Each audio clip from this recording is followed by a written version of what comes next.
So, ladies and gentlemen, good morning, greetings, and welcome to the Fireball Sorceress. Yes, today we're going to be experimenting how to make Fireball probably the most dangerous thing in existence. I already preliminary put some things together, the Staff of Endless Rage, the Illuminator Gloves.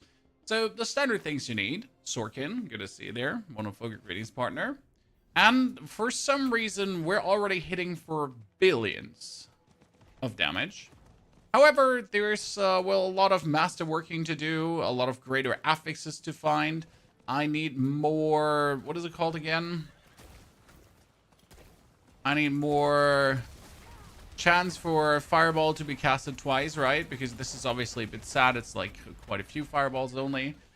There is a lot more we can do to truly push this to the next level. We also will need to get the Staff of Endless Rage actually as a... what is it called again? As a chaotic unique. So there's quite some Infernal Horde farming coming. Oh, it's going to be good. Kyle, greetings. Meg also on the YouTube. Fireball backwards.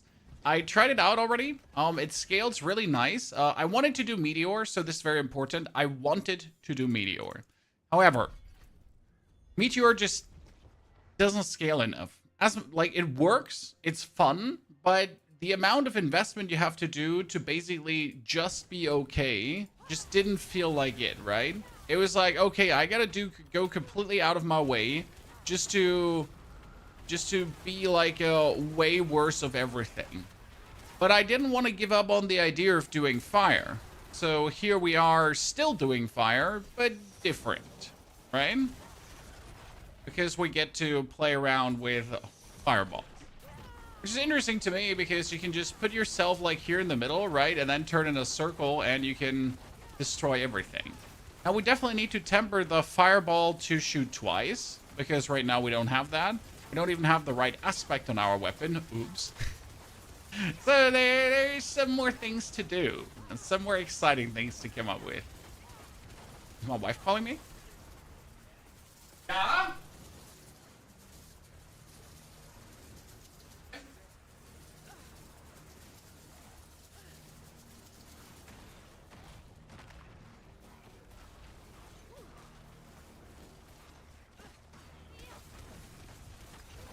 Give me a moment, Sean.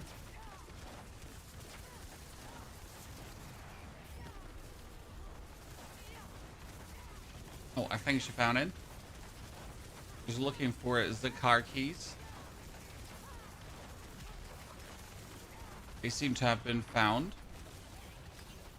Like Fireball, pretty like working pretty well. But we need to really push this, right?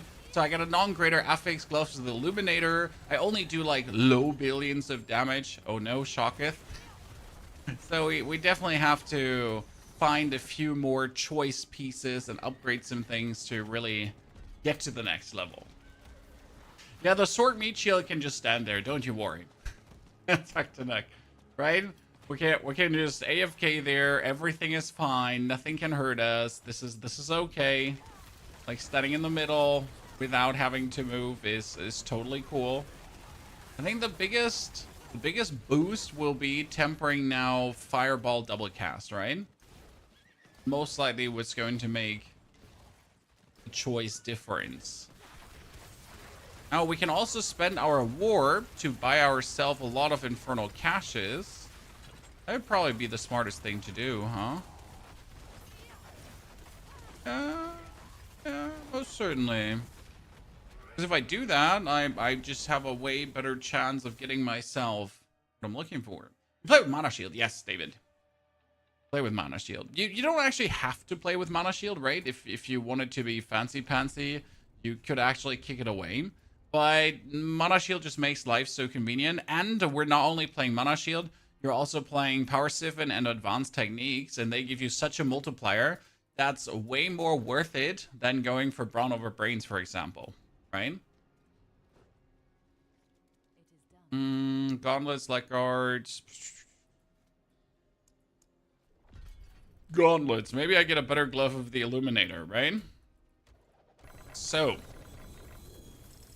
Random stuffs, random gloves. Bit sad that the tree thingy is gone again, right? I like my tree thingy. So we had the weapon. And for the weapon, we would like to get pyromancy augments. No. I need... Here. Chance for fireball to cast twice. And then we also need to masterwork. Chance for fireball to cast twice, right? And if this is not 17.5%, we don't want it. 17. Okay, I'll take it. As I said. Okay, firebolt. Fireball, 15.5. I'm not really happy with 15.5, right? Well, it needs to be at least somewhere around the 17 mark, or we're gonna be sad. Firebolt, and fireball is 14. Now we can reset this one. The problem is I don't have that many focuses, so I have focus C, focus N. I gotta be a bit careful with that, because otherwise I might end up, like, going weird. But if we're already trying to make something good, we might as well just hit the right thing or bust, right?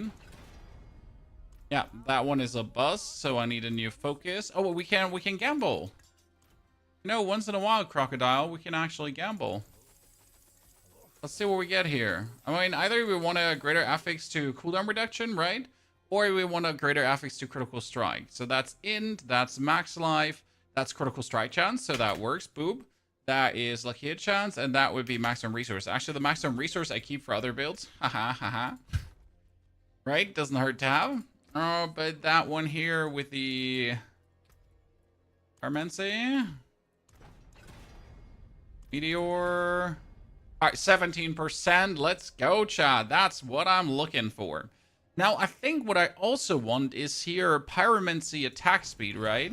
So I can just really hold down the button and hurl out fireballs like I'm absolutely no good. When usually I would temper overpower damage or something, but pyromancy attack speed seems to be like an absolute blaster for this, right? Okay, I cannot get pyromancy attack speed as it seems. So we get ourselves pyromancy critical strike damage. So that is here, that is there. Now we need to try to masterwork at least the pyromancy cast twice thingy, right? Oh wow, this is gonna be taking a while to get. Oh, yikes. We don't like it.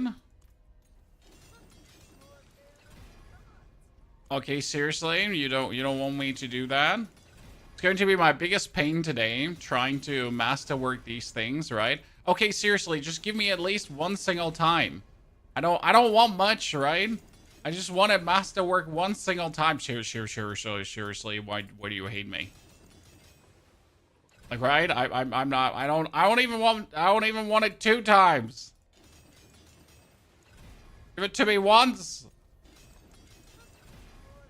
Stream already failed on the first masterwork, right? Let's try on here. We can hit it another time. Please don't do this to me. Activate stream reclined. I'm working on it. Stream recline failed. Stream recline failed heavily. Ay. But it's so important. I'm trying Bouncy Fireball this season, but I've had really unlucky drops, plus I'm an idiot with builds, so I'm slowing down just before Torment 3. The goal will be to get as many ranks into the Fireball as possible, obviously, right? So you really want those ranks in the Fireball. On top of the ranks into the Fireball, it is very important that you get yourself a Banished Lord's Talisman, because that's going to be where the big damage boost comes from, when you actually turn your normal fireballs into permanently overpowered fireballs. Oh, look at this, chat. We actually hit it twice. Damn, that was a good row of masterwork. See, this is looking really nice. Now we can re-roll the maximum life to something else, because maximum life is completely useless in this case, right? I mean, I want the cooldown reduction, but I'll go with the lucky hit chance right now.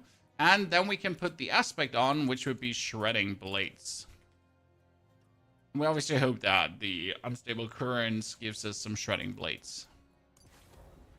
That would be the aspect of tenuous destruction. And the amulet is currently having the pyromancy, while this is going to get the fire starter. Currently still has the... actually, we can work with this. The attack speed, vulnerable damage, cooldown, crit. It works. Could do more attack speed, probably. We still need to get rid of the boots. I need kind of like Crown of Lucian boots and Banished Lord's pants, but I have a Banished Lord's chest. Which kind of works. Okay, let's destroy the rest of the things because we don't need them anymore. That one. It's Fireball Sorc. Yes, it's Fireball Sorc, and I wanted to try it out in Infernal Hordes to know how rad it actually works. So we're currently only play one rune combo because I wasn't sure which other one I want. Well, we could probably do a Servex. You know what? Actually, a Servex might sound like a good plan. Because if you're using Vex, we could bounce up the ranks of the fireballs to really get the permanent overpowers. So that might actually do exactly what I needed to do. Let's see.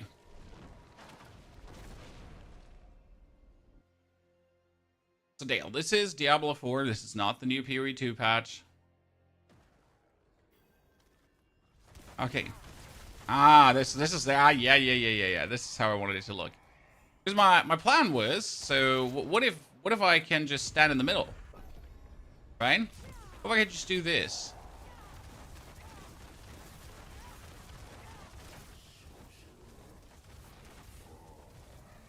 So like that was one problem I had with the Ball of Lightning build. Like you were kind of forced to go somewhere. But what if I don't want to go somewhere? What if I don't want to bounce around like a goddamn monkey the whole time, right? What if I just want to stand in the middle and dominate the whole Helltide? Infernal Horde, sorry.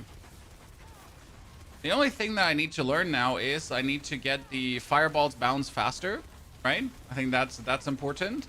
That would be tempers on the glove of the Illuminator.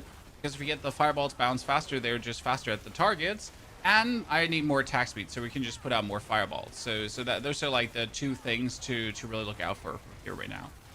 Attack speed would be king. Therefore, more pyromancy attack speed, probably.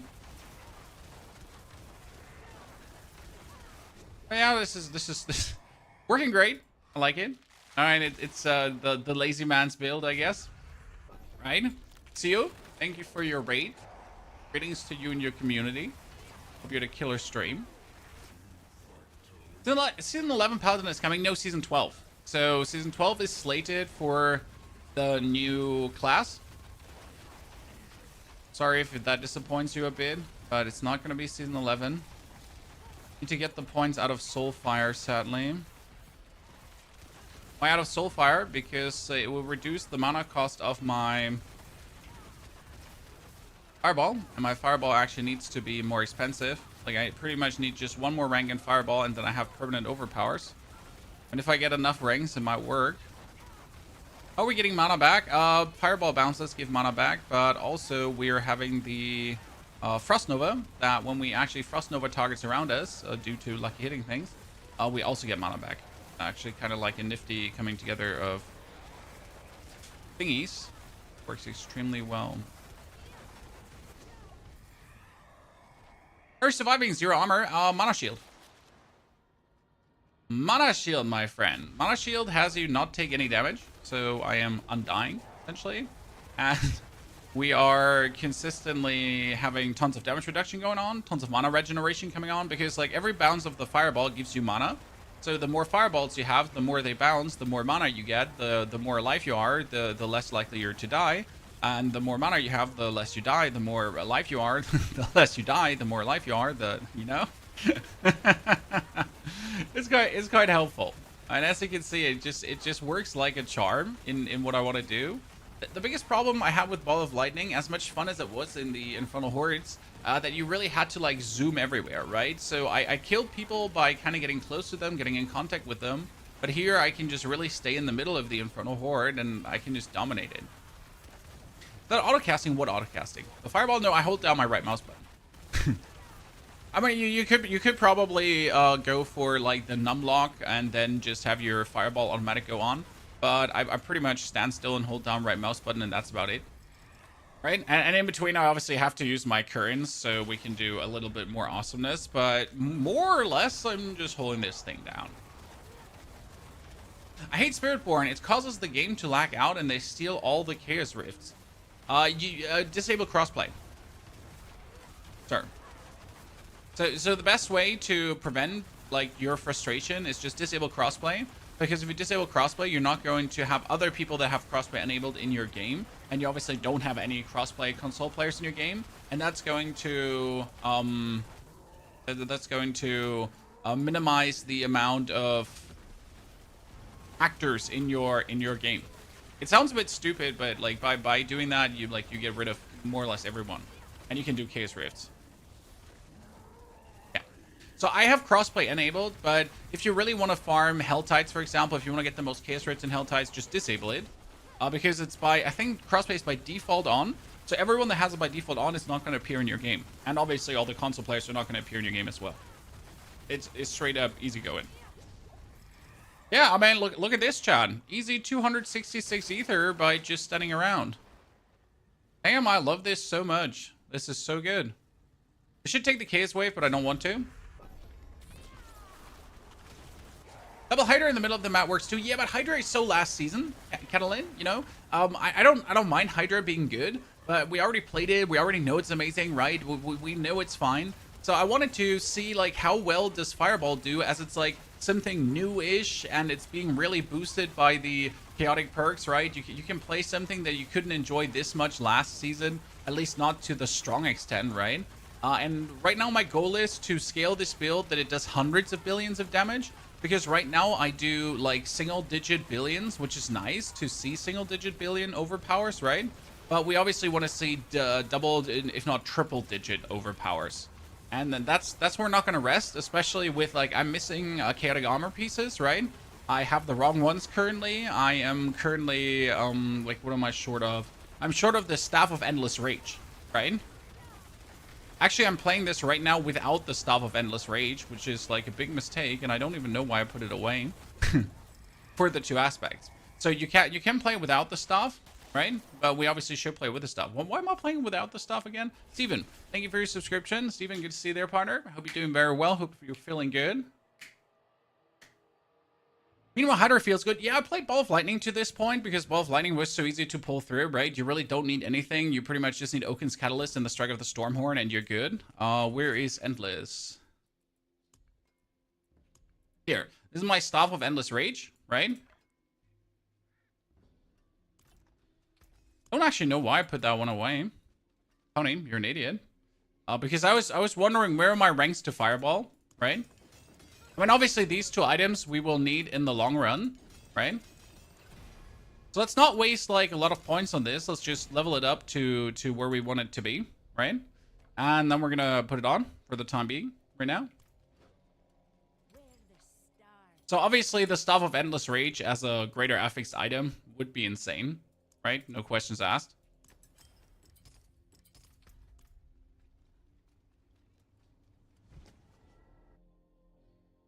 No need for the Staff when you're a Great Sorcerer. I mean, the Staff helps, right? Is it necessary? No. But it just makes even more fireballs, I guess. So this will make things even more crazy.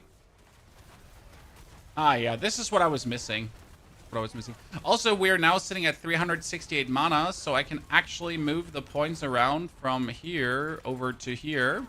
Because we can lower the mana cost, but we're still at 279 mana.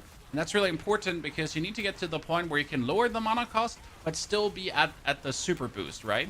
So you notice like the big difference now. Now we're doing even more damage. Now it's a real carpet bomb. So this was the stage I wanted to reach, but I kind of forget that I didn't have my Staff on right now.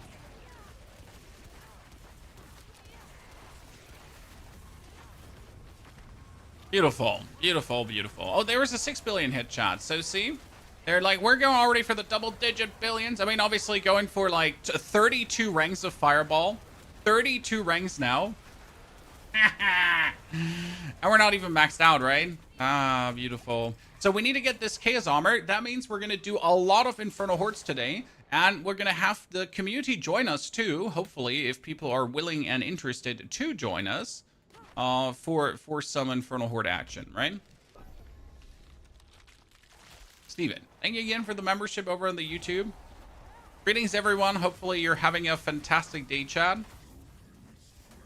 And you're still actually playing the good old Diablo.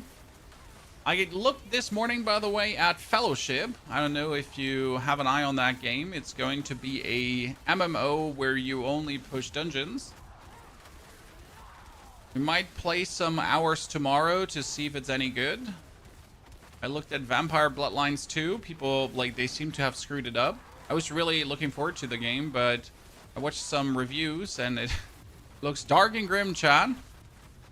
So I guess more Diablo news tomorrow on the Masterworking tempering everything, and especially more news when we get the PDR, chat. Because I feel like the PDR is just around the corner. I hope they give us a longer PDR so we can truly try the leveling and everything, right? That'd be great. Am I just standing in the middle? Yes, I'm just standing in the middle. Well, I don't understand your question. Obviously, I'm just standing in the middle, turning my mouse in a circle. So what's your point? Like, obviously, that's what we're doing. What are the other skills doing in my skill bar? Nothing. We're not using them. So we're not using the Meteor, Fireball, or whatsoever. They all just exist pretty much because we're playing the aspect of Tenuous Destruction where we can't use any like what's it called again? Where we can't be using any offensive skills. Pets need to pick up in a larger radius and be much faster. Pets should be like vacuum cleaners. And I will die on this hill. The pets pick up different fast. I will absolutely die on this hill, but pets do pick up not the same speed. I've been playing the dog this season. The what is it called again? The dog with the wings that we get new, and he's picking up so quick. And some of the others, like the goat, for example, the goat is pretty useless. God damn it! Fireball's back, dude. Fireball is so back.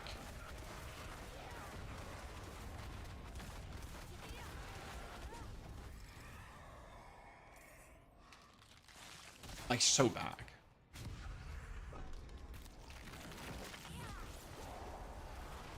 The best part is, like, just put more ranks into the fireball and you get more damage.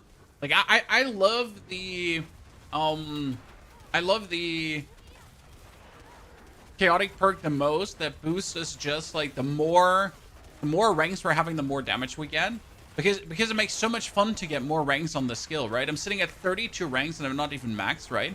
My Staff of Endless Rage has 11 fireball ranks and we know it could be so much more. My Gloves of the Illuminator don't even have a greater affix to the fireball right now, so that could be so much more as well. Therefore, the goal for today will be finding a greater affix Gloves of the Illuminator, step number 1. Step number 2, hopefully getting a Staff of Endless Rage as a, what's it called again? As a shenanigans item here. As a...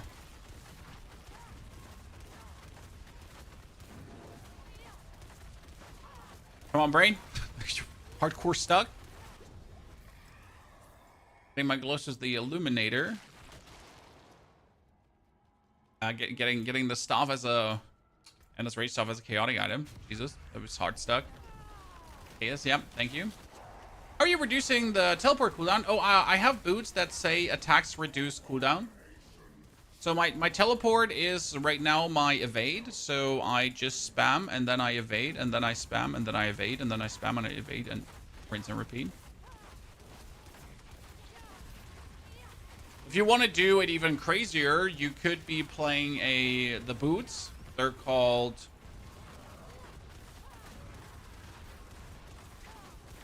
Boots Chad? Flicker Stab, because Flicker Stab on top of normal boots would give you even more cooldown shenanigans. I mean, it's not like we need the cooldown, right? Because I'm really just standing immobile around. So even if I would have to wait for the cooldown, who cares? I mean, seriously.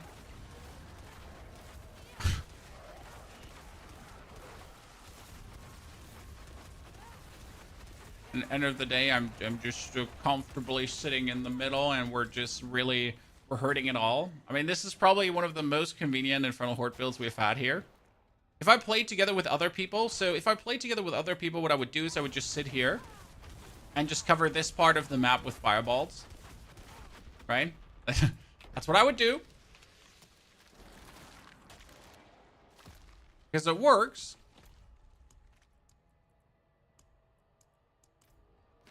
Again, sorry, message, brother. How's this feel when it comes to gear? Do you need a lot to start it? No. You don't need a lot to start it. So I'll show you in a moment. What you need to get it started is the Staff of Endless Rage, because it says chance for fireball projectiles to cast twice. Very important. And the projectile speed plus the bonus damage. Mine is 70 out of 90% even, so that's nice, right? Then the Gloves of the Illuminator, because this makes your fireballs bounce, right? And even if these are terrible rolled, it's going to be great. All the other stuff I have is bonus. Obviously, you want Tal Rasha's Loop, right? Then I play the Crown of Lucian together with the Banished Lords. But that's bonus. The Crown of Lucian plus Banished Lords just makes sure you overpower. I could play a normal Banished Lords, and I could play a normal Crown of Lucian, right? So I don't need the Air of Perdition. It would already work just with Gloves of the Illuminator, Staff of Endless Rage. Then you have a normal Banished Lords and a normal Crown of Lucian, right? Instead of having them as Chaos Armor. Because your advanced techniques together with Power Siphon and Mana Shield make things go crazy.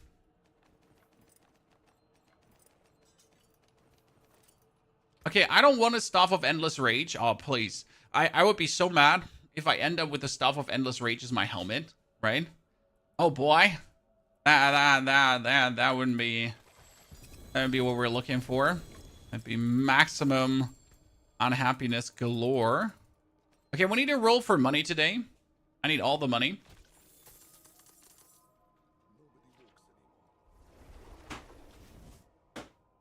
You're following Zoom Ball and struggling with a cooldown on teleport. Well, Rama, for the cooldown on teleport, you need boots with evade cooldown reduction. So they need to have the attacks reduce evade cooldown, right? And then you need to temper the evade cooldown reduction.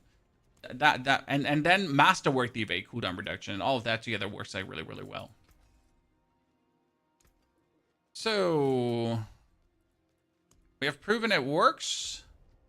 Happiness. Let me do a... I'm going to have to work forward on the pits because I don't know how well we're going to do pits right now. I mean, for being minimally masterworked right now, right?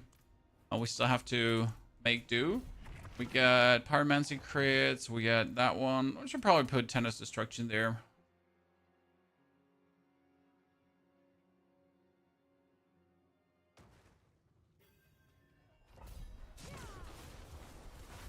See, for the pit, this is how you play the pit, chat.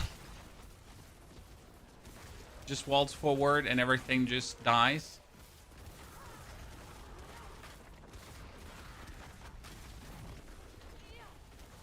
In case you wonder why we're playing Unstable Currents as an ultimate, it's because we have the mastery for teleport and we have the mastery for chain lightning.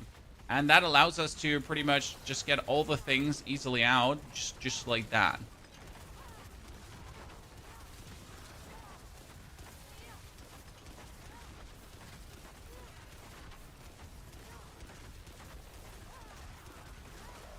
Beautiful pit build.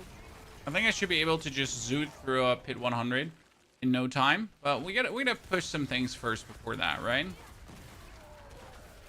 You're from? I am from Germany. Where are you from, good sir?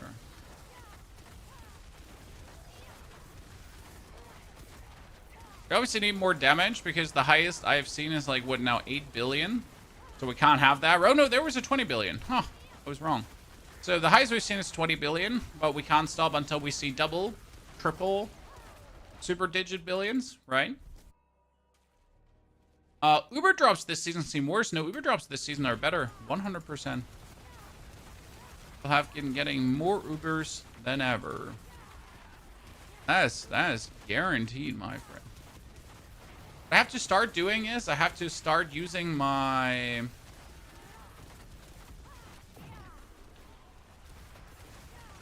Frost Arrow here more, because that actually boosts my damage. Like, you have this here. Damage from basic skills increases your damage by 150% 3 times stacked. So every 5 seconds, you just need to simply throw one, and you're good to go. That is very nice. Actually, this one here. No, wait, no, that's skill stack. I don't know where it is, but it's somewhere in there.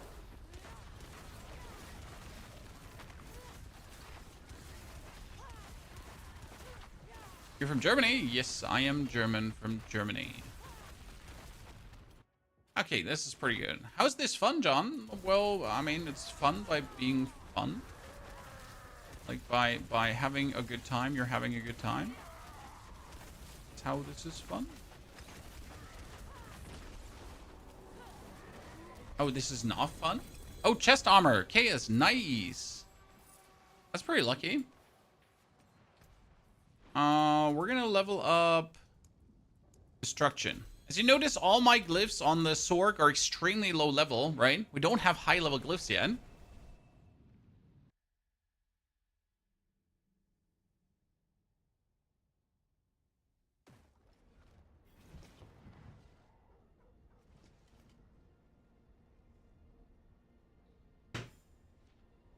Right?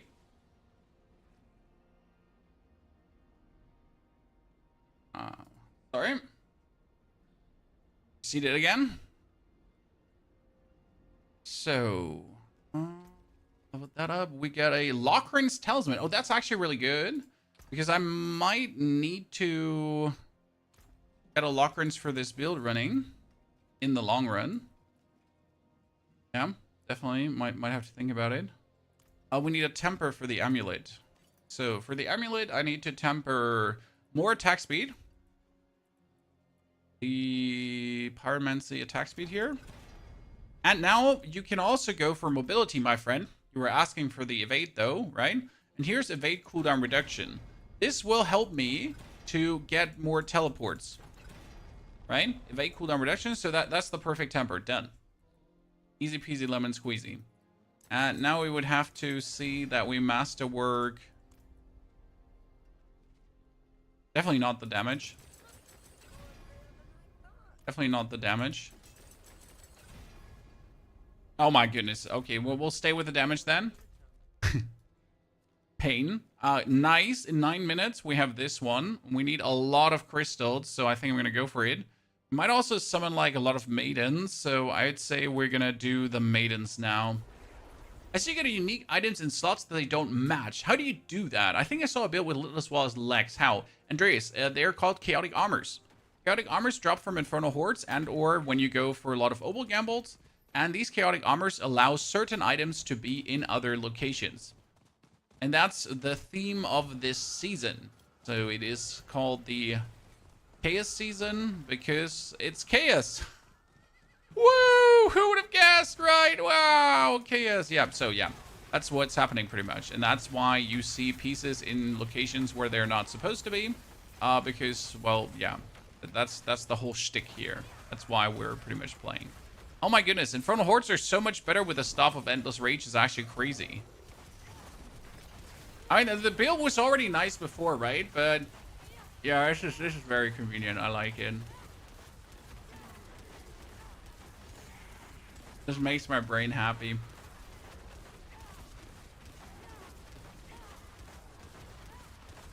Don't even know, chat. You don't even know.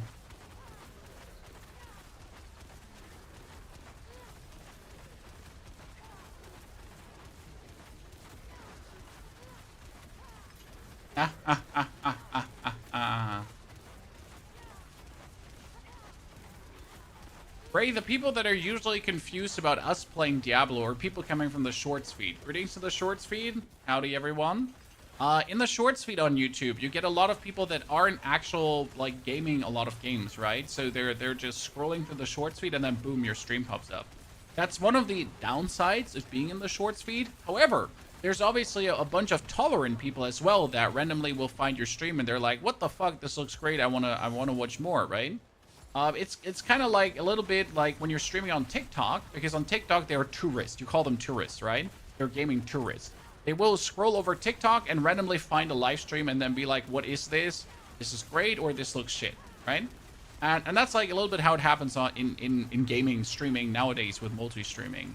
You also have, like, I mean, obviously on Twitch, you don't have gaming tourists. On Twitch, you have people that want to see gaming, unless they're in the hot tub category or they're just chatting. Then they're confused about games. On YouTube, long form, like horizontal stream, there's a horizontal stream running. You obviously have a lot of people that also want to watch things because they signed up for it, right? Fireball is very nice, but in last season's too weak. Exactly, Harlequin. It was too weak in the last season. It wasn't good in the last season. And that's why I'm enjoying it this season. That's the beauty about, like, what seasons do. A lot of people complain about this, but for me personally, it's where the excitement comes from. Seasons allow builds to shine, right? In one season, the build is shit. In the other season, the build is suddenly the best build that exists. Now, it's sad that obviously builds are not always good, and they have to, like, go through these stages, but it be as it is. By the way, this is giving me a lot of Veiled Crystals now. I'm actually really happy about this. Heartseeker forever, Adwin. Heartseeker is great. Sadly, can't be always played. This season, it should be good, though. In my opinion, this season is the best of all the 4 seasons. It's the first season where, after you're done with a build, so you can put a build together, right? So you can get the Staff of Endless Rage, you can get the Gloves of the Illuminator. And that would usually be it, right? Then you would get Tal Rashas, and you get yourself maybe a Mythic, but again, that's it, right? You have the build put together. But the season is more this time, right? You're going to put together the build, and then you're like, but what if I get the Staff of Endless Rage now as a chaos item? But what if I, right? But what if I get this as a chaos item? And that's where, you know, that's really what made the game so much fun for me.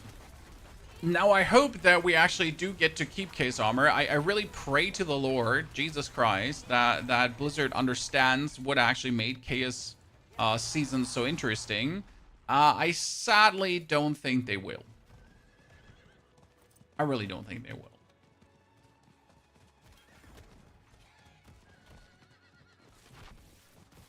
As much as we're hoping for it.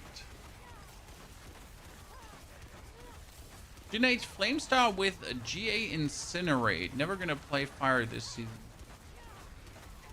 Flamescar. No, I don't need Flamescar. I'm playing the Gloves of the Illuminator together with the Staff of Endless Rage. No Flamescar, sir.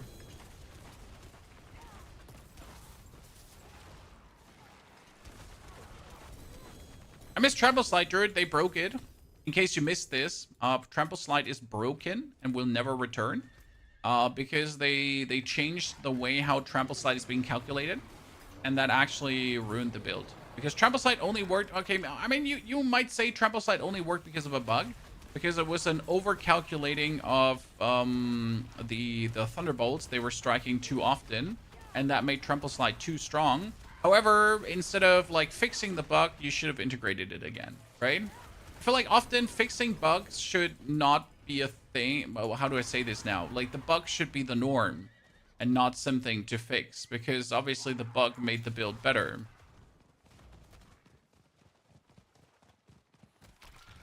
Used Fireball for leveling? Huh, interesting.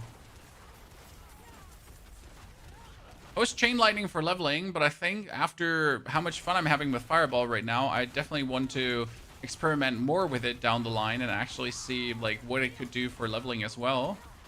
Because it's kind of really fun as soon as you start carpet bombing shit. That's where it's beautiful. I mean, this from Torment 1 on, if you get yourself a Staff of Endless Rage, should have been nothing but fun. So I believe there should have been an amazing power curve for this build. A Barren Cinders, you say? We're talking about Storm Slide. Yes, we're talking about Storm Slide. Sorry. Might have mixed Storm Slide and Trample Slide up.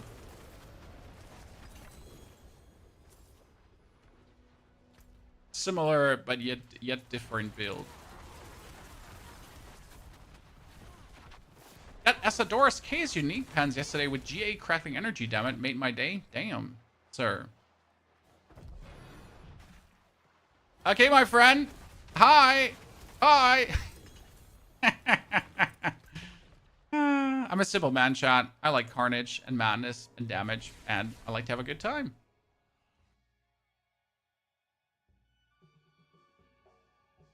Honestly, I don't want to play Barbarian, right, Chad? But I might just play Barbarian to get a final level experience out of this season. We might have to do that, right?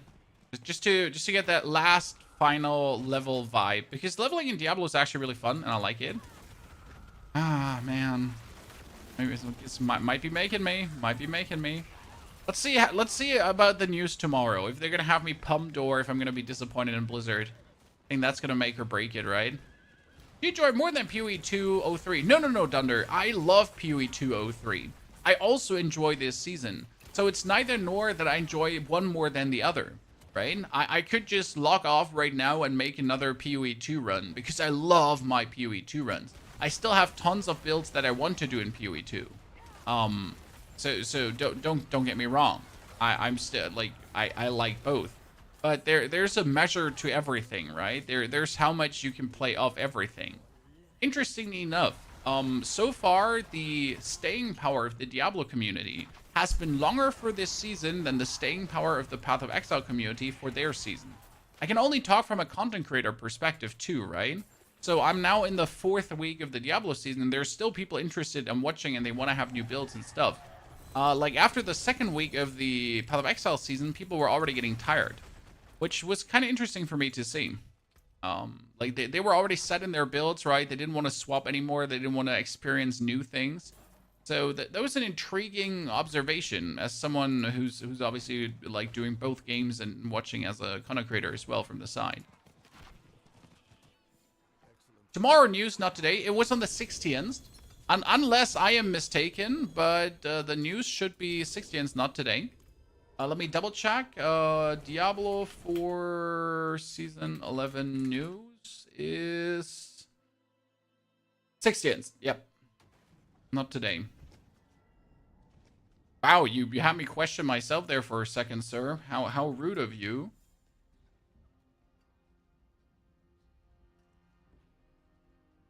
Yeah, 16.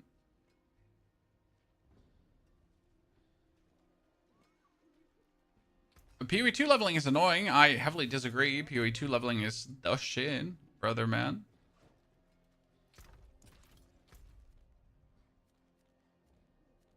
Good. We have a world boss. I should wait for the world boss. While we're waiting for the world boss, I guess I'm just going to kill things, right?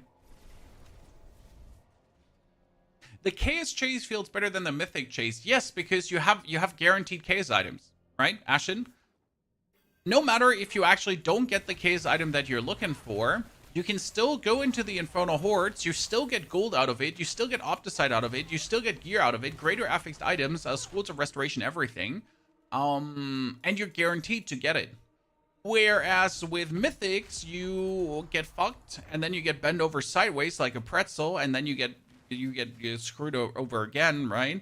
And then you get screwed over another time, and you might actually never get what you're looking for because, well, mythic items, right? What fun. Is your armor rating 0? Yep. And my life is also 15. Not only is my armor rating 0, sir, my life is also 15.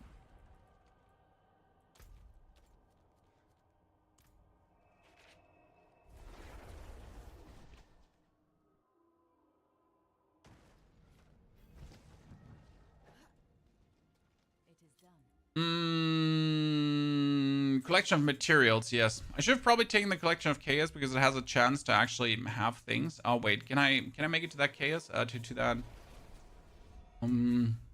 Legion event in time?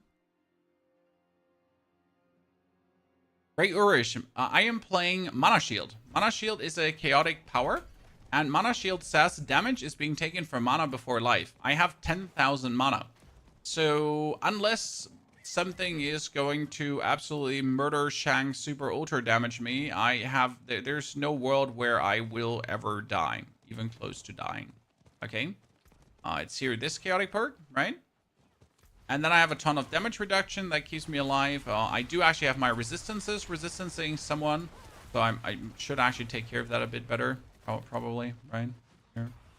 Some more resistance. I mean, I could probably just get more intelligence, so I don't actually need to do resistances, but I guess here you go. Thank you very much. Yeah, I can basically not die.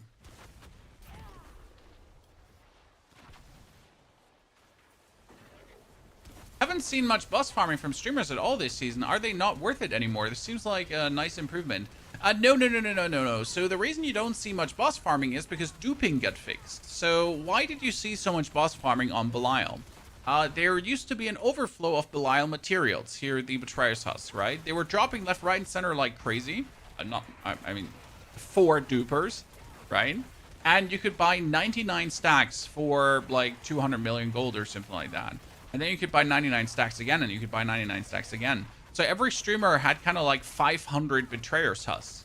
This is not happening this season. There is still some Betrayer's Husk selling happening, but that is from farming bots. That is not actually from dupers, right? It's from that. So that's the big difference. That's also why this season is so good, because the market is actually healthy. The market is not overflowing with unique items as much as it used to.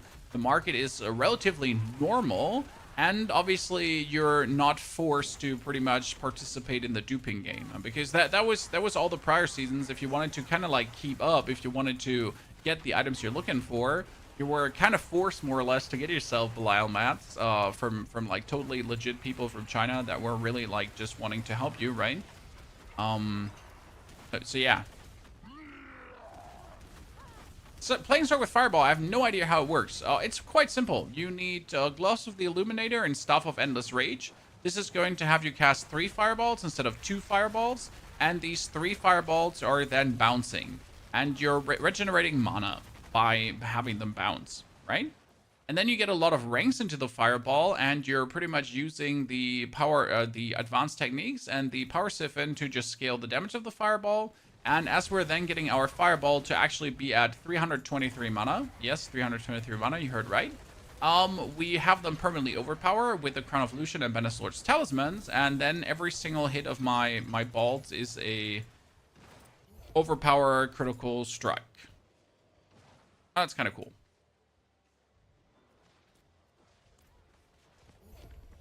Yeah, that's how it works. The grind for the right case armor spot is real. Well, usually you have quite some wiggle case armor, right? I mean, I have multiple Crowns of Lucians. I have multiple Beneslord's Talisman. I call them my wiggle case armors. That whenever I get a case armor like the Staff of Endless Rage right now, I just adapt, right? I adapt to the new piece of reality by moving other pieces around so it works. That's how I handle chaos armor. Obviously, it would be perfect if you always get it in the right spot, but we know that that doesn't happen. You can make the fireballs trigger again on a kill. I mean, you could technically use the fireball enchantment, but we use chain lightning and teleport enchantment because it just makes it better for the way how we're playing, right? So yes, you could use your fireball to then have the fireballs explode, but that's unnecessary because you're already chain exploding anything anyways. So you would be like doing too much. Gandrake, we're gonna hear it a lot.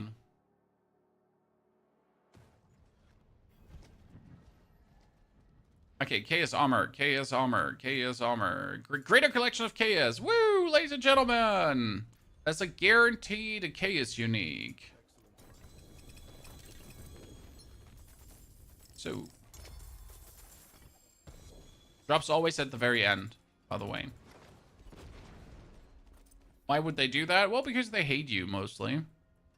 That is Esador's overflowing cameo with the intelligence, huh? It's actually not bad. It's just not good for this build. Destroy everything else.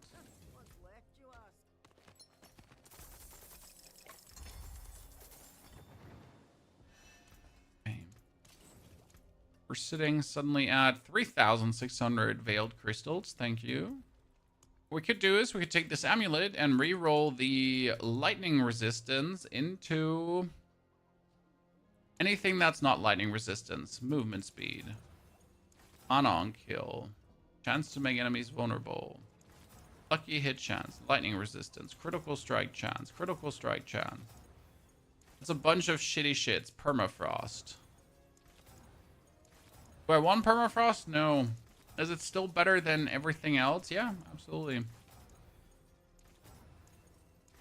Who's gonna roll a little bit more? Glass cannon? Just do the trick. I mean, do I want ranks to glass cannon? No, I absolutely don't, but is it fine to get? Yeah, absolutely. Oh, wait, I'm just rolling here. I need to go to the world boss in 7 minutes. 7 minutes, still time. So, technically, you want to hit the glass cannon now. Thank you very much.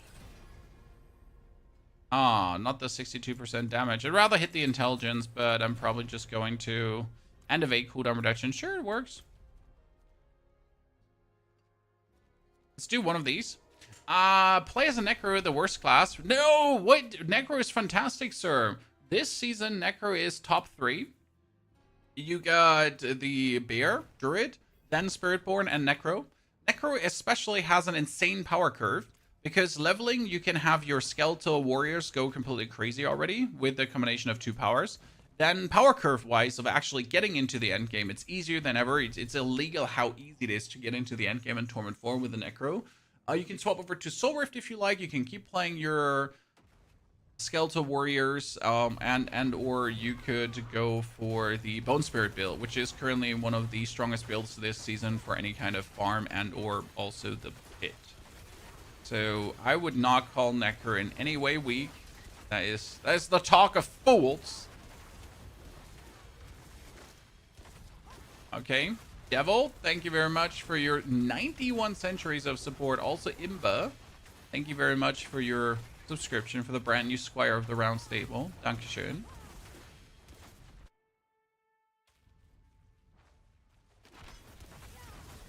Oh, we are going to be using a lot of warp, guys. I have 20,000 warp. 20,000 warp is 4 chests.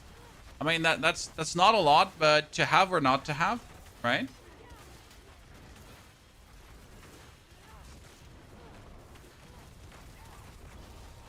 I mean, obviously, I just want to play some Infernal Hordes as well. I don't mind. We need the materials from there anyways.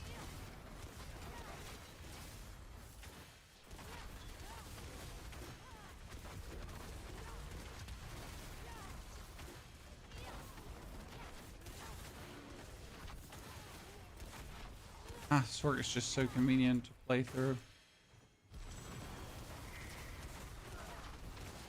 I sacrifice all my summons and use Sever Decompose setup on tier 2. That's fun as hell. Yeah, I mean, it sounds fun, sir, but it's definitely not as efficient as a lot of the other builds. I mean, you could do a lot of fun things. Fun, right? Doesn't mean the most efficient. I mean, I wanted to do Meteor, for example, and Meteor can do Torment 4. Sadly, though, Meteor is not strong. So today's stream was supposed to be Meteor, in case you wonder why it is not Meteor.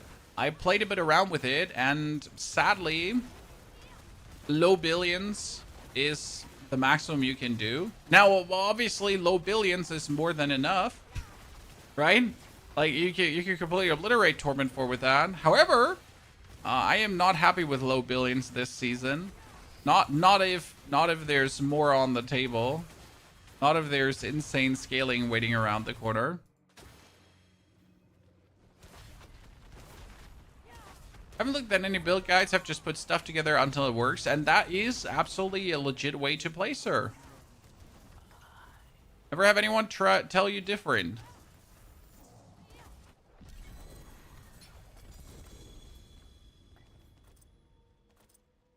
That didn't take me 7 minutes, right? It just took me, oh, yep, 4. Perfection. I did get a 3J Banished Lord's Talisman chest armor. Wow, that's crazy. I'm still looking for a core skill Banished Lords. I haven't gotten one. I feel kind of scammed.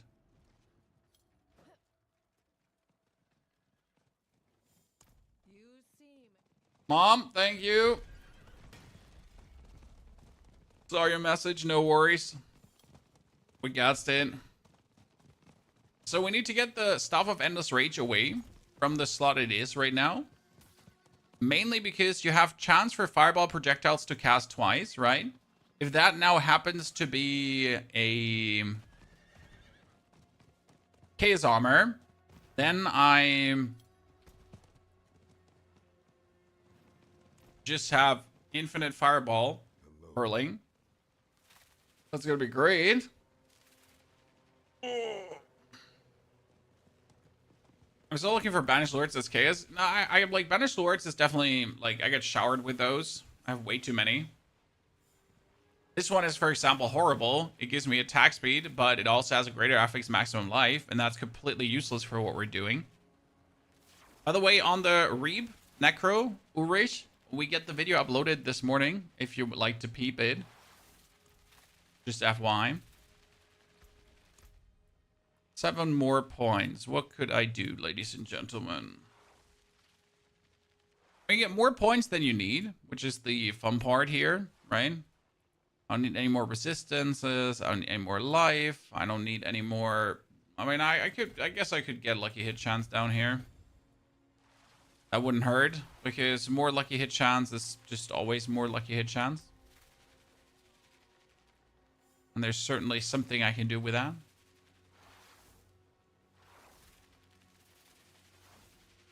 You just want any Rage Master? I feel you. I feel your brother.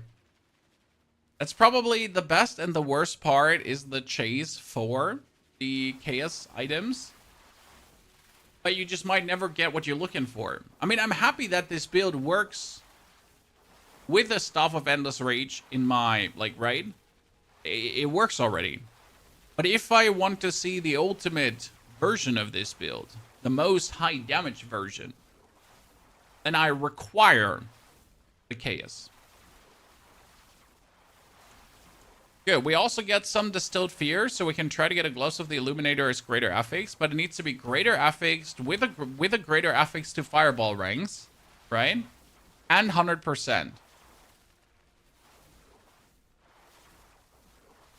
Actually, I might not actually need the greater affix there. I'd rather need mana when Fireball explodes and probably Fireball attack speed, right?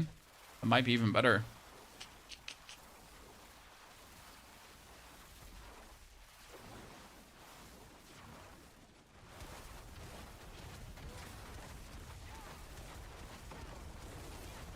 Hello, Avarice. Nice to meet you.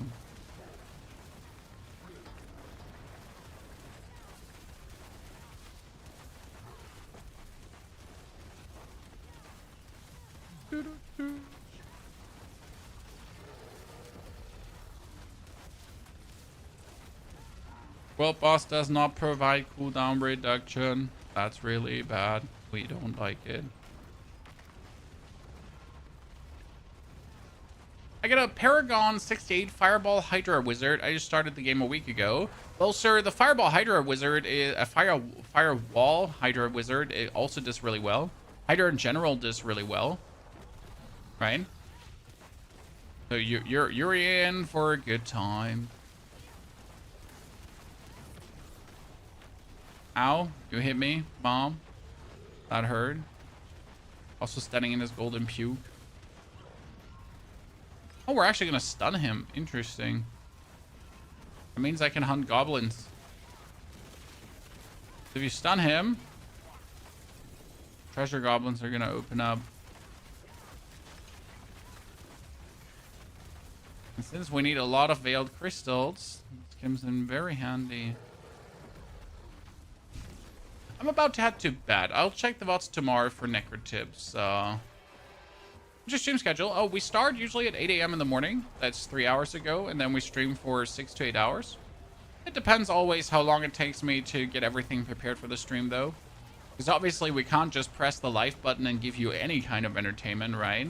We gotta prepare the entertainment. To get a good show running. Otherwise, you're gonna not see cool things. We can't be having that, can we? Shard of Agony, Infernal Compasses, and I got a tribute. Which one was it? Not a mythic tribute. Sadness.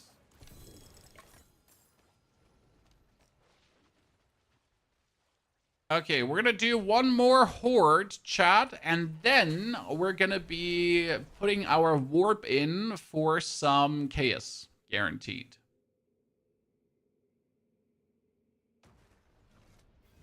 Wendigo, you're naturally giving a great show. Wendigo, the thing about YouTube is, like, on Twitch, you just press the like button and you do whatever you do, right? But YouTube is a bit different. You gotta like think ahead of time, right? You gotta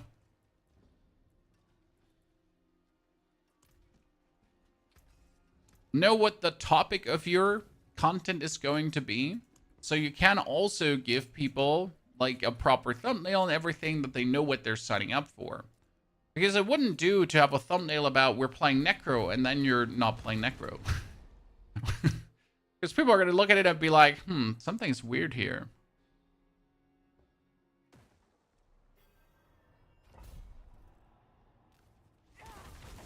Okay, let's try out how we're doing in this one. Rising Spires, Fiendish, Anchored Masses. I do actually like the Anchored Masses because you're usually guaranteed to get something related to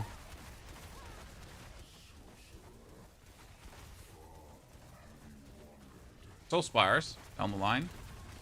Oh, I knew it's going to be up here. Do you start a whole new character for this one? No, I didn't start a whole new character. We just moved over the Lightning Ball one. We could have obviously leveled with Fireball, but if I do level with Fireball, I couldn't show you the Fireball build today. I mean, as we know how easy the leveling is, I didn't find it necessary to level up another character from the beginning. Don't forget that you have an armory. In case you don't know this, there is an armory where you can just save your builds and then hot swap between builds.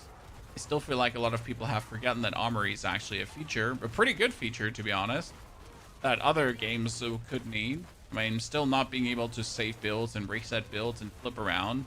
It feels like it should be a feature that's guaranteed in ARPGs. Right?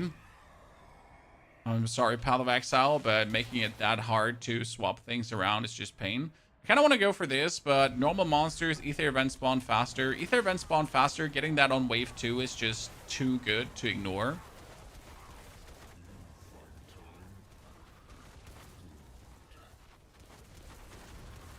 Just made a Stormhowl Werewolf build. How's that working, Provision? Is it also good, like, that you can actually spam the wolves? I never understood how like, wolves do their damage. Like, ravens was obviously, like, ravens go down, ravens do damage. So I really never looked into wolves and how they do their thing, how they're popping off. Is Season 10 good? Season 10 is brilliant, sir. It's week 4 and I'm still playing and people are still watching videos. That alone speaks for general public interest, right?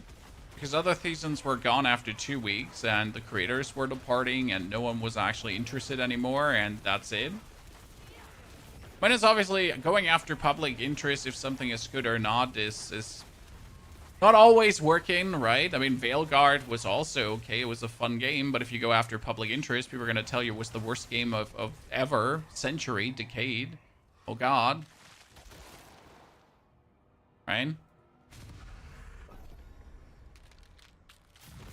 As a PoE 1 player, I played Hydra last league. It was insane. Crafting was one-shotting tier 4 Belial on console as a solo player, Philip. Well, the advantage of crafting in Diablo is no matter how much RNG is, it's still less RNG than Path of Exile. However, like, the crafting obviously has gotten better in Path of Exile too. We're like, you know, gotta give credit where credit's due. Is Lies of P Overture worth it? 20 out of 20, sir. Lies of P Overture is one of the best DLCs on an like Souls-like game I've played. And I'm not saying that as someone who just deeply loves Lies of P, but also they did a fucking fantastic job on Overture. Like, god damn it, Lies of P. You're absolutely killing it. I mean, Neo Wiz is like, Jesus Christ. They're absolute monsters. Might actually might have to start a week of Souls-likes again. I really want to do Lords of the Fallen, right? Because Lords of the Fallen has gotten so many reworks, and I want to give the game another chance, even though the game deeply disappointed me. But I still want to give it I want to give it another chance, chat. So we might do a week of Souls-like soon, depending on like if I like Vampire Masquerade Bloodlines. It might not be needed, but I'm quite intrigued to check it out. Maybe do a little We Broke Lords of the Fallen streams, you know. As always, there are like very good builds for these kind of games, so might be worth it to revisit it and try to do some kind of like godlike entity build where you're just going to poop all over everything and have good fun, right? Also, there's a sequel coming, Narrow, to Lords of the Fallen. They're working on it, so I'm not sure if I should now revisit Lords of the Fallen or should wait. Again, content creator constraints, right? What sort of build is this? What Narrow? What? What if the build does what? What's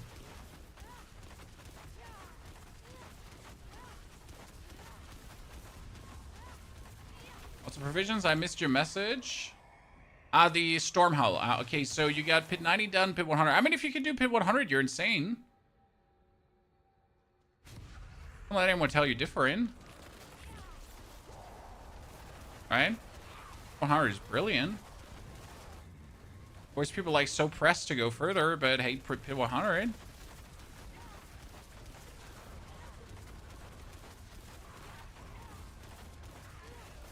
Okay, we get our mosses, and they have a lot of things in them, and that has them give us a lot of ether.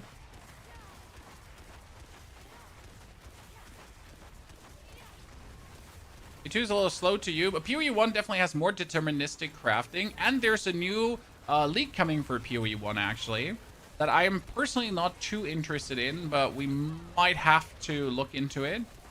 Because obviously, like, whenever a new PoE 1 leak comes out, people keep demanding me to give them content. Like, do it now! Give me content! You little shit. I need you to play this.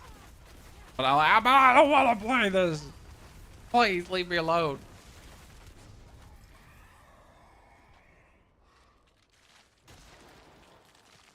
Stalking Devil, Ether Goblins. Yeah.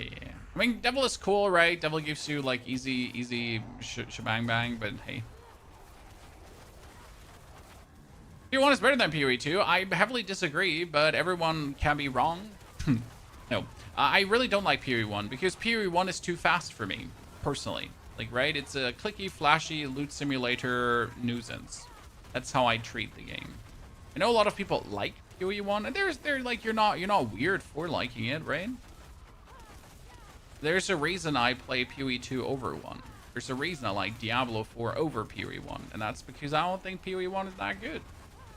I know that will hurt a lot of people's feeling. It's kind of like hot take, brother. It's not my cup of tea, right? Ever played Sorc? You should, sir. Sorc is brilliant this season because you got Mana Shield, and Mana Shield is going to keep you infinitely alive. You have infinite mana. You don't really have to look out for your resources anymore, and you can just spam skills and have fun while you're teleporting over the screen. Yeah, Sorc is definitely a brilliant experience this time around. I mean, Sorc is generally a brilliant experience, but they put another notch on top. Okay, I need those precious spires here. Ball X Pit comes out in 7 hours. Very interesting bullet heavenish kind of game. Ethan, can you repeat that after this Infernal Horde? Because then we can throw an eye on it. I have not heard about it. The latest bullet hell kind of game was Megabonk, obviously, and that one was not too much to my liking, just simply because of graphic reasons. I'm pretty sure people had a lot of fun, right? But not for me, sadly. Don't play PoE 2 because of the flask mechanic. Interesting. I actually like the flask mechanics because you can do so much stuff with it, especially with support gems. I didn't like it in PoE 1 though, like, because you had to like that movement speed flask, and then you have to have an immunity flask, and then you have flasks to get auto triggered by other things, and then like you get consistently asked by everyone, why are you not running a Quicksilver flask and moving faster? And you're like, because I don't care. I'm fine with moving slower. Please let me.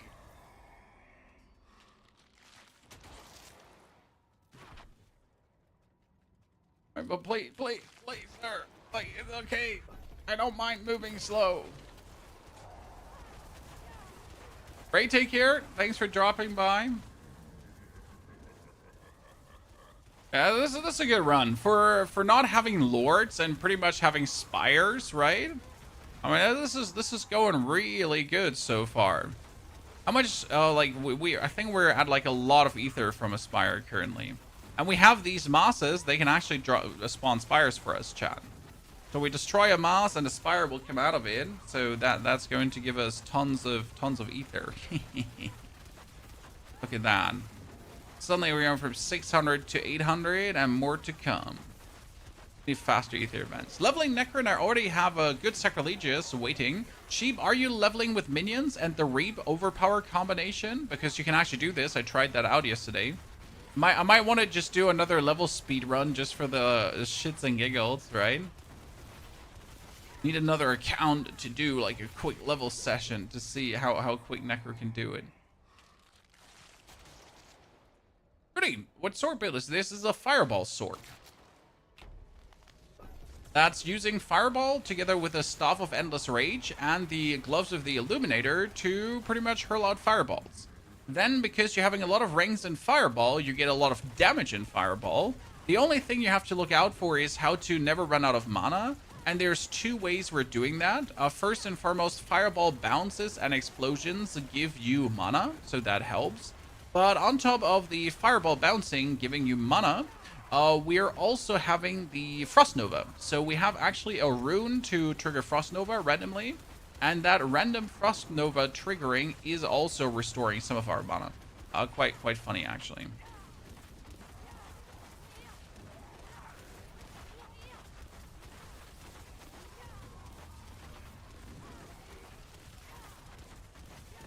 The Gobbo's dead. Okay, we made it up to 1,000 ether, ladies and gentlemen. Look at me.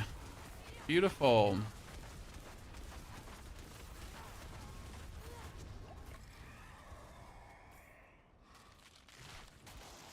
The best druid build, Pulverize. Ravens is faster and more fun, I reckon. But Pulverize is stronger. However, you're anyways going to level with Pulverize because that's just the way to level, right? However, you're anyways leveling that.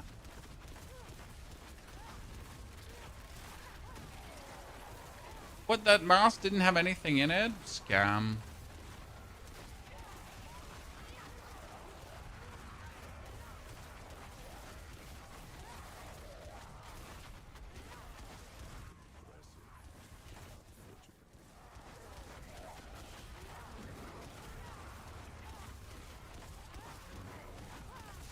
Oh, 1,400 ether without a single chaos wave because I didn't go into a chaos wave, right, Chad?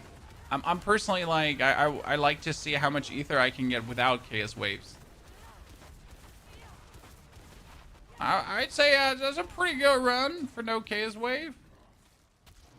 And now we're getting the Staff of Endless Rage as a chaotic armor. The current situation with PoE 2, well, season is over and people are waiting for season 4 for the druid. That's the current situation.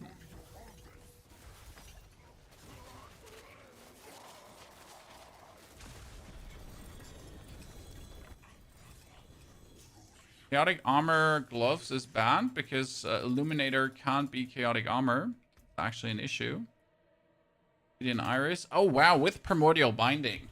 That's an amazing find if I wanted to play that build. I don't want to play that build. Old.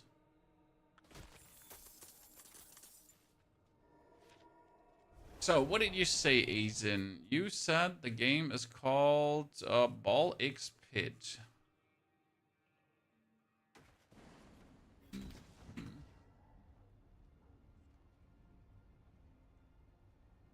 I see.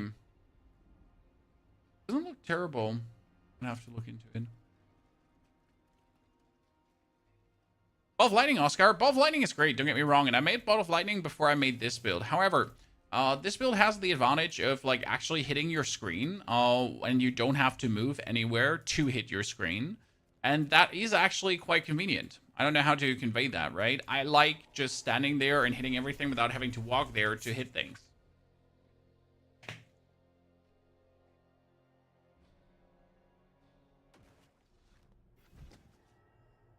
This fucking idiot German liberal still streams. What? I mean, we never have, like, politics on this stream, sir, so you seem to be weird. And mistaking me for someone else, probably. Take care, though.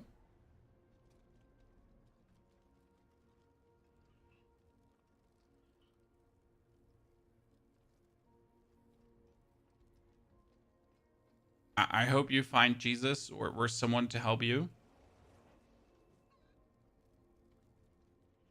People, yeah, I know people being people. Must be an American, honestly. I don't think we use liberal in Germany.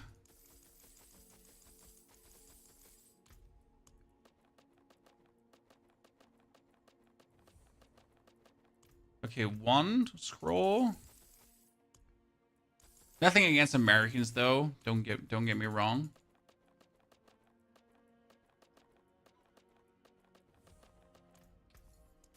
Just an observation.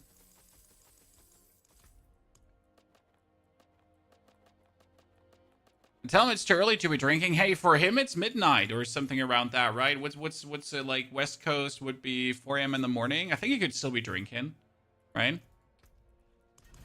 There's nothing wrong. Like some good late night boozing it up. No judgment here.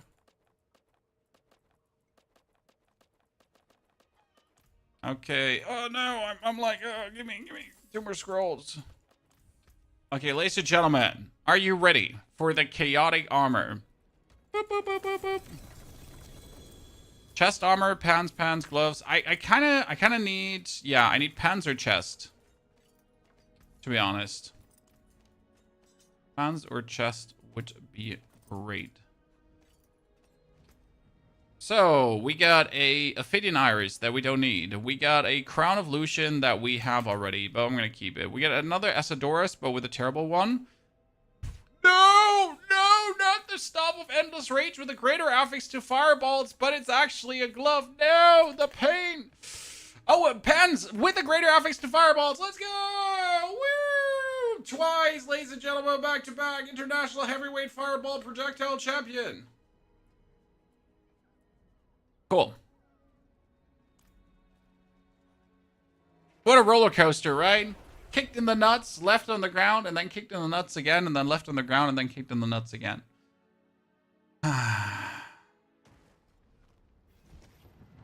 As a resident American, it's just a normal interaction. Mokader, my condolences. I forge more than horseshoes and nails. What do you need? We're gonna destroy the... No, we're gonna keep the 2 stuffies. The Asadorus can go away. So why is this so good now? First and foremost, we're gonna have to take our Staff of Endless Rage pants. Okay? And the Staff of Endless Rage pants, they now want to get the Fireball. Okay? So we gotta masterwork the Fireball projectiles. Step number 1. Nope, not chance. Not chance. Why not the chance? Because we have the chance on the other 2 items, and that's why we don't need to masterwork that. Okay? So you need the ranks to the fireball. Preferable triple masterwork, but obviously I'm not going to bother about that because I really can't. Right? I can't be asked to care that much. Okay, the good thing is, if you then masterwork the other stuff, so we can put this away, we can put this on, then I can use these 2 items here right now, okay? And these 2 items have projectiles and projectiles, so we're sitting at 26.4 plus 33.2, together with 48.5. It means we're at a 100% chance just to launch them twice, which is amazing. This means we need to get the Staff of Endless Rage now up, boink. And then we're gonna have to pull my... Ahu and pull out. This is, by the way, a bad rune combination. I just don't have a better one. So I use Ahu and Thol because I don't have use core skills for offering. Which is a bit unlucky, but it is what it is. So now that we have the Staff of Endless Rage here and the Banished Swords there, plus the Gloves of the Illuminator at this spot, we actually are required to get ourselves a different Crown of Lucian because we have to play the Crown of Lucian. Without Crown of Lucian, this actually doesn't work. Because otherwise our skills don't get costly enough, and that kind of feels bad. So rubies, let's actually make grand rubies. That costs souls too. Wow, that's a bullshit. Okay, now we're gonna do the boots. So luckily, if you go for my Crown of Lucian, right, I have boots. Already triple masterworked, multiple of them. So I can just do this. Now we're gonna lose the Orange Herald, which feels a little bit bad, and we also lose our movement speed thing. And that's where the Heir of Perdition is questionable, because what we would need right now is the... what is it called again? Flicker Step. Sadly, I don't have Flicker Step because I keep disenchanting. No, I have a Flicker Step. Oh my god, I am so talented. Wow, this talent is oozing out of me. I am the talent, Chad. Wow, that's crazy. So what are we gonna do here right now? We got Flicker Step for everything but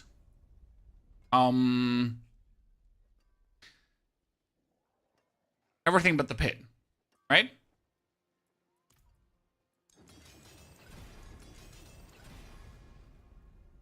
Because now I can use the Flicker Step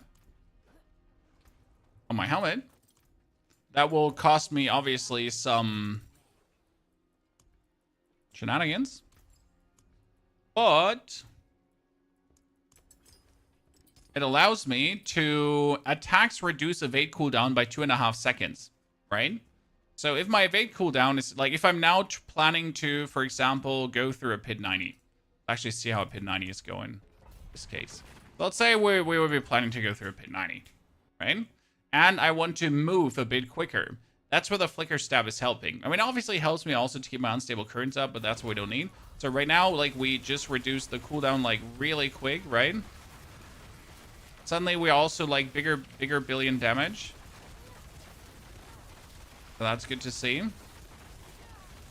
We're seeing higher double-digit billions, so that's nice. You notice how the Flicker Step is technically for higher pit tiers useless because you're not yet, right, doing the damage to profit from the bonus movement speed that it gives us, right? So right now we would still be better off with the Heir of Perdition for the bonus skill ranks, especially if I'm not masterworking correctly. We're missing a breakpoint because right now I'm sitting at 246 mana cost, right?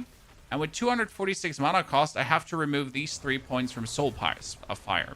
Unless I would obviously get more ranks now. So if I now had more ranks into the whole thingy, that would be different. Because then I would have every single cast being overpowered. So this is important, right? You need to get to the 275 mana. And now I need to get the Illuminator Gloves as greater affix with a greater affix to Fireball, that then when I masterwork them, I get enough, even without committing. So if I, for example, now pull out the, like, if I put on the Heir of Perdition again, and we go into that pit 90, just as a comparison, there's no bit planning yet, Chloe. I'm sorry.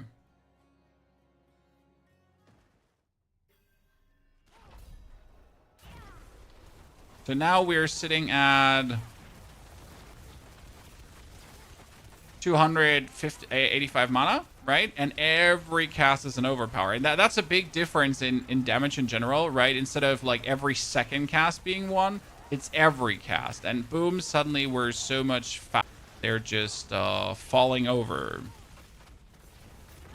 You can imagine that, like, obviously that's great, but I also don't need the teleport reduction, right? Because I am not required to go quicker through the dungeon because we're going to be going from pack to pack. Now the goal would obviously be to have both, right?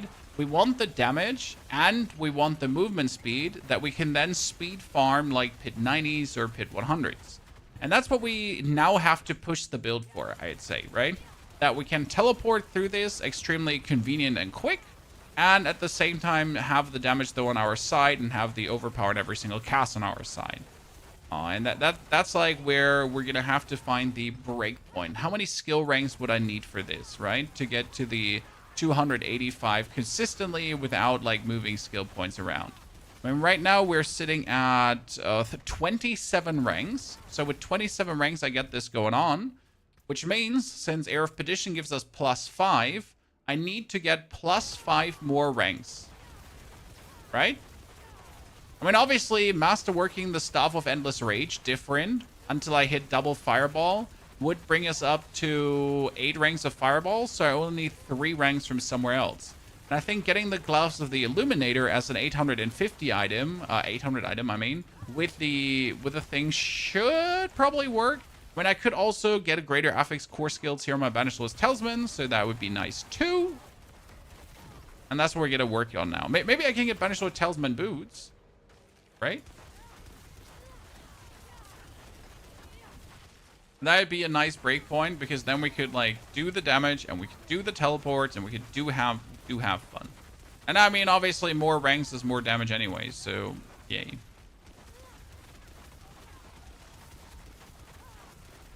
But we're seeing 50 billion damage is the highest I've noticed, chat. So that's great. There was another 50 billion. So we are certainly in the 82 billion. Okay, ladies and gentlemen. So we are getting into the double higher digits, but we are not at the triple digit billions yet. So I won't rest until we're there. Have to get that up. Want the triple digit billions to be a regular occurrence, right? Not just the doubles. Need the triples.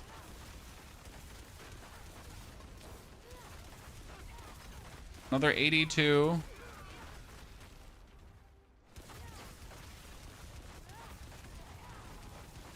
Is there a way to get CC stun immunity outside of aspects? For which class?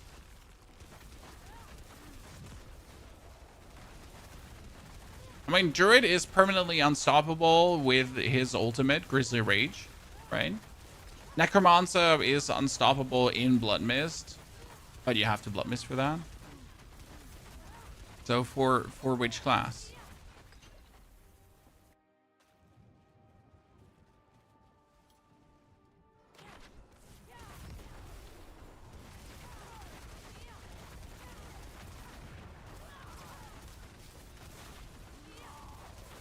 Okay, let's put like here's some ice bolts into her to scale our damage up. I never know where to like exactly stand when you're playing this. Is it better if I like stand right inside of her? I think it's more damage if I stand right inside of her, right? Yeah, probably. What do we need? We need to only overpower.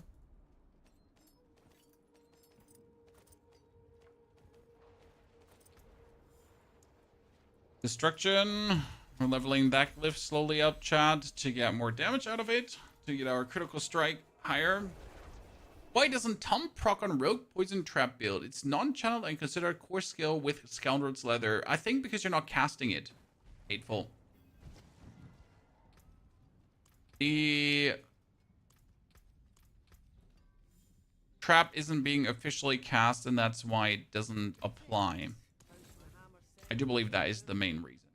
Okay, we're going to put the Crown of Lucian away, the Staff of Endless Rage, and the Crown of Lucian. Now we're going to swap out the helmet, as I said, right? And we're going to do a Infernal Horde, because now we're going to see, like, how does the bingo bongoing work around in the Infernal Hordes. Where can I read more about this build? Getting back into D4 Season 1. This build does not have a planner yet, sir. Today was pretty much the figuring out how much does this do, how well does this go. And tomorrow you will be having the planner and the build guide for this. Just not today, because we're pretty much still in the phase of making this feel good, of making this vibing, right? And especially figuring out what you minimally need to make this work and what you maximally need to make this really, really strong. Did you do the Meteor build you had in mind? It didn't work. I mean, so the Meteor build worked, however, it just didn't scale enough, and that puts it into a position where it's just really not worth it to do. As much as I like Meteor, as much as it's fun, if you compare the Meteor, for example, to the Fireball build, it does a fraction of the damage, and it needs more stuff to work, right? So for the Meteor, you would pretty much have to have already a highly scaled Ball of Lightning build to then be able to farm the gear for Meteor and make the Meteor, and then it would be worse than your highly skilled lightning build.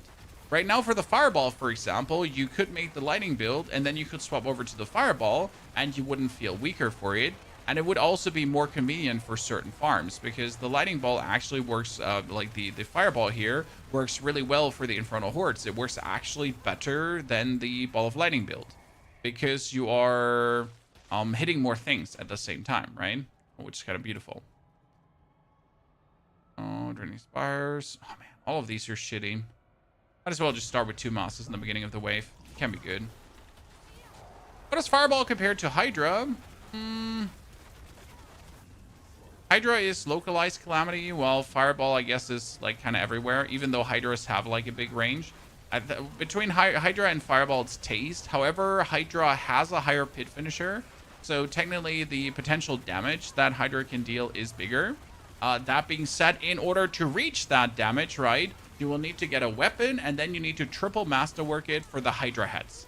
And that's like the one thing about Hydra. If you really want Hydra to be like super good, you get a triple masterwork, really, that like 6 Hydra hats, and then bring it up to 12, and then feel good about it. Worst case scenario, temper it on 2 weapons to really feel good about it, right?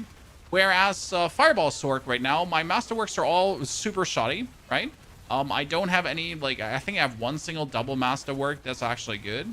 But by absolutely no means do I need triple masterworks to make this good, right? So double masterworks for this build are enough, and they're not even needed. And I think that is a big selling point for a build, right? I want the 2 more for Fiends.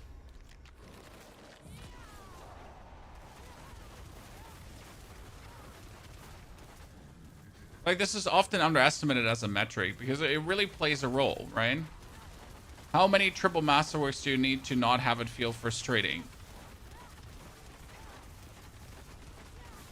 Party, thank you for the Prime subscription and support. Party, good to see you there, partner. Thank you very much for joining us today.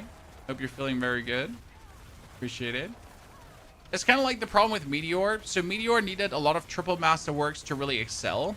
But if Meteor needs a lot of triple masterworks to excel, to then be worse than a single masterworked ball of lightning build, then no matter how much fun Meteor is, it's just really not worth it, right? I'm sorry. If I need to like pretty much have like perfect masterworks and everything to just make it like feel okay, and I'm saying okay, right? Not even good, just okay.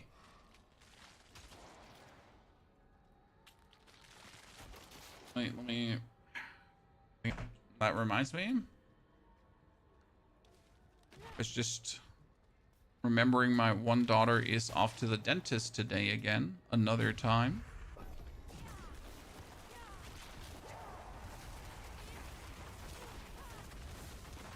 I was a bit confused because daughter number 2 is with and not here. Following things 216, this is crazy, sir. Well, it's been a while now. We're streaming 11 years, my friend. Since mid of 2013, this stream exists. So it's been a few years that we are content creating. And it's hopefully a few more years that we can content create and people are enjoying the stream. And I'm happy we're still here. I'm happy people are enjoying the content. And we hopefully have many more exciting years to come with great games left, right, and center. Right? Play Barbarian, please, Kafki. Well, it really depends on. Really depends on how some of the new game releases are going. If I'm not having a single ounce of fun with Fellowship, we might just keep playing Diablo, right? So that determines a little bit how the next streams are gonna be. Also Vampire Masquerade, right? I'm looking forward to that one, but we'll see. Party Boxer, thank you for the 2nd month of support. Hateful, thank you for the 5 gifted subs. It's very kind of you, Hateful. But also greetings to everyone who's hanging out and enjoying themselves. Pleasure. I'm happy to provide that content for you, Hateful. I'm also looking forward to a bunch of new games, honestly. By the way, has any one of you finished Ghost of Yotei and can tell me how they enjoyed their journey? I've actually not heard as many good things about Ghost of Yotei than I did about Ghost of Tsushima. Right? Because everyone was gushing about that one. Ghost of Yotei is more like you get up, you should play it, but it's not like you must or you will regret it forever. Furthermore. Morning, RT. Good to see you there, partner. So we need another preferable Banished Lord's Talisman with a greater affix to core skills. And or I'll just have to go for some very lucky Masterworks.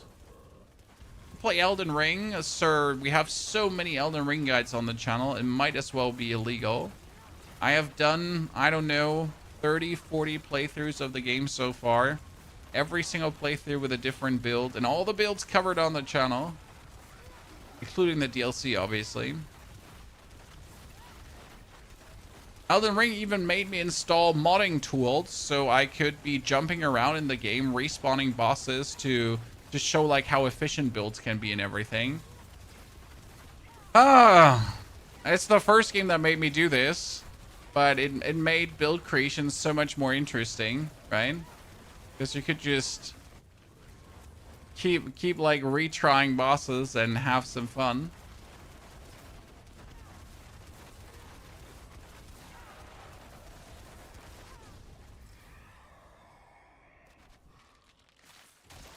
Precious Spire, Exalted Hordes. Let's do Precious Spires. I mean, these have been like some really bad buffs, but we're still easily at 666 ether.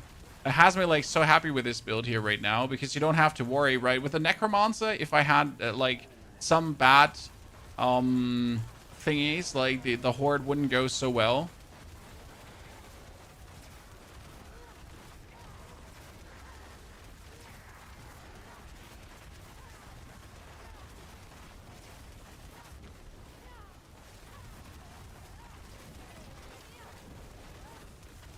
Now we're hoping for that core skill. But I think we're just going to invest some resource here into the double temper for the fireball. Because that's going to bring it up to 8? 8? Yeah, right?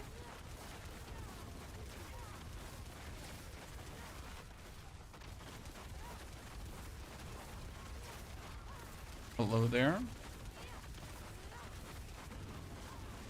Could also do some more nightmare dungeons.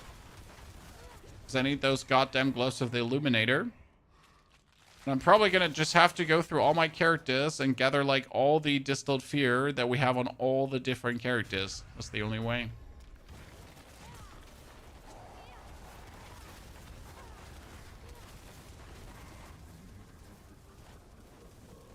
Only came across your channel since season 9. How dare you? Well, what the fuck? I'm so mad at you right now. That's wow.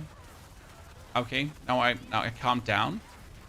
What's your top 3 best games or replayability? Huh, that's a very good question. I would probably say Darkest Dungeon 1. Right? The game is so frustrating, so beautiful, it's so much fun at the same time. Then we got good old Slay the Spire, which is one of the best replayabilities out there. I mean, I have Slay the Spire on my phone, and it's my favorite travel game, right? Because you can sink endless hours into it without ever getting bored. And then third, replayability-wise, would probably be Elden Ring, because I could just keep making new replays of that game, and I would never get bored. Right? Just do more. Just do another run. Just do another run. Just do another run. Just do another run. Are you alive with 14 life? Mana shield. I have 10,000 mana. My life is my mana. My mana is my life. That's how I survive. With life.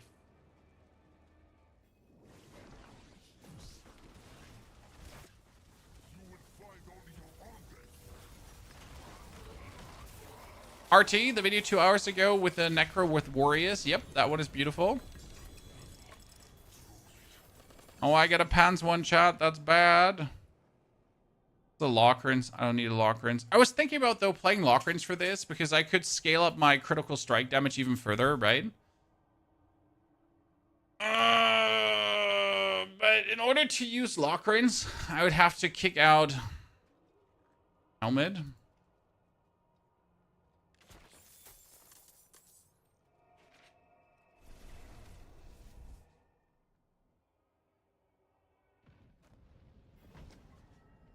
How does this build compare to the Crackling Energy build, Cheryl? Oh, you can do Pit 100 easily with this as well and speed run over it. The Crackling Energy build is stronger. If you then like the ball of lightning, the boom ball of lightning. Because you would have to play the boom ball of lightning. What is the boom ball of lightning? That's the one where you overpower consistently, like pop, pop, pop, pop, pop. If you then enjoy that playstyle, because not everyone does, right? It's also more a question of, do you want to be fire or do you want to be lightning?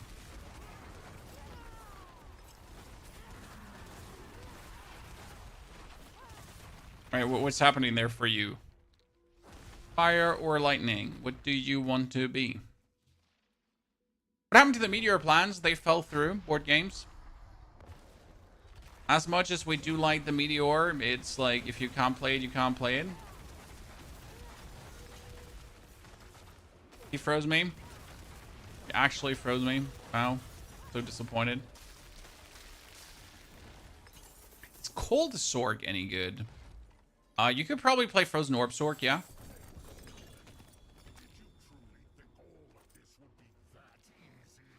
Oh, wow. I haven't seen him in forever. So this is a Starfall coordinate, guys. It's actually a really good Starfall coordinate. It's talking about the Meteor plans.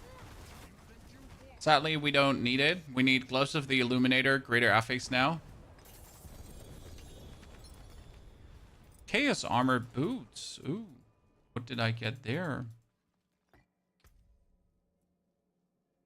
Ah, Godslayer Crown. And we got one more, but we also get 3 Betrayer's Husks now, so that's actually good.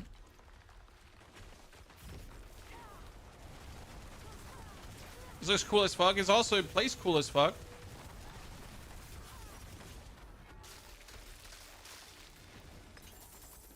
Oh wait, my dad is sending things around.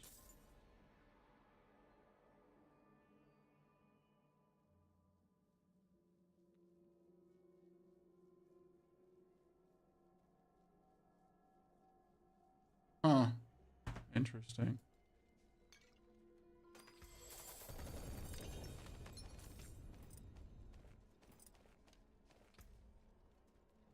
Good. We need more Distilled Fear. I think I'm gonna try to check some Distilled Fear from the other chars. I'd like to see your Fireball build since I main Sorc and I look up to you. Samadi, we will have the full guide tomorrow happening, but you pretty much just need the Staff of Endless Rage. Not even as a Chaos Armor, together with Gloves of the Illuminator and a Tal Rashas, and you're good to go. The goal is obviously to banish Lords and Crown of Lucian, because Crown of Lucian, together with Advanced Techniques, Power Siphon, and Mana Shield, allows you to permanently overpower.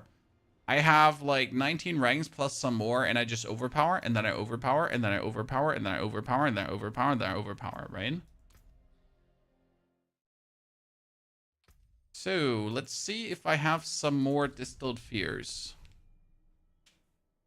Do you fart when you stream or do you hold it in? I only fart when I'm with your mom, Wanderer. And we talk about you and the disappointment you are. Good talk.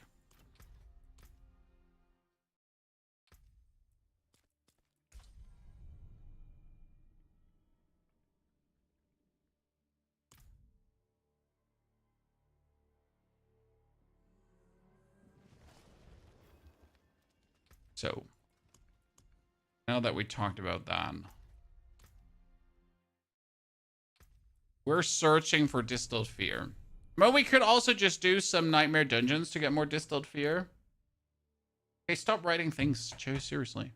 That's why I have all my WhatsApp groups, like, muted. I don't know if you're the same, chat, but usually all the WhatsApp groups, family groups, everything is muted.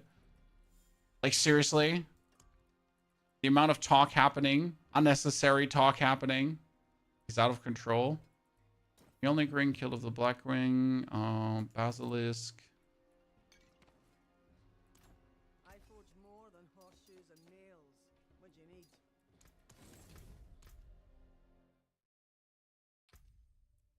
Orphans. Maybe we have some more. Also, nasty thing with the 180 BDTDs. Do appreciate it.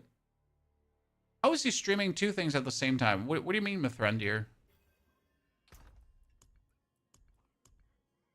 Oh, there's more. But wait, there's more.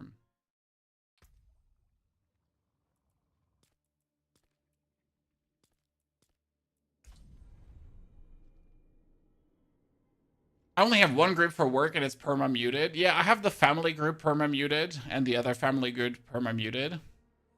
I must be doing something wrong because I can barely do pit 100 on Boom Ball and barely have 10,000 mana, but I can't figure it out. Visual Creative, it's not your fault. You're fantastic, okay, Visual? It's not your fault. The reason why you can barely do pit 100 is because Ball of Lightning at some point needs to have perfect Masterworks. You won't get anywhere unless you have perfect Masterworks going on. And that's kind of like the issue with any Sorc build. No matter what Sorc you're playing, you will hit this wall where unless it's triple Masterworks, you're not going anywhere. Unless you have the greater affixes, you're not going anywhere. Is full view stream available on YouTube mobile? Yes, sir. On YouTube, we have a vertical stream and a horizontal stream going on, right? So you can pretty much flip your phone.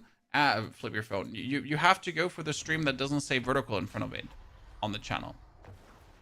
I was afraid of that. It's the general problem with Sorc. So Sorc is usually very good, very fun, very amazing to play. You enjoy yourself, but the Masterworks are needed. I mean, right now, how do I get more damage out of this build? I need to get at least a double Masterwork to Firebolts here. I need to get this as a greater affix, right? I need to get a double Masterwork to Core Skills here. I need to get my rolls to Pyromancy attack speed as high as possible because that helps. I mean, this one doesn't even have Pyromancy attack speed, which is bad. I could get this to 20%, so that's obviously something I could get at this point as well. We would need to get ourselves a... The aspects are actually kind of good at this point, so that's that. It's mainly getting the greater affix gloss with the Illuminator right now. Because that makes a big difference. Obviously on 100%, that's the problem. Like getting it on 100%. One more, then we do 2 Betrayer's Husk. You can stream on Twitch and YouTube at the same time. Yes. Ah, Mithrandir. Well, you're allowed to stream to Twitch, YouTube, and everywhere at the same time. You know?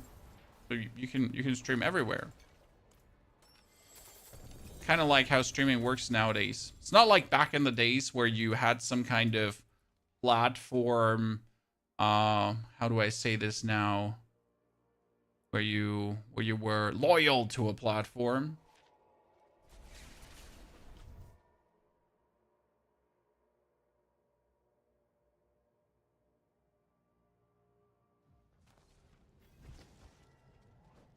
Well, there was obviously some exclusivity clauses, but there was also like people took pride in being a Twitch streamer, people took pride in being a Facebook streamer, and people took pride in being a YouTube streamer.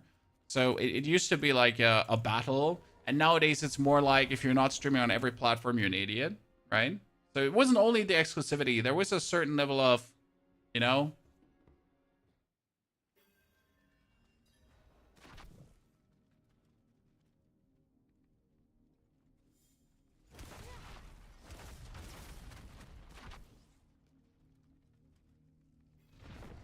So...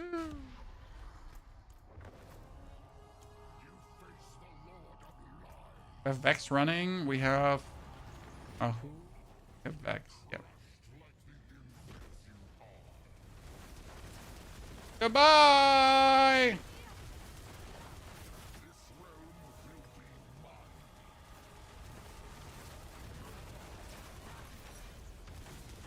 Oh, I could tank it. I was like, can I tank it? I can tank it.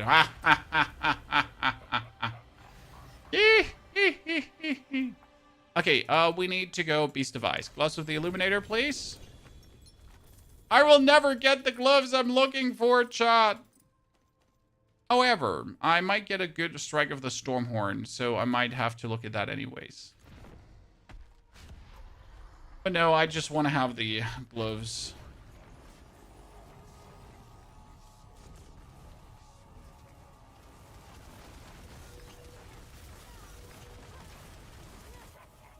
Yeah, like, you really have to, like, stand in a certain way so the balls are, like, bouncing better into him. Maybe survives. Wow, a double greater affix helm. Jeez, I need more gloves with greater affixes. Okay, that is a Starfall coordinate with 2 times the wrong, but a low roll, so that's kind of cute. And we get gloves with 3 mana when Fireball explodes. That's actually really disappointing. That's worse than what we have right now. It's not like it's not even better. It's actually like right away worse than what we have. Let's sigh.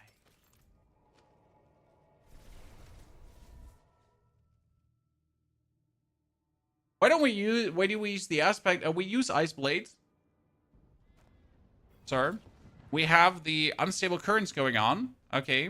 And we have like shock skills going on as our enchantments plus the familiar, right?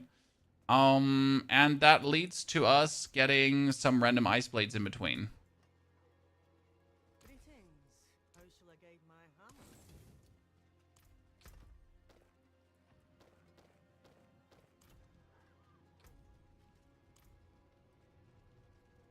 Kind of.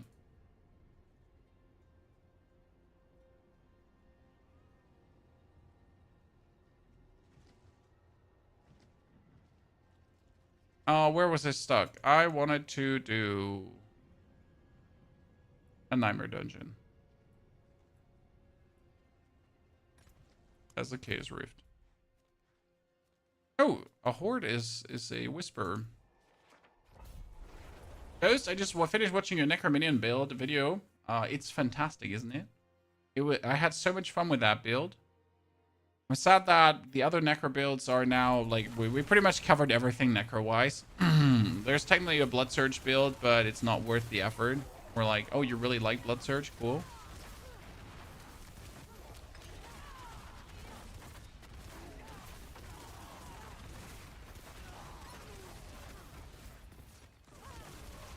Oh, we could do a strong room. Yeah, sure. You know what? Let's do a strong room. Let's see how that feels with this build. Let's say strong rooms have felt with a lot of the other builds wonky donkey. Blood Surge used to be awesome, yeah, but then they actually nerfed Overpower heavily without buffing Blood Surge, so they cut into the damage that any Overpower does.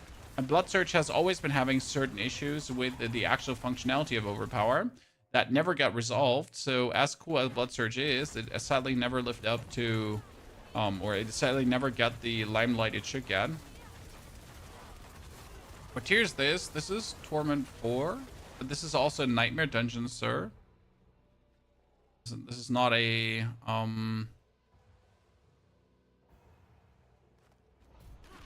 hid.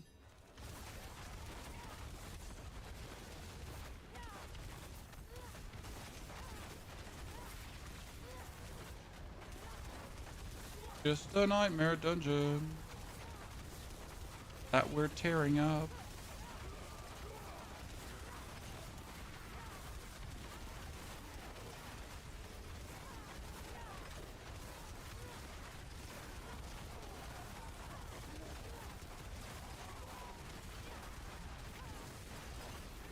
Yeah, this is doing exactly what we wanted it to do.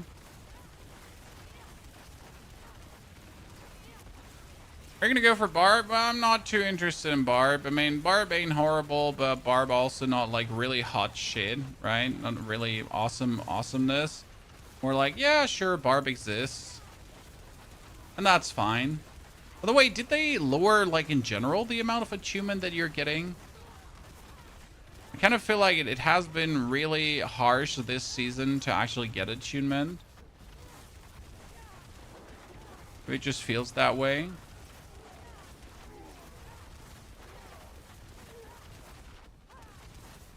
I guess, say, like, it always has felt, like, really weird getting to the full attunement amount. They made it extra difficult for no reason.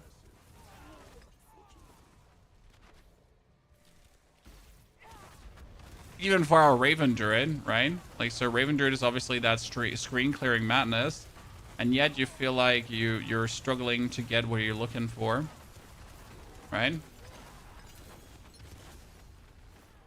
Yeah, if you don't get the choice that makes the circle go faster, exactly, right? It feels weird. I'm not the only one that's wondering. What dungeon do you do when you're trying to farm unique sushi? Infernal Hordes. The Chaos Rift dungeons I only do because they give me Infernal Warp, and by giving me Infernal Warp, I am...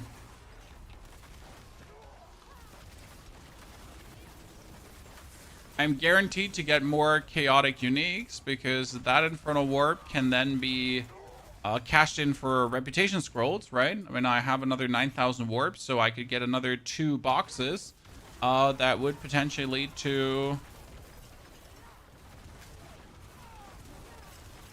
the chaotic uniques I'm looking for. Because obviously I'd like to have a Banished Lord's Talisman now as a... with the Greater Affix core skills. Would be amazing. Right now we only have 246 mana, and that's pay up.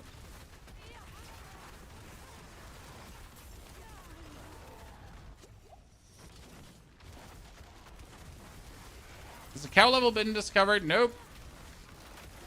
There's a lot of, how do I say this now? There's a lot of hidden things and weird stuff, and you can already follow up on things. At this point, I don't think there's a cow level. I just think Blizzard is trolling everyone, and I hope they actually do. You know, as intriguing as I find the idea of a cow level on the one hand, on the other hand, like maybe you should break with some conventions at some point. Because if you keep this up, people keep like expecting you to add like 20-year-old content to every new game and keep adding and keep adding and keep adding, right? You can never do too many new things because you're so caught up in doing the old things over and over and over and over and over again.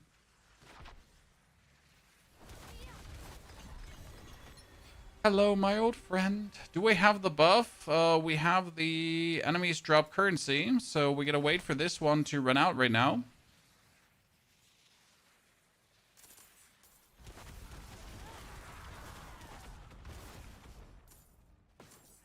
There we go. We got that really late, so not much warp was gained. You get the buff twice this dungeon. I noticed, Asian. I noticed. What class are you? I'm a Sorc. Throwing fireballs, Arthur. A fireball flinging sorceress.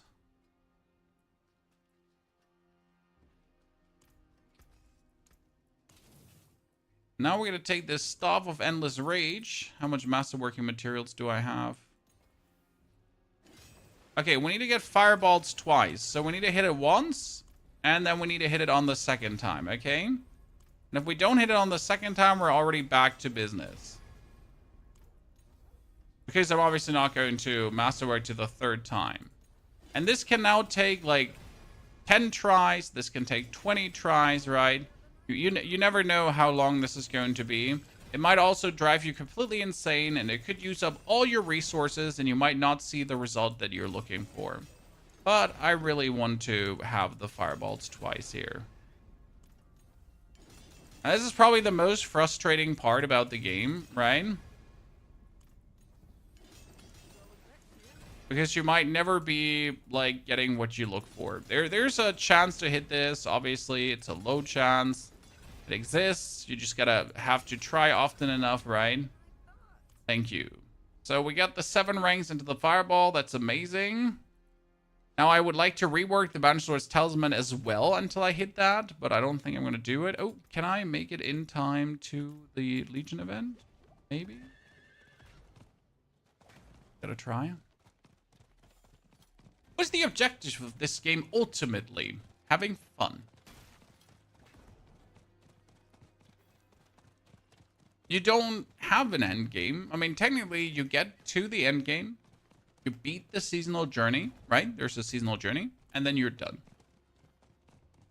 If you go after that, you would have to get each character to 60, each character to Torment 4, and after doing that, after getting each character to 60 and each character to Torment 4, right? You would then have to beat Pit 70, and then you're technically done with that character. Then the character has done all the requirements for the season. However, like, you obviously can set up your own goalposts, like getting your character as strong as possible, right? getting Paragon 300. I mean, technically the end goal would be Paragon 300 because there's a skin for it, right? However, Paragon 300 is a very, very, very, very meaningless grind because actually getting to Paragon 300 doesn't even make your character stronger. The third time in a row I've popped up on your doom scrolling time. Well, that means I'm doing something right, sir. That means I'm doing something right. Or you have an unhealthy obsession. Or both.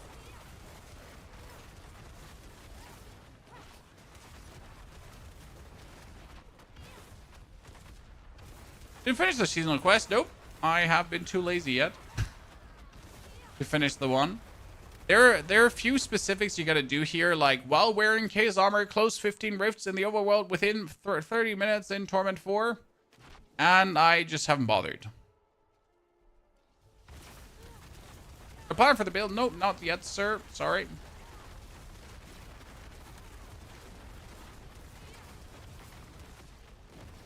Fireballs. Fireballs. Fireballs. And we still need to get, like, the last level of strength boosts.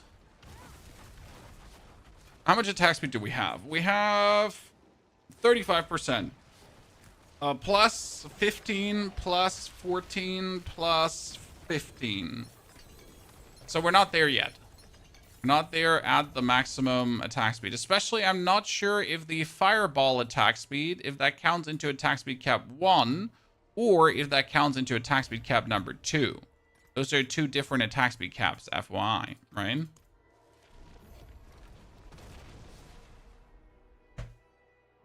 Are they announcing something this week? Not this week, tomorrow. I mean, which is this week, but tomorrow.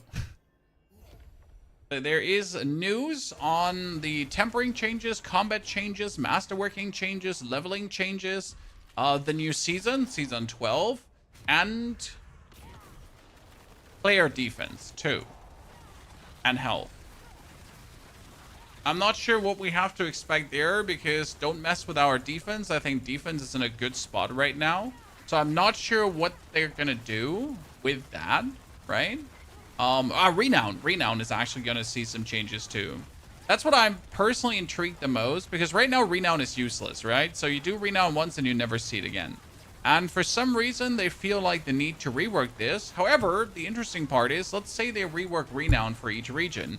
That could lead to more loot during the journey. Because right now, maybe everything we earn from Renown is going to be permanent, right? And then if we do Strongholds again, which we have to do for leveling anyways, we might get new Renown that every season that actually just leads to more loot. So it's kind of like a bonus little something that you could look forward to while leveling, that as you actually do dungeons, as you then finish regions, as you then do Strongholds, you might get somewhat stronger, more something.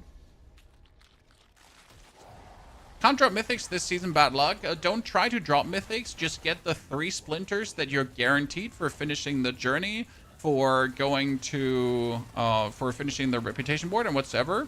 Then you farm 22,000 warp, which is also very easy to actually get 22,000 warp, right? And after you then get 22,000 warp, then you're going to simply hand that in on a new character to instantly get yourself another spark, and then another spark, and another spark. I mean, technically getting mythics is extremely easy. Hope K's armor stays. In my humble opinion, K's armor should be 1 K's armor per character, right? For the future of the game. I wouldn't mind if it completely stays as is, but I can't see that sadly happening. I don't think Blizzard has the ground vision for that. As much as it pains me to say, because I really want to see it stay as well. Oh shit, I just had to click one more fireball. Okay, Stalking Devil, Exalted Fiends. Yabba-dabba-doo. We're planning to 300 Paragon. No, absolutely not, my friend. So the thing about hitting 300 Paragon is, right? I played around 100 hours this season. I think around 100 hours, right? And the question is,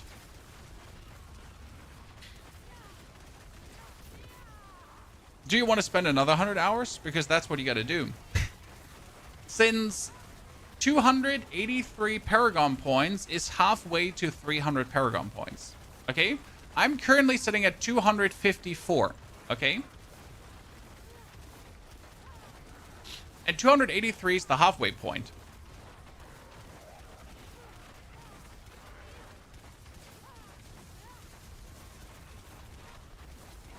So yeah. You had trouble getting the runes for mythics, just gamble, sir. YOLO gamble. Hit that button and pray to the Lord. And if the Lord doesn't bless you, throw a temper tantrum. The most reasonable behavior.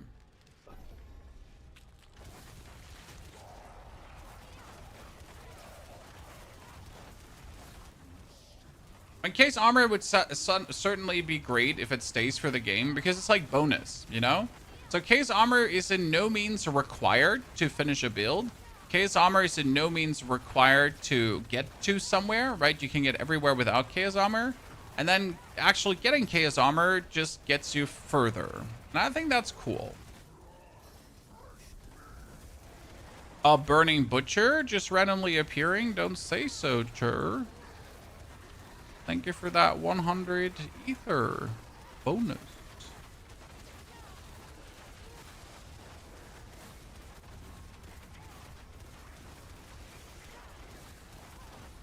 So the time to get to 283 is the same as going to 300. Yes. Like, obviously getting to 300 is a little bit faster because you're going to speed farm dungeons now instead of taking your time. Still though, going to 283 is XP wise half the rent. Half the journey. Which is crazy.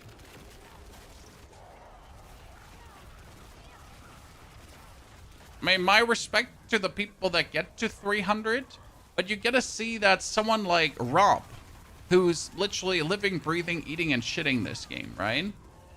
Like, I think he got to Paragon 300 after the 3rd week of playing. And we're talking about 10-hour sessions per day, right? So, like, put that into hours, right? That you don't have, and you don't even want to have. 300 is really put on such a far-away pedestal that as a casual gamer, you would have to play all 3 months of the season, and then you might not even reach it. Right? 300 is meant as this, I'll do it once and then never again. Which is okay because, again, there's no power gain. Okay, this is like very important. At some point, 300 does not make you stronger. So right now with my character already, I have these 3 Paragon points, and I got really nowhere to put them in. There's nothing, like, I can obviously take some random intelligence nodes on the board, right? But there's no additive damage, there's no defense, there's nothing to make my character better. And it's maybe a 0.03% increase of something for me. Right?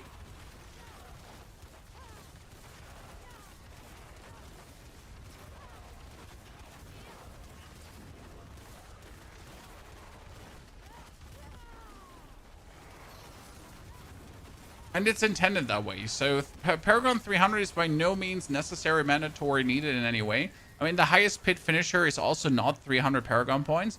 That, like, it's more important to get your runes to, like your runes should all be, your glyphs should all be 100. That's more important.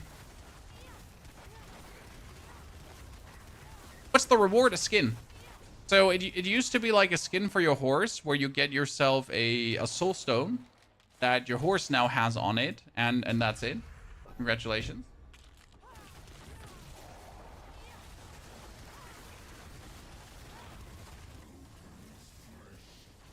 I guess you're only 70-ish. Ha! Beginner skill guard. Button, Rob goes every season to 300. Show off or just because he can? Well, I mean, so it's a content creator thing. Like, you gotta make it so you might have not noticed this, but every season has a few of the same videos. Start of the season is level videos. Mid of this season is kind of how to farm the seasonal currency. And end of this season is how to get the most XP to then make it to Paragon 300. I mean, since if you're a creator that only does Diablo content and no other content, right? You gotta obviously do as much Diablo as possible. So like for Rob, for example, we have a person who only does Diablo content. There's nothing wrong with that. This is not a judgment, right? It's just what it is. So the man just does this game, right? I do all the games, for example. So I don't care about getting to Paragon 300 because I don't have to make a video about Paragon 300 because before I do that, I'd rather play another game, right? I'd rather play something completely else and make videos about that. So that's pretty much like the thing. Like if this is your game, then you better also like try to get the most out of it, right?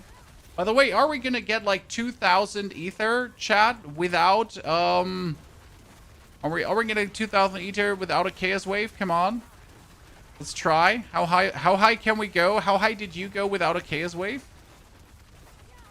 ladies and gentlemen?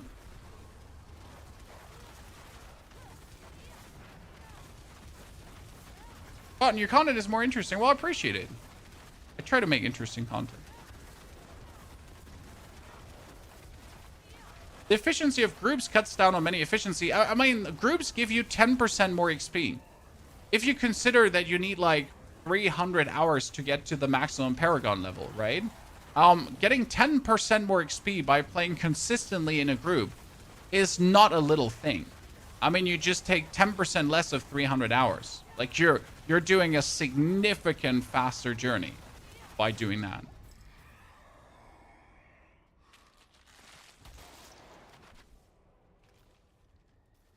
Naughty, what do you think of Cliptus? Naughty, I'm not here to give random opinions on other content creators. I like all my fellow content creators, FYI. Cryptus is a great dude, though, Naughty. His content is great. I often need to encourage Diablo creators to not get stuck too much on being a one-class thingy, right? I made that mistake, too. In the beginning, I was only doing Necromancer content the first 4 seasons. And I actually never did content for any other class.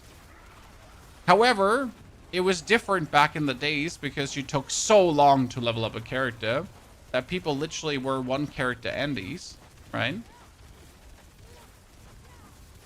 But with the leveling now taking 3 hours, if you don't make like more builds for more characters, what are you even doing? Right?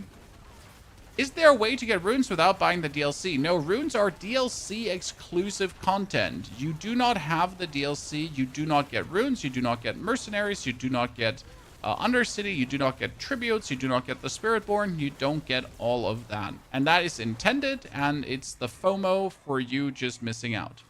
Okay, chat, almost 2,000. Almost 2,000. Come on, give me like, here, faster events. Okay, let's go. Ladies and gentlemen, are you ready? 2,000 ether without. You're currently trying to get 100 in PoE 2. It ain't pretty. Well, honestly, for getting 100 in PoE 2, I would just take the most OP build.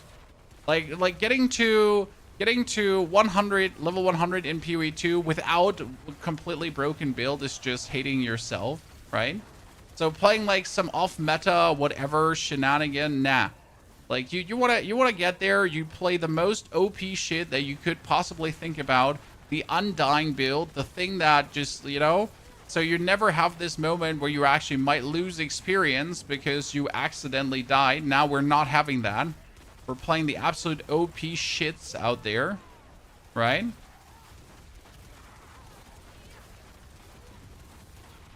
Come on, we're so close. Give him to me. We did it, chat. We're the chosen one.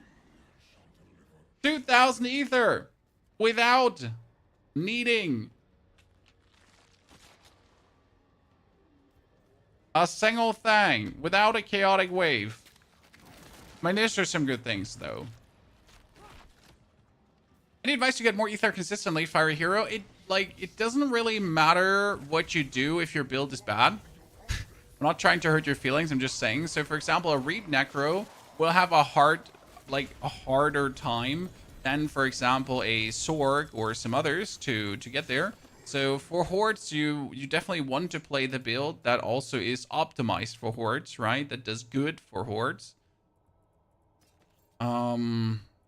Otherwise, it's just going to be a harder journey.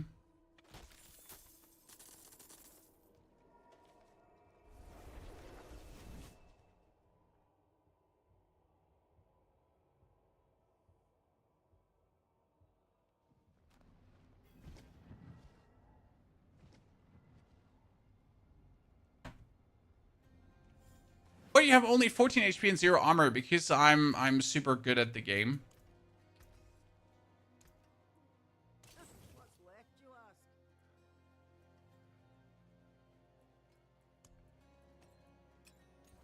I might also play a thing called Mana Shield, and Mana Shield allows me to just play like this. But it's probably because I'm like super good at the game.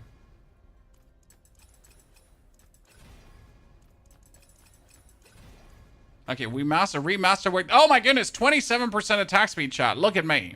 I'm a gamer. So what I wanted to do is I wanted to do another pit 90 and see how much faster we're now. No, so we play Mana Shield, and Mana Shield allows you to play with 0 armor, 0 HP, 0 everything.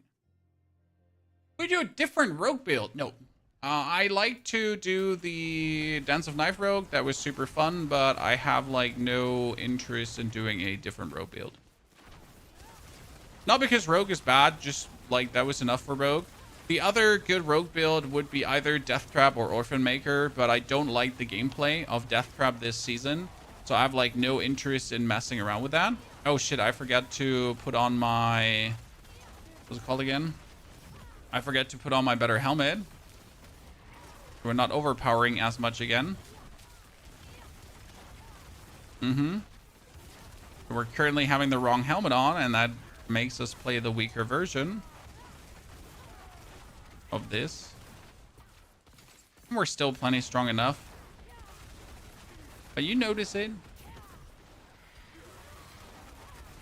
When you know what to look for damage-wise.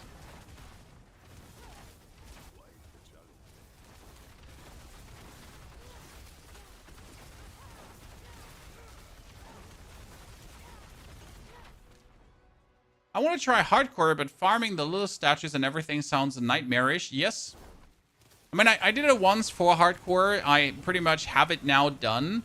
But it was annoying, and it made me quit hardcore like a couple of times. So yes. Having to farm the statues of Lilith again is just bad. I would wait for hardcore, though. Because, okay, so tomorrow evening, chat. We're getting news on renown changes. We're getting news on everything. So maybe they're going to torch the old renown system and remove these statues of Lilith, at least like the bonuses they give, and make these bonuses a permanent thing. So I would wait a little bit there. Right? Because there might be changes to the renown coming, so you don't have to force yourself through hardcore now. And hardcore might be getting more convenient. No, I don't know if they will touch it in a way that we want, or if they're going to touch it in a weird way. So we have no clue right now. And we'll have to wait a little bit. But hey. Be patient. Maybe it's good. Maybe it's good news. We're going to fight this build. Sorry, we don't have a planner for this yet, as we pretty much just put it together today. And I wasn't sure how strong it will turn out to be. So you pretty much get the construction stage. But I gotta say, we're almost at triple-digit billions. We're at farming pit 100 also. And we can do here a pit 90 in the weaker version build, because we don't have the Air of Petition on right now, right? So we can farm this in the weaker version in around 4 minutes currently, and we could obviously do it quicker. So that means we can do a pit 100 also quicker. Right now I want to level up a few glyphs, because all my glyphs are like level 48. I think I have one at 56. We're gonna do a bit pushing forward, right?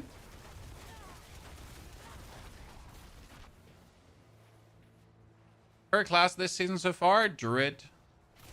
You know me, sir. Druid has been an absolute staple this season.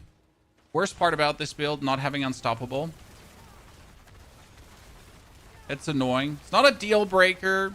Just something to be aware of, chat. Don't have unstoppable this time around. Okay, I hate it when you get your shield up and you get like infinite armor and barrier and you can't break that, chat.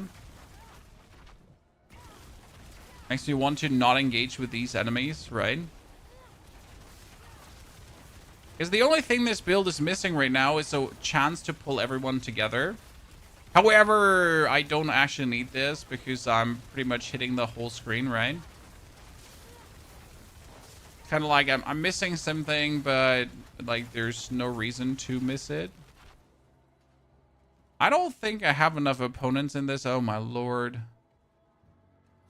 We gotta find. We're gonna kill every like little bit, every little tiny opponent to hope that he's gonna just push the. Right? Hello, sir. We need to kill you because you could be the culprit that pushes everything forward. You never know. You're gonna go and kill these. It's annoying, but it happens. I miss being perma unhindered. We all miss being perma unstoppable and just having a good time, but hey, it is what it is.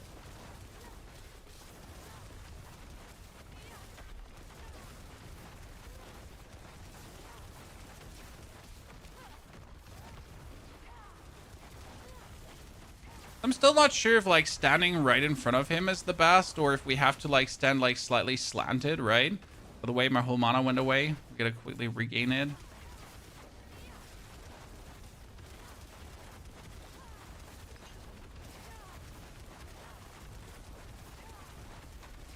Where's the maximum damage coming together? When we're like slightly standing tilted to the side or when we're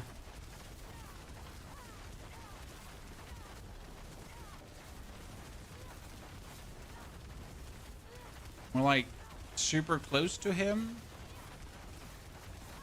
It's like a bit weird with the fireballs, the way how they're bouncing, right? I was asking myself,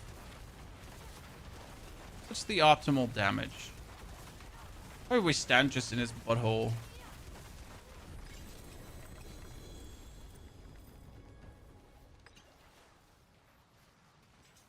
Okay, we need to get the destruction even further up. So like there are 46, 46, 46, 50. So a bunch of low level glyphs, much damage missing.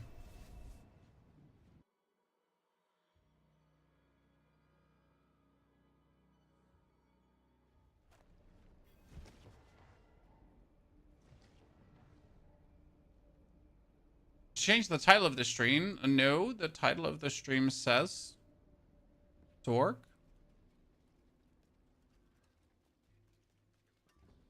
I hope the renown changes don't make us do another Lilith statues. No, they promise us that we never have to do that again. However, you never know, right? I mean, please don't disappoint us, Blizzard. Please don't make us do things again because we're all gonna cry. We're all gonna collectively be like, no, this is not what we wanted. Right? We could we have her here. I was thinking about like we could finish masterworking this one, I guess.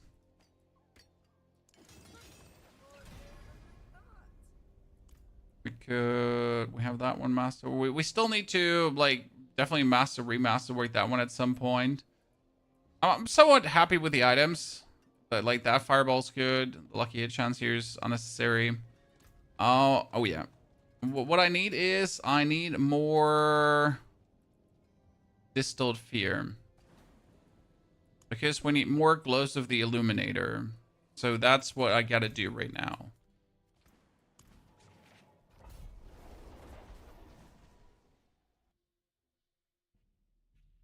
Ah, Luis, that's what you mean. Oh yeah, it still says that. That's true. That was from the stream yesterday. Hey, more keywords, brother. So right now, you notice like here, you really want to have the...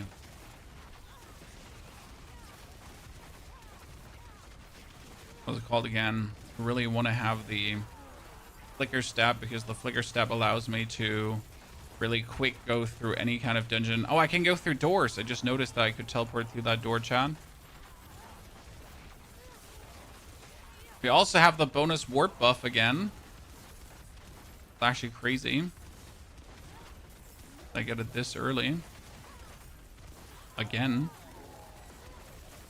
See, that's 1,000 plus warp. So we get 2,000 warp from this dungeon, Chan. And we're about to get another big warp bonus. So if I can get 2,000 alone in one Infernal Horde, chat, without a single chaos wave, how much can we get together? Should we do some Infernal Hordes with the community too? Anyone, any takers, chat? Any takers? Not right now, just like in general today. In general, any takers? Okay, I got maximum obolts. What item would I... Oh, shit. We got 2 times maximum obolts. What items would I go for? I mean, I don't need a new weapon. I have a good weapon. That's not completely true.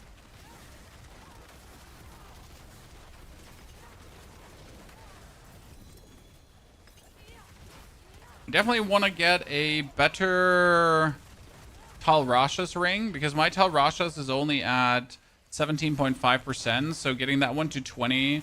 would definitely be something, right? Might as well do a lot of Barshans. Always happy to. Well, we do some hordes. Oh shit! Did I get the buff again, Chad? I think we got the buff again. We're gonna get another huge. Oh yeah, we're getting Infernal Warp.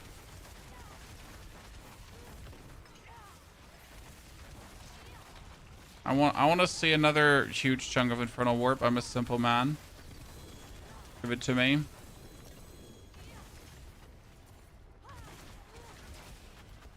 Need to really pick up every item. I can't afford to not pick up every item.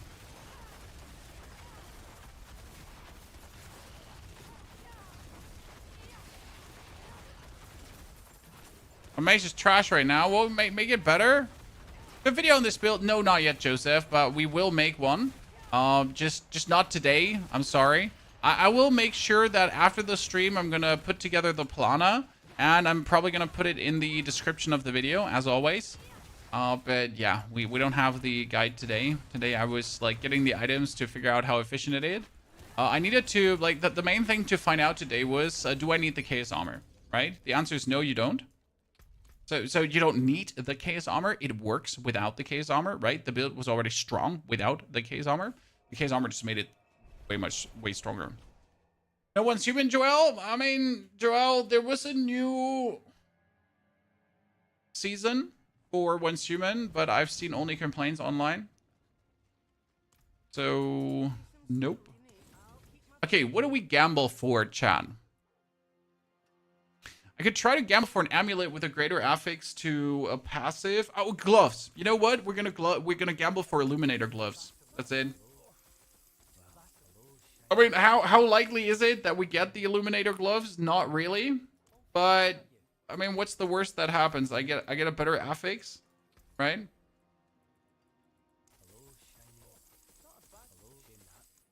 Maybe I get it.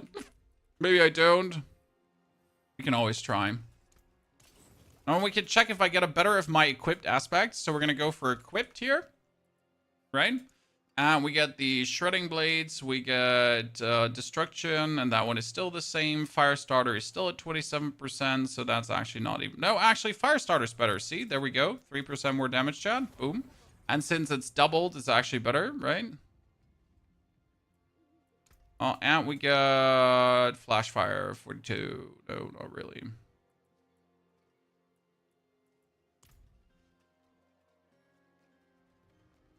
Okay, so we finished that one. How much warp do we have? We're sitting at 14k warp. I have enough distilled fear for another beast of ice, and it's a whisper. So let's go, Chad. Everyone, try Staff of Endless Rage. We have Staff of Endless Rage as our chaos armor, However, you don't need it SK's armor to make it work. Okay? It's sad that the gloves of the Illuminator don't exist as Chaos armor. That would make my life so much easier. You don't even comprehend how much easier that would make my life.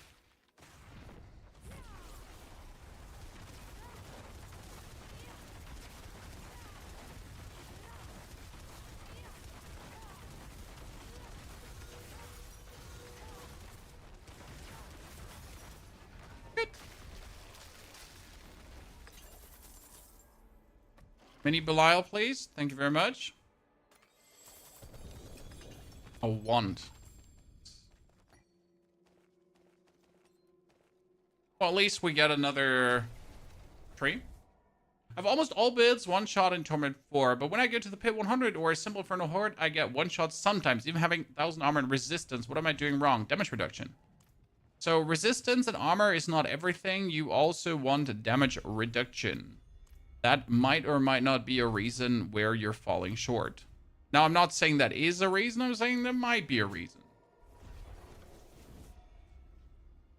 What gear are you looking for, Brodog? I'm looking for gloves of the Illuminator with a greater affix to...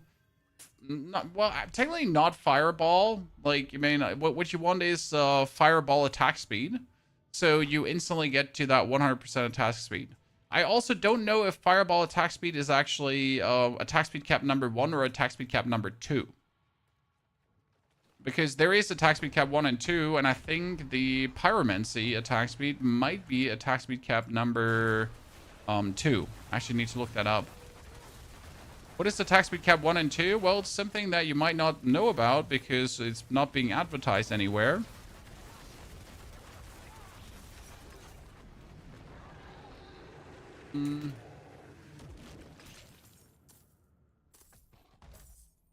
But there is essentially 2 attack speed caps. 1 and 2.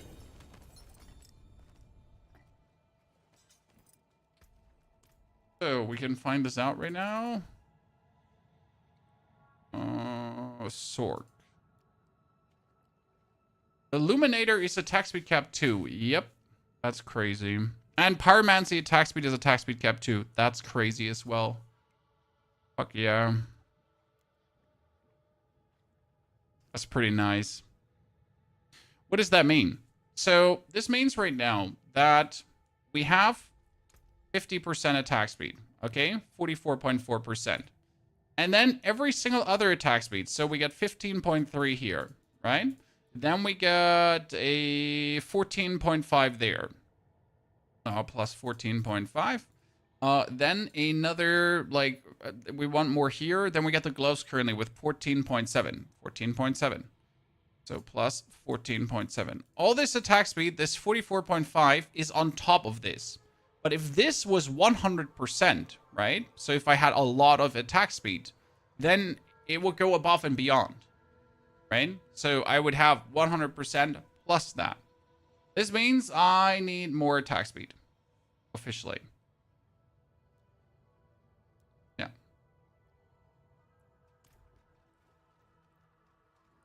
Because you can obviously exceed. So we gotta reroll the critical strike damage here to Pyromancy.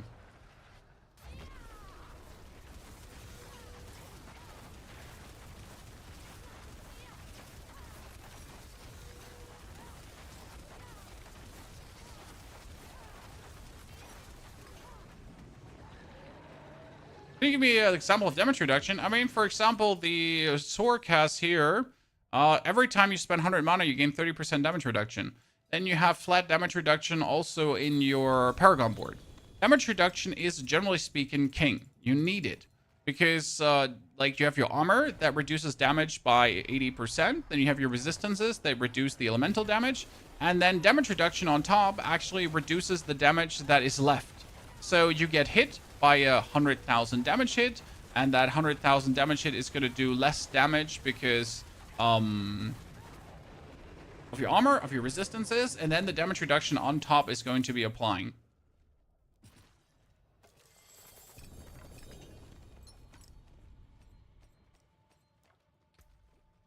Okay, we have that and that, but they're both worse now. I'm still looking for a 20% version, right? Oh, wait. Pick up the boots. Just, aren't you the man making some once human survival tips and tricks for beginners? Yes, we did that, sir. Just. It has been a while. And you can get runes that give you damage reduction. Exactly, you can get runes that give you barrier. There are multiple ways to go on about this. So damage reduction is definitely something you would want to have. It's not just all about armor and resistance. If you're just looking at armor and resistance, you're pretty much falling short of one whole tree of potential survival.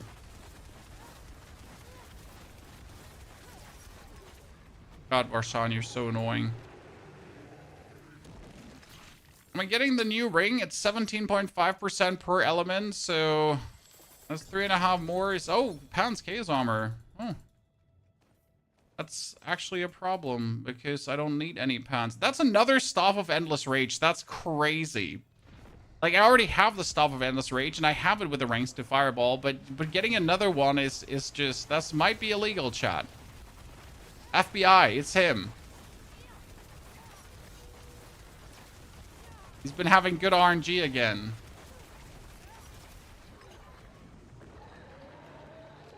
What's the name of the build? This is a Fireball Sorc. And it's definitely up there. Probably the third build behind. Like, you have Ball of Lightning build. You have the Hydra, right now being number 1. And then you probably have this. Staff of Endless Rage, another one. Okay, let's see. Well, we seem to be dropping good, Chad. So what's the worst that can happen? We drop even better?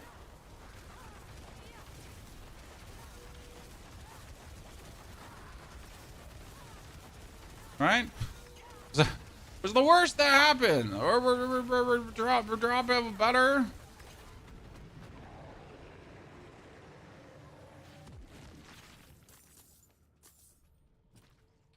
Show me the money. And all these summons, by the way, and not a single Belial, Chad.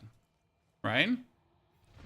All these summons, and not a single Belial. They really tinkered with those summon chances again, without telling us. And I won't be told different. I have a companion druid build, clearing 68-70 without problem. However, sometimes I one hit even though I have 3k armor and 9k life. 3k armor is useless, my friend. Anything above 1k armor does nothing for you. And if you have brawn over brains, even 1k armor is bad. Again, you're missing damage reduction. You test the build in the pit. I mean, there's nothing to test, sir. It just works in the pit.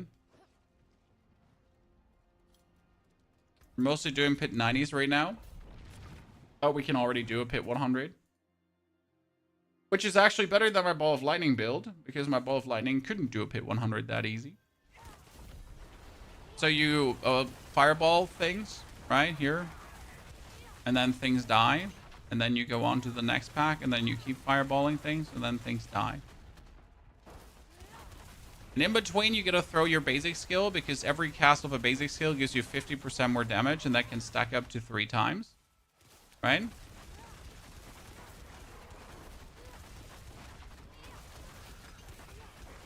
Well, that's how you're, like, right now doing a P90. As you can see, relatively smooth. We're teleporting a bit less now, because sadly, we have to, for the ultimate damage, give away some mobility. But that's fine, I guess. Can't have it all.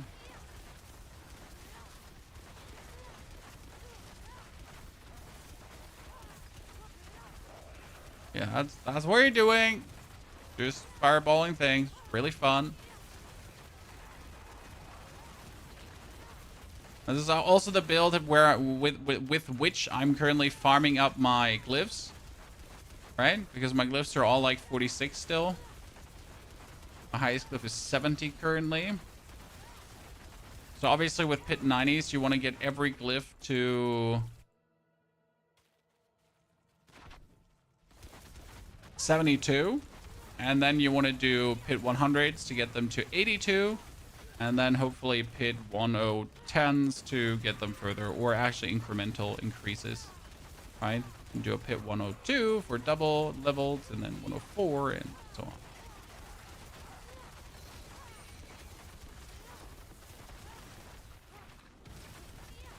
Is Diablo? Yes.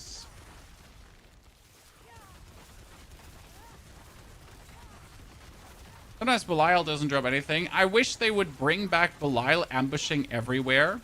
Because we used to have ambush Belial everywhere, right? In the season of Belial. And then for some reason they decided, yeah, you know what? We don't want ambush Belial to be everywhere anymore. And I'm like, bring it back. Right now. Right? We want ambush Belial to be coming out of every single corner. We want him to try to choke us to death. Wherever. Like, I want to do a normal global event in the Helltide ambush Belial. I want to do a pit ambush Belial. I want to do, I don't know what. I want to finish like a Nightmare Dungeon ambush Belial. I mean, the man should be crawling out of every nook and cranny and be like, surprise, it's me. Ambush Belial. Right?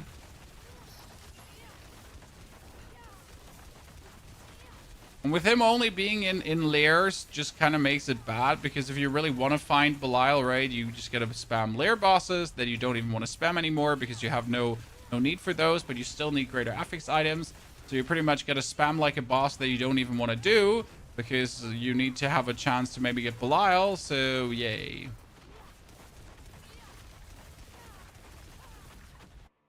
I was now at P90.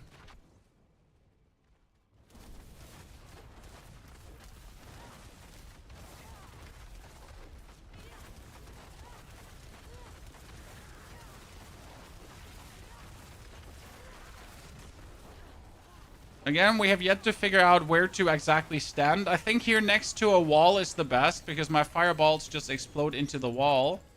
So optimally, I would probably try to pull someone inside a wall. It seemed to kind of work, right?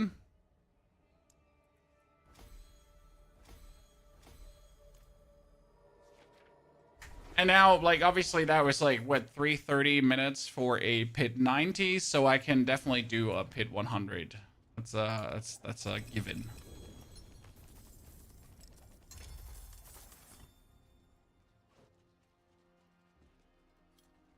I mean, to triple crit Ball of Lightning is a horror show. It is, sir. Right, my problem right now is that I need a Banished Lord's Talisman with a greater affix to core skills, and I don't have that.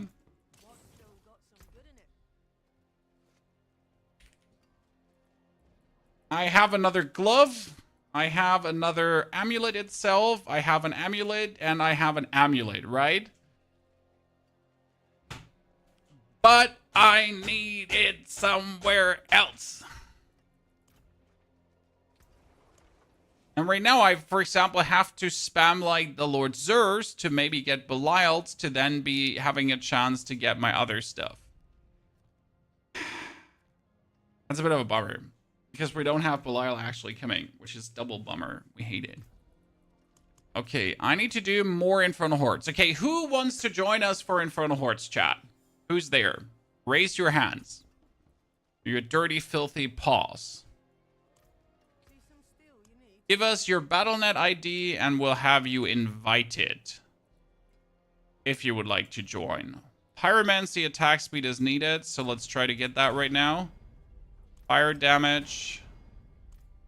Okay, Mr. San. We get you. If you get invited, please just invite yourself. Right, ladies and gentlemen? If you're already in the friend list. And you want to weasel your way in, Thran. That's okay. Not Matt, Mocha. Let's see if San is fast enough. And Kale. Kale, I'm waiting for San to be fast enough, Kale. So he gets a chance because you had your time yesterday. Okay, Pyromancy. Attack speed, let's go! That's amazing. Okay, let's mock San a little bit. Set as Sorcerer is bad now. So what we have? We got Lightning Spear. We got Ball of Lightning. We have a... Ah, man! What was that here? Like, can you reset that masterwork right away? God damn it, sir. What was the Godslayer crown? Okay, the Godslayer crown is fine. You know what? I'm not mad at you. We're missing the Fists of Fate. Yeah, like, what's happening here, sir? When we need to talk about this, it looks like my character. Okay? It looks like my character. What is this? Oh, wait, we haven't looked at Mocha yet. Okay, Mocha, what do you got there? Okay, we got double Masterworks. I like to see this. That looks like one of my Masterworks. That's for sure. That looks like one of my Masterworks too. Where's here the final Masterworks, sir? That looks good here. Double, we appreciate it. Willpower instead of the chance for wolves to deal double damage, sir. What happened there? Do you want to talk about it? What happened to those wolves to deal double damage? What did I miss? You can review builds. Well, you can at least look at the what's it called again? You can at least look at the items. And the struggle is real. I feel you, sir. I feel you. So he's gonna sit in the middle chat and he's gonna spam ravens, while I'm gonna sit in the middle and spam fireballs. So we pretty much have the whole screen covered with ravens and fireballs. While the ball of lightning is going to run in circles to trigger the ether fiends, and we're just gonna stand in the middle. Do our job. Like, we get the ball of lightning quick teleport, and he's just gonna trigger the ether fiends and the ether lords later on. So we can just be in the middle and have our fun here. That's what I like with this build over, like, really going for the good old ball of lightning, right? Ball of lightning was fun, but I don't want to travel over the whole map the whole time. Nah. I just want to stand here. Oh, get it. Get it, boys.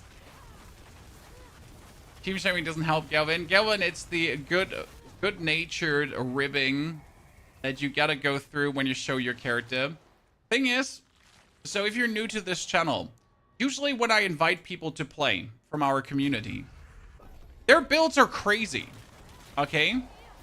Their builds are absolutely nuts.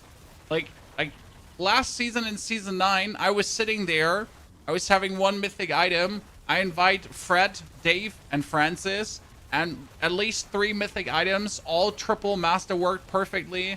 I get a random sorcerer in my team, he has all the triple masterworks you're looking for. You just, like, you start feel inadequate because I'm the content creator. I should have the cool stuff, but no. Everyone else had the cool stuff. Can you join the next one? We're currently full, so we're gonna stick with these people if they don't disappoint me.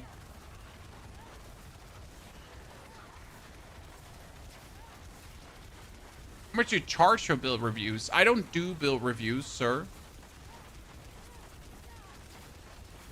Nor would I charge for it. If we get to play with each other, I look at your gear and then I be mean to you. That's what we have our build guides for, right? Treasured Spires. Do we do Treasured Spires? Yeah, we probably.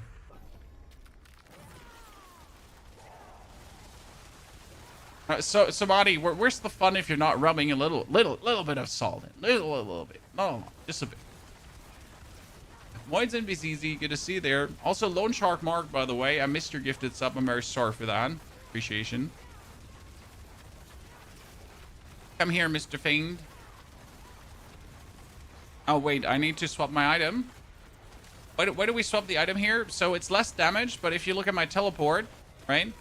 So with this item, I pretty much can, like, teleport wherever I wish to at any given point, which is very useful, but it's just not useful for the pit. It's only useful for this. I mean, I will obviously use this item for the pit as well, if it then helps me to actually speed clear the pit faster. But right now, the issue is that I'm sitting at 219 mana, right? So we're actually missing another 5 ranks in my skills to make this properly work. Because if I now go back to the Air of Perdition, we're suddenly sitting at 293 mana, so we get 28. I need at least 27 or 26 points. Shit, we gotta do the Chaos Wave.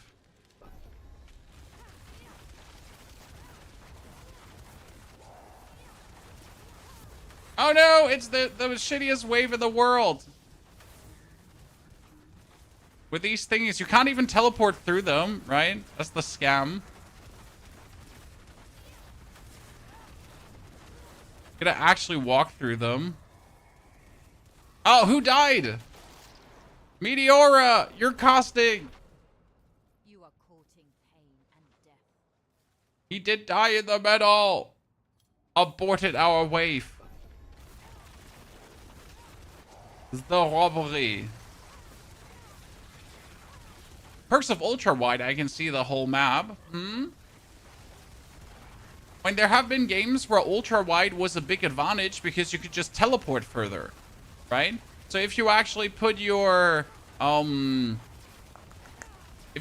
cursor then at the edge of your screen, you could teleport a little bit further, which was kind of crazy. I mean, same goes for Lost Ark.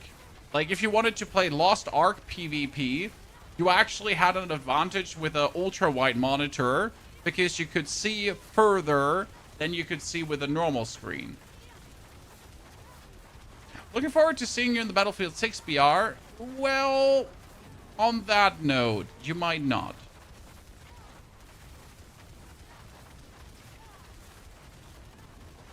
I yet don't know if you have to unlock weapons in Battlefield to play the Battlefield 6 BR, because if that is a thing, then I'm definitely not going to even bother, because I do not have weapons unlocked nor leveled, so I really don't wish to go through that nuisance.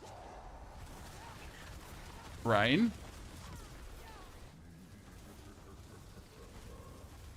Because the actual weapon leveling is really, really slow. You never know you could re-roll Masterworks until now. That's okay, sir. You're not an idiot. You just saved yourself a lot of pain, right? Yeah, you're not dumb. You just saved yourself a lot of re-rolling pain on the Masterworks by just accepting that this is what it is, right? You were spared from reset, rego, reset, rego, reset, rego. So you're the smart one here.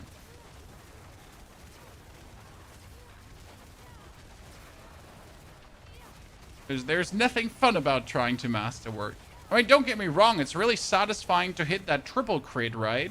The problem is that hitting that triple crit is so frustrating that the satisfaction doesn't match up. Like, right? The boom, yeah, doesn't match up to the, oh my fucking god, I hate life right now. So how much ether is that Soulspire giving us now, Chad? So Soulspires are giving us 1,125 ether. I want to see a Soulspire. I want to know how much it gives me. That's a fiend. That's not a spire. Please give me a Soulspire. This build is a fireball build. It's throwing fireballs to then throw more fireballs to then do more fireballs to then do fireballs and then fireballs and then fireballs and then even more fireballs and then even more fireballs and fireballs and fireballs. Like I love fireballs. Okay, we're 412 ether. How much is this now? 414. We got 40. Not a lot. I was expecting more. I mean, for having taken like a triple boon for this, right? And like 40 doesn't feel rewarding enough. It's kind of like I get scammed out of my money. Tempering will be fun with a breakpoint. I mean, we'll see what they do with the tempering and masterworking changes, and we're obviously can only hope that it will turn out to be exactly what we're looking for. It is exactly a better system. I mean, I did see some of the changes already in the partner Discord, and I'm excited to like finally have everyone witness this. But we didn't get all the details, so that's the problem, right? I only have surface knowledge that I can't share with you, but I'm just happy that you get to see my surface knowledge too soon. However, like we're missing the big and the dirty, pretty much.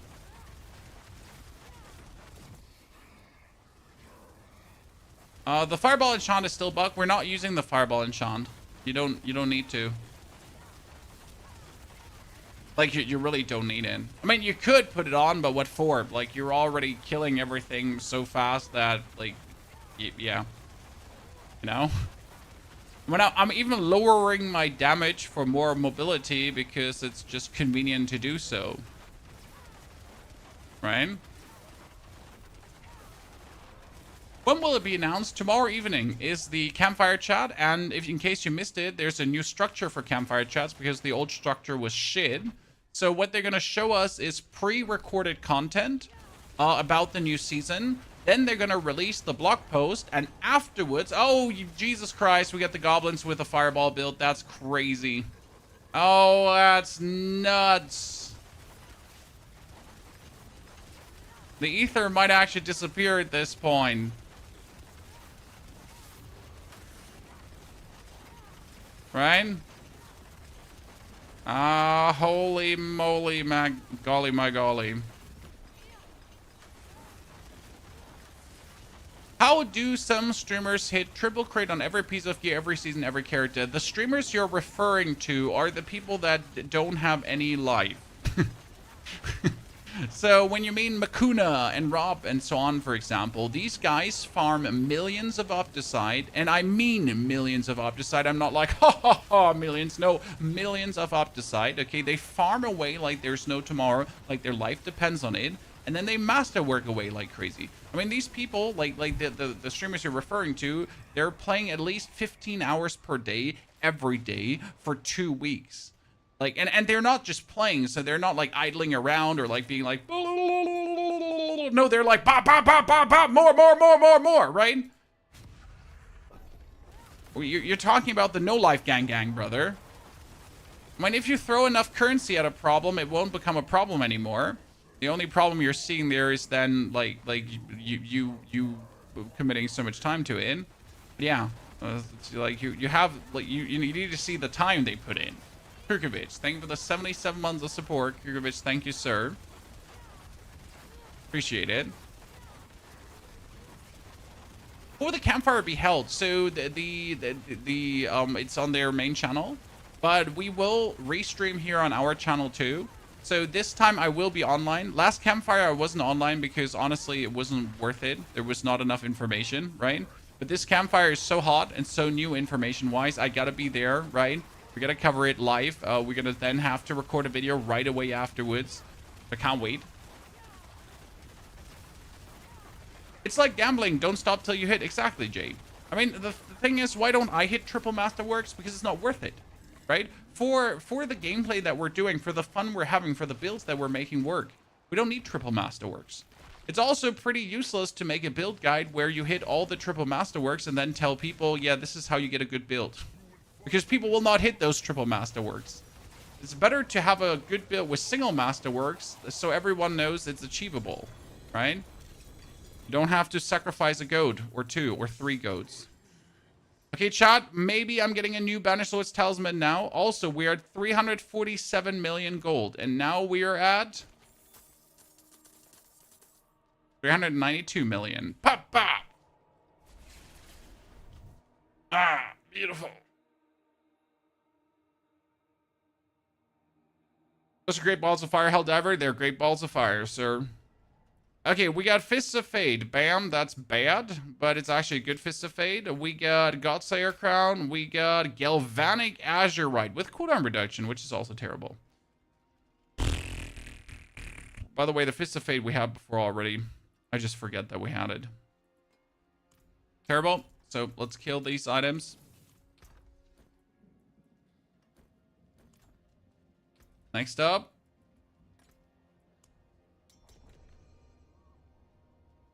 Zandorm, I see that you didn't die.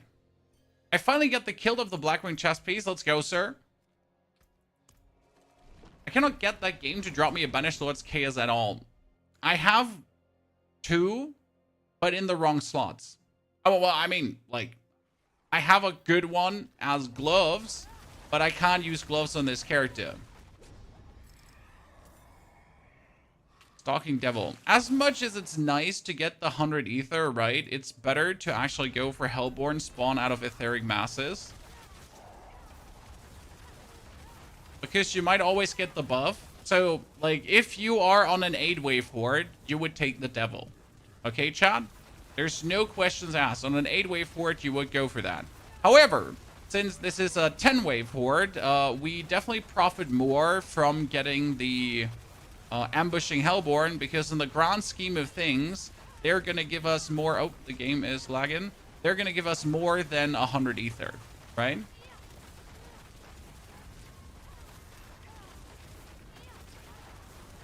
Like 100%.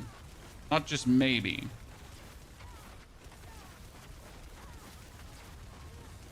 Riker will have an interview with Adam about Season 11. Exactly. Riker will have the interview in the Discord channel, and that will be streamed, so we can listen to some bonus words. However, that interview is not necessary. Okay, so just as a heads up to the new format, guys.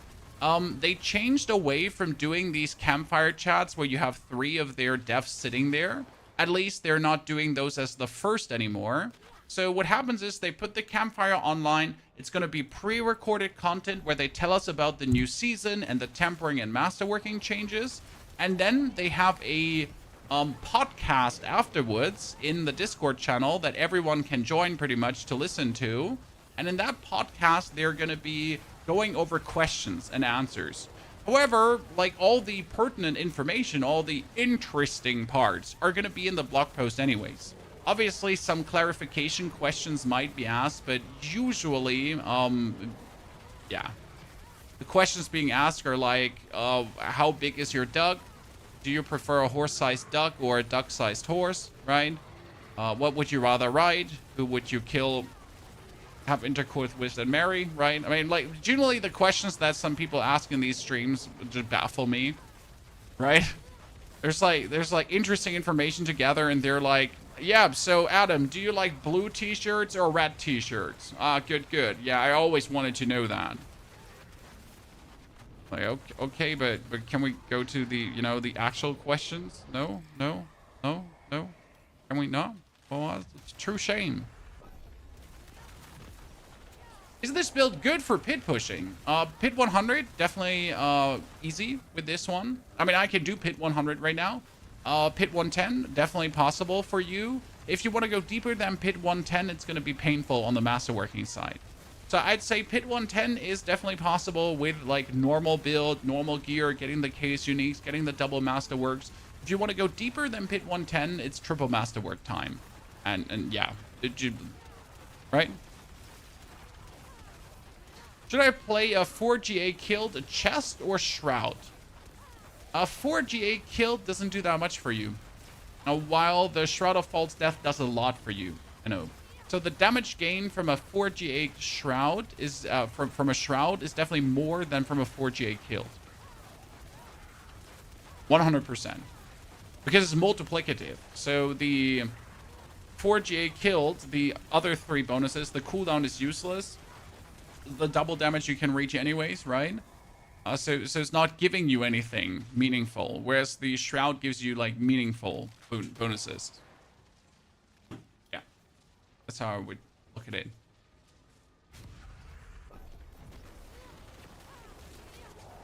I like that they're dropping patch notes before the chat now, as they should. As they should, right? Because most of the questions that are being asked are explained in the patch notes, right? So with the old campfire chat format, right, they would be answering all your questions, and then they would drop the blog post that also answers all these questions, so I didn't have to listen to you guys. I mean, don't get me wrong, I like to listen to the devs. Sometimes they share useful information, but that I have to listen to it and then get the same information again is like, I don't have time to waste for this, right? Your friend Hysteria pushed a fireball to 114, but with perfect masterwork and gear, Zeramos. Exactly. So I think 110 still possible without like the absolute madness of gear, but then like to go further, like to that level, you really have to, yeah, go above and beyond. A 400 already by wave 4 plus Colossal Fiends. Oh, look at this, chat. That's a crazy one now. Okay, the only thing we would need now is faster ether events, and I think we would be very good. So we got the lords. I just have to fire fireballs in the direction of the lords. We got the spires already. We got the better etheric masses too. Those are gonna be good. Fireball getting some love? Absolutely. Problem is that the love Fireball's getting is due to chaotic perks. So Fireball is not getting loves naturally, right? A lot of the builds are only this strong because of chaotic perks, and that can be bad because we know that next season the strength of the build will already be diminished again, unless they're obviously doing meaningful changes, because obviously we're going to see combat changes to health and defense. I'm not sure if they're talking only about player health and defense or also about minion health and defense, and that's going to meaningful do things to builds. We can't say yet, right? We don't know. That's to be determined. Surging Hellborn, Enduring Lords. I hate Enduring Lords, and Surging Hellborn is terrible, but Burning Rain is worse, so there we go.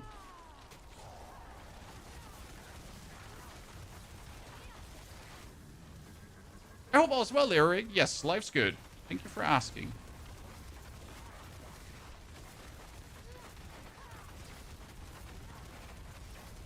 And I'm looking forward to some new games to play. Not that I'm getting tired of Diablo, but at this point, I think I only have like maybe autocast Barb left, and that's about it. So really not much, if at all anything. I mean, the Sorc build also came as a surprise because I thought I was done with Sorc, but then the build snuck up on me and was like, try me. So here we are, right? Although you didn't do tenors because they're a waste of time. They are, Krister, but we need more gold.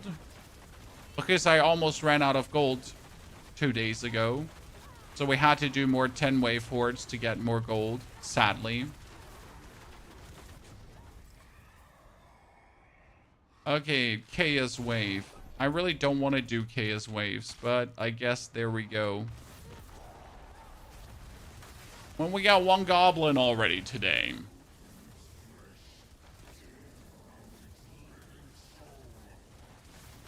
This one with 3 people is actually so much ether. I'm just going to focus on the 2 sides where they're not, and then I just eliminate the portals on the top right away. We got 3 goblins today, Hacker Man. When I maybe get 1 goblin every X days. Right?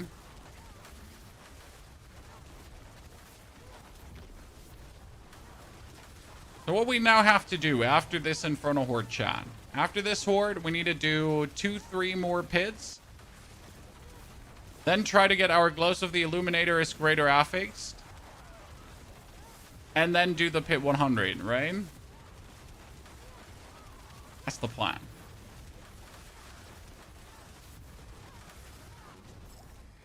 I think we just lagged out the game a little bit there. Bursting Masses. Anchored Masses is actually going to be really good. I prefer the Masses with the Ether Fiends, but Anchored does the job. Casanova, Fireball's bouncing for hours. So, yeah, Fireball's bouncing does have something for it. If, and I hope they do, they implement solo self-fund or no trade mode, there need to be some changes to the gold sync. Absolutely. I mean, let's hope that the tempering and masterworking changes also has them see finally reason that masterworking cannot be a gold sync. I mean, we have enchanting re-rolling as our gold sync, right? I don't need masterworking to also be a gold sync. I have had situations where I did not have money to masterwork anymore, and that can't be. Like, right, there's literally cannot be the situation that I'm like too poor to masterwork. I'm sorry. I mean, that I can gamble away all my gold for enchanting. I get that. It makes sense.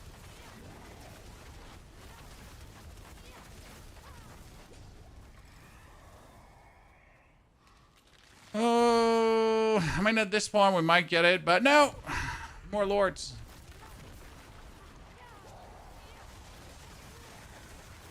I got a GA cooldown chakra from the Purveyor today for my Hydra Sorc. Yes. The Purveyor has been dropping more mythics than is healthy this season. The amount of people that keep telling me I got something from the Purveyor, I got something like it's good, right? I like to see it. Blizzard intentionally is working on this, by the way, to increase the chances for mythics from other sources than just farming bosses.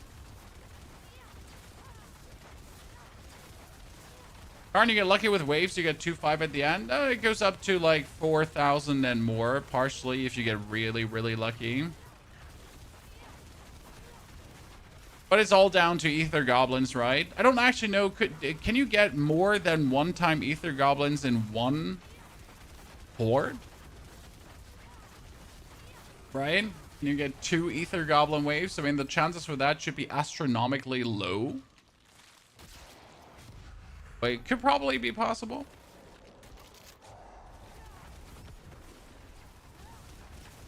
You get a chance for goblins to spawn a Goblin Chaos? Huh. I've had it and over 6,000 Ether. That's probably the only way how you get that. I know that over 6,000 Ether is possible, so GG on that one, partner.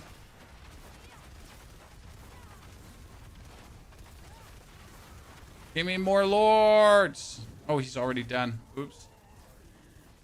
Me just spamming that lord. Oh, that guy died, but he didn't drop any ether? Or it just takes so long for him to drop any ether? Feels like they're all not dropping, guys. Feels like the ether is being eaten up by the game right now.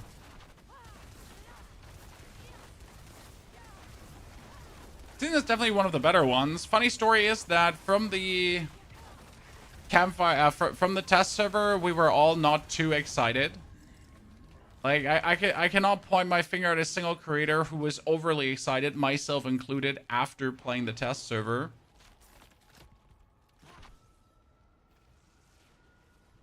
However, then playing it for real definitely put it in the right vibe. Oh, chest armor, come on. Could be the banished Lord Talisman.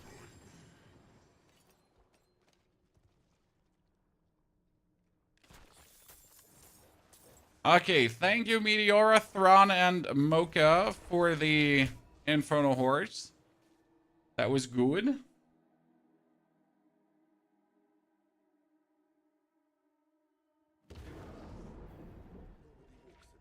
We got a Starfall Coronet, actually. Interesting. I wanted a Starfall Coronet for the Meteor build. Sadly, the Meteor build didn't turn out to work, so that's now for nothing. I think my box of riches is full.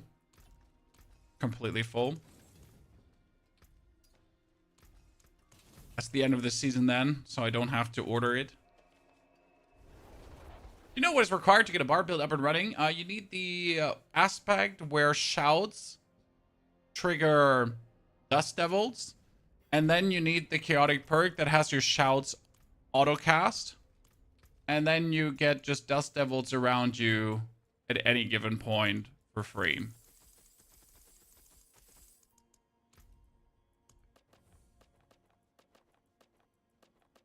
Very convenient, very cool.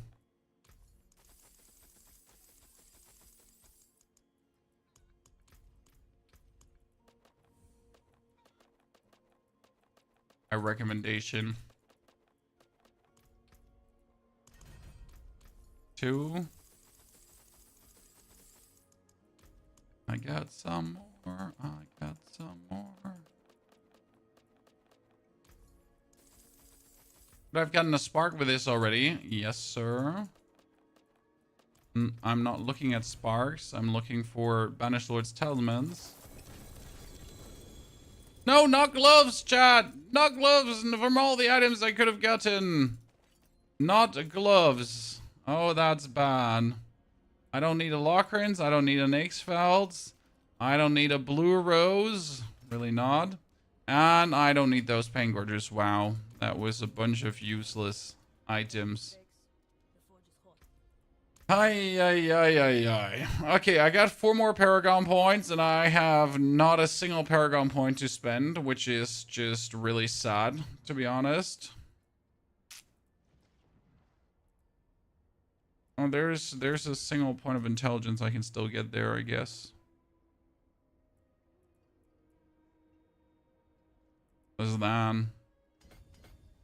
Damage reduction from vulnerable enemies, so I take less damage and can do more things.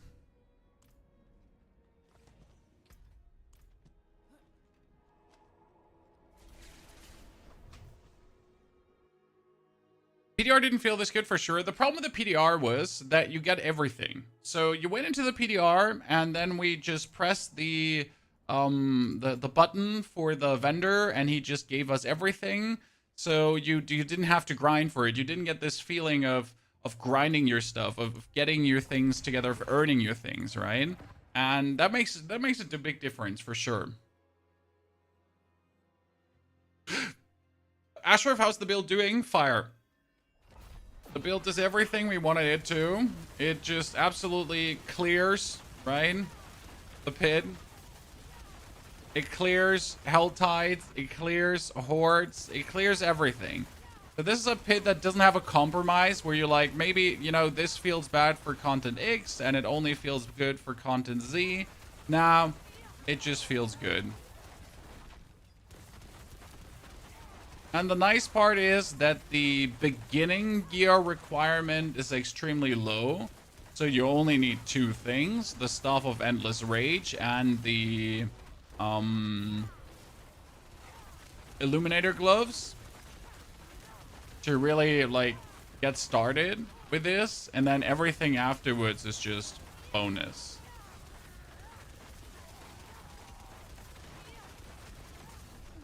And the more you obviously get of the other stuff, the more damage you deal, but just to basically get it running.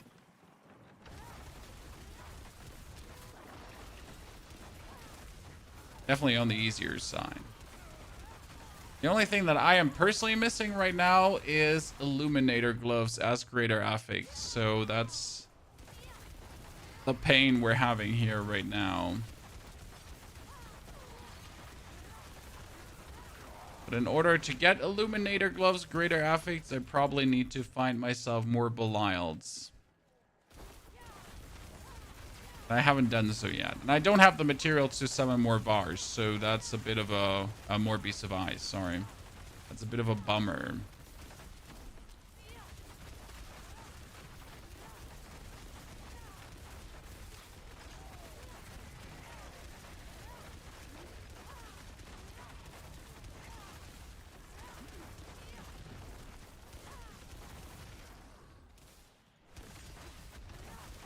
I think that was 2GA and Fireball and 100% because that's what you need. We could go on the trade and see if someone is selling though. But it's not like we need them. It's just like the last quite substantial gain of damage because you would get more attack speed, right? I mean, obviously also wanted to find Banished Lord's Talisman in better, but sadly I didn't. That has me in shambles. Shambles.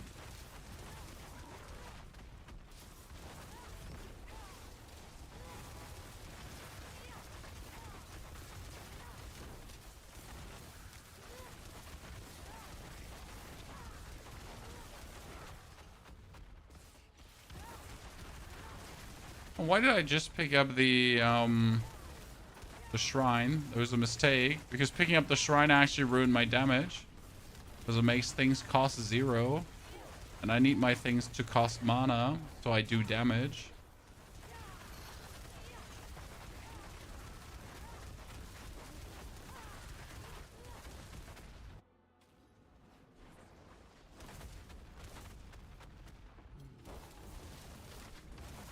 See, how do we bully this boss backwards now? Right? So if I bully him towards the wall, then my damage is damaging higher because we are having him like in a position where he gets like hit.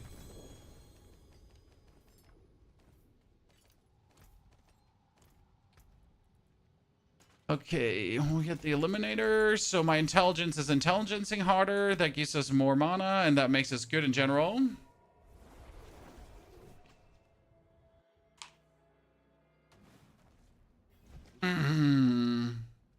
Jumbo, thanks for the help yesterday. No problem. Okay, let's go for this one here, which is absolutely disgusting to me. And we're going to be trying to masterwork the double core skills, okay? Actually, that's core skills and attack speed. I kind of want to take it, but I can't. So we need to... Masterwork the double core skills until we are out of resources.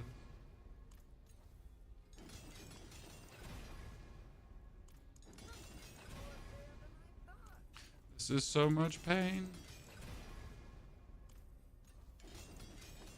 The worst part is that it's a greater affix max life and it's like useless for me, right? Are the core skills so important? Because damage multipliers. Pain. Are you making a build guide for this build? Yes, sir. And the build guide will include the version without chaos, with chaos, and well, actually, there's no version with mythics because mythics for this build are actually useless, which is the funny part. I mean, well, not true. Air of Perdition is useful, so probably the only mythic that you kind of want. Nice, 4 core skills. There we go, Chan. So that's now 1 core skill more if I now swap over to the version with a flicker stab. So we're not there yet because I go for the flicker stab version, okay?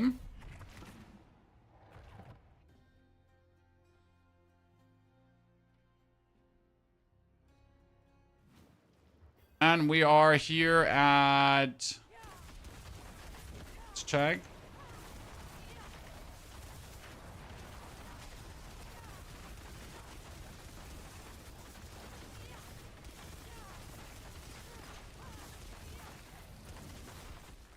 Sitting at 262. Shit.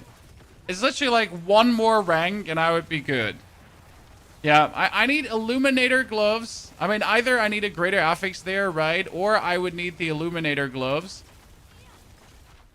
Then we would be good. So that's it. Chat. It's Illuminator gloves or or bust.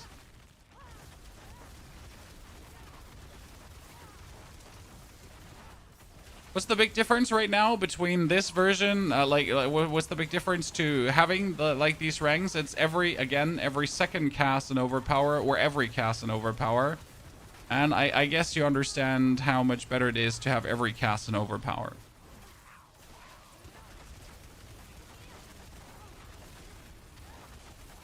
Like, not much explanation needed there.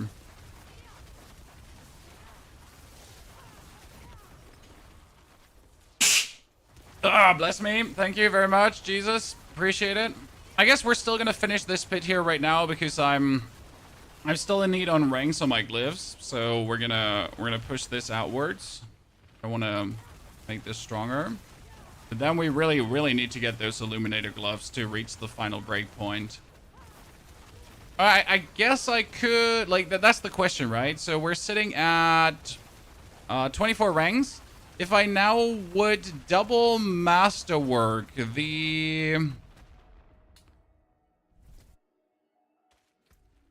like, if I would hit a second Masterwork on the gloves without a greater affix, could that work? Probably not, right?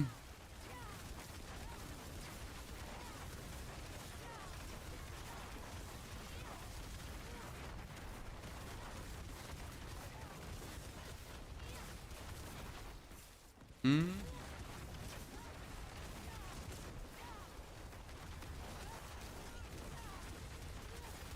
Oh no, I picked up the shrine again. Mistakes were made.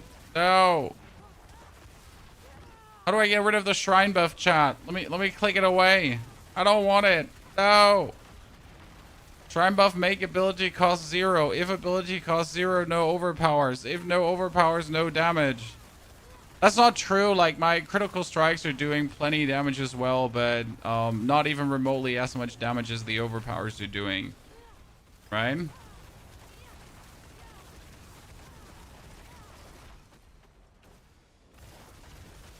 I need help. I get a triple GA core skill Banished Lords on gloves, but to rotate all my case uniques, I need Lockrins on legs. Nicholas, yes, chaos uniques can be any armor slot. So yes, Lockrins can be boots, Lockrins can be gloves, pants, and whatsoever. It's RNG though if you get it. Okay, I mean, I have like 20 Lockrins at this point. It's probably the one item I've gotten the most in terms of chaotic uniques. It's definitely not random, right, Chad? I mean, the RNG on Chaotic Uniques does seem heavily skewed towards Endurant Faith and also towards Lockrins, because the amount of those I've gotten is illegal compared to the other stuff. And I hate when they do shit like this. Why can't you just give everything a fair chance? Why do you have to create like some skewed RNG there, right? Some fake RNG. Yeah, Mother's Embrace too, right? I think, yeah, all of us have like a couple of Mother's Embraces, and you're kind of feeling like you get scammed for those. Okay, he did not move back, Chad. I was trying to hoard him towards the wall. He didn't want to. So this one was obviously slower than with the other item because we're missing core skill ranks. Illuminator all the way up. Okay, how do I get now my Banished Lords, ladies and gentlemen? Ah, my Banished Lords. How do I get my Illuminator gloves? I could try to get Belial by killing this dude over and over again. Probably.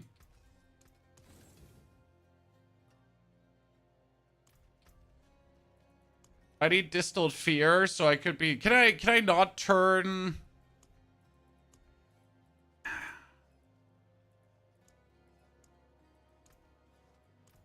Can I not turn, like, my souls into fear? No, you can't, right? Yeah.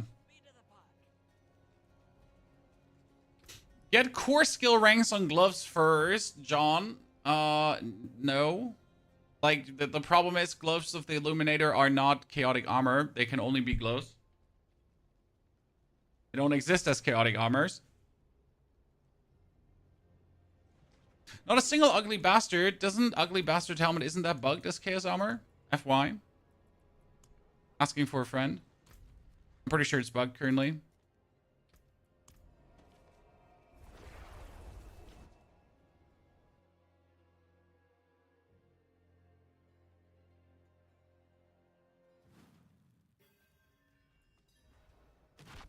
Oh, John, I can break 275 actually really easy by doing this.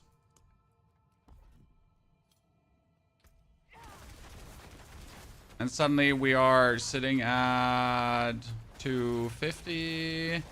Because we need obviously to have the Vex trigger. Yeah, we don't have the Vex trigger yet. 274. And then I pull just out another point. The problem is that would also cost me damage. So I could pull these 2 points out, right? To just have it happen.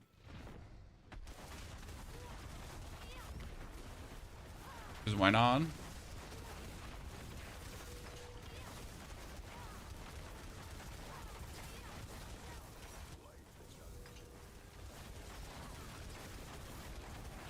So now with these 2 points pulled out, we're sitting at...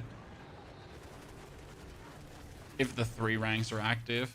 Well, actually, it didn't go up to 286. Yeah, there we go. The best way to get Chaos Armor Infernal Hordes.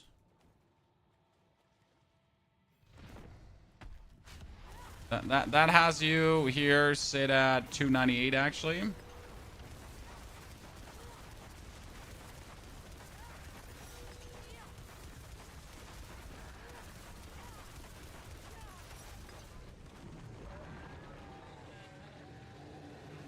Wonder if that makes me faster in farming. Problem is, obviously, you don't want to swap this around, right? So I don't want to swap 3 points around every single time, just to make things work, right?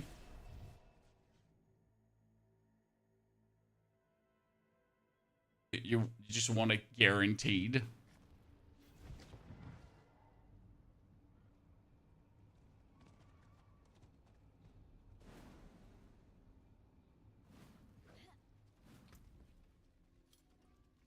We get a Azurath. Azurath, sadly useless. Shard, not a better one.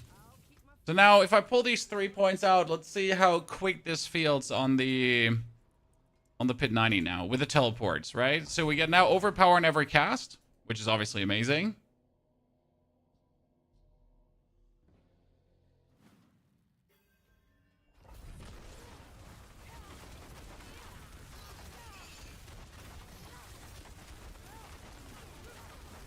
Now we get the overpower every, but we also have the more teleports, right? So we can move a bit faster in between of mob packs. Here's the opportunity to zoom a bit more, right? Especially like here. That does make you meaningful faster, right?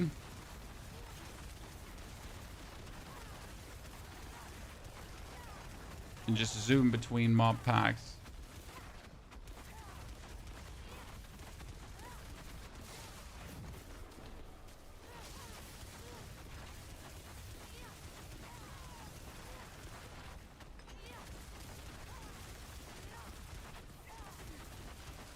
You're just getting to your goal a little bit quicker.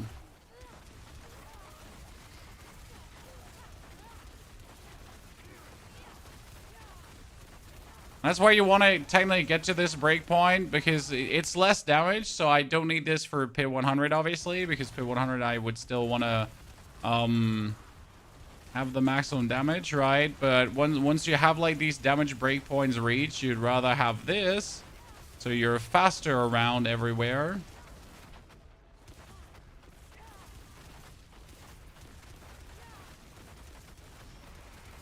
Or also to pull like the whole dungeon together, right? If you wanted to create like one of these pulls where you get everyone, because you can obviously carpet bomb the whole goddamn level.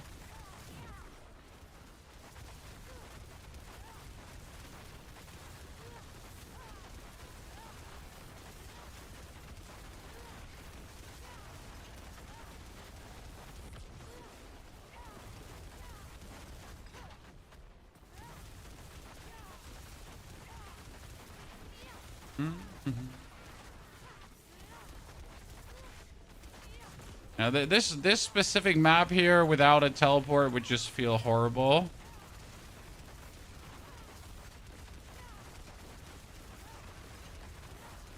You'd just be struggling to get along.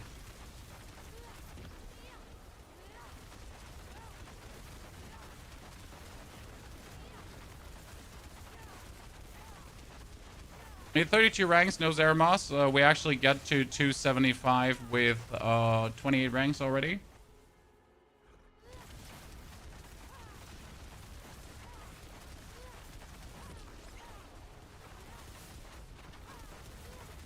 And my thingy puts me there.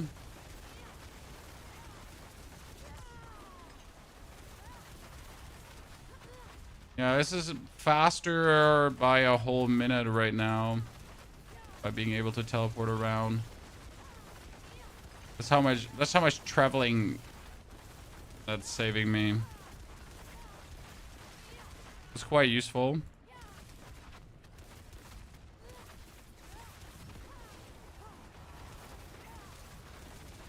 Like to see that. You have a build for this? No, sorry, sir. There's no build for this yet. There will be tomorrow, but not today. Wait from here. Because we want my firebolts to explode against the wall, because that usually leads to more damage, right?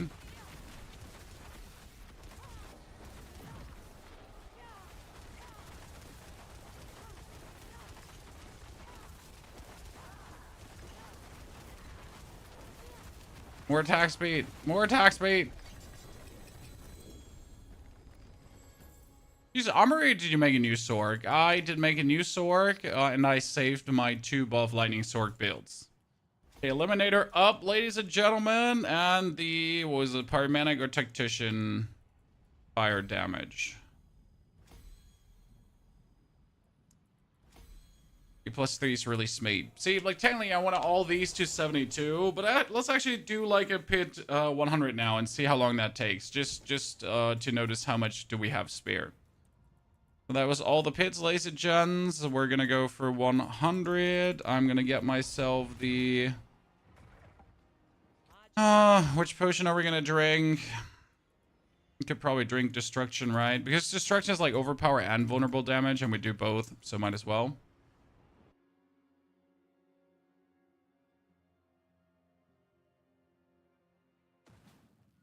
Oh wow, terrible map.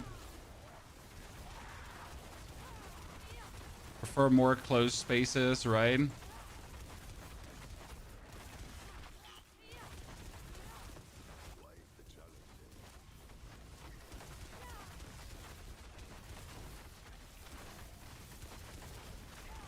Just generally hate the snakes because the snakes themselves, the bigger snake dudes are gonna try to stun you, right? And then the snake ladies are also stunning you, so everyone and their mom is actually like working on stunning you, which feels just terrible. In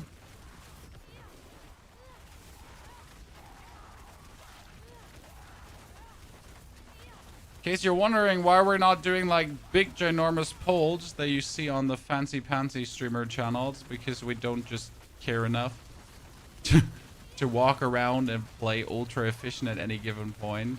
Nah. We just want to see if, like how easy it is possible, right? And how long things are gonna take.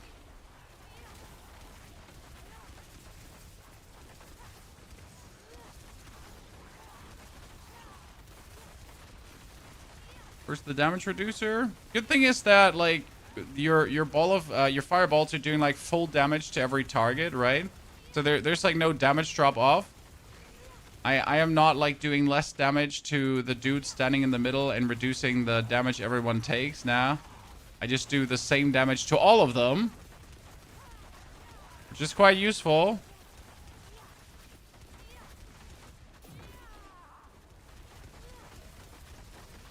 Don't have to worry about that one slowing us down. Oh, there was 110 billion, finally. So it is possible after all, chat, to see the triple-digit billions. Good. That has me very happy.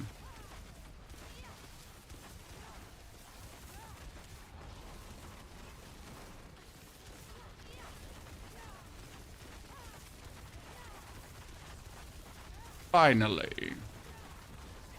It's only a matter of getting a few more level points in there.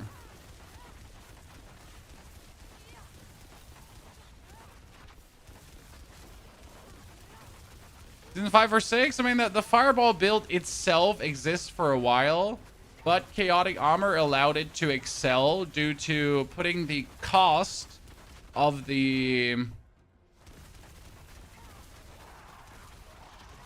fireball higher, and therefore we can do permanent overpowers, right? And that's quite powerful to have like every single ball be an overpowered ball. If I only could actually play the Quox rune, things would be very interesting, but I do not have the mana to allow that from happening.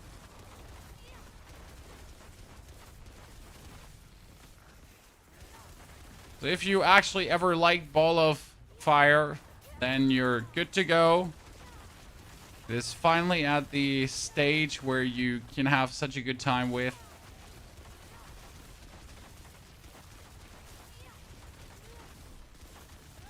Hey, who the hell did just pull you away there? And like, seriously, what was that?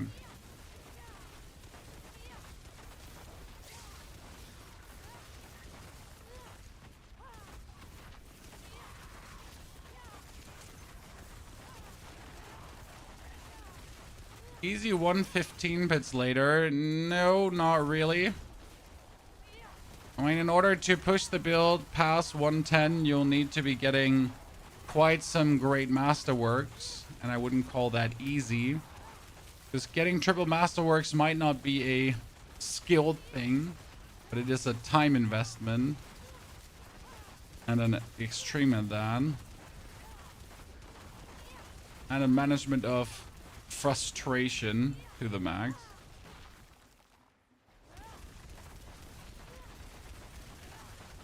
And this to your armory, you should. It's definitely one of the better pit farming builds. It's definitely going to make Infernal Horde farming very convenient. It makes like Helltides also very convenient. So I really enjoy it there. More than the Ball of Lightning, I gotta say. So I thought the Ball of Lightning was for me like very cool for Infernal Hordes. But I have to say, since playing this one, it feels like almost sad that I ever thought Ball of Lightning was feeling good for Infernal Hordes, right? Of how much more fun this one is.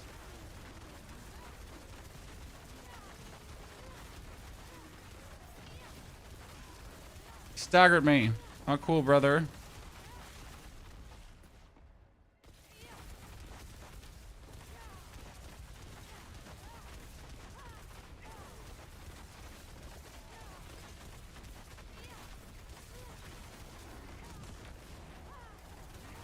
Mm-hmm. Okay, we're looking at a 6 minutes, 7 minutes to boss so far with my current equipment. And probably like a 2-minute fight versus the boss itself. It's pretty good. For the growth we still have left. For the greater affixed gloves that are missing, right, Chan?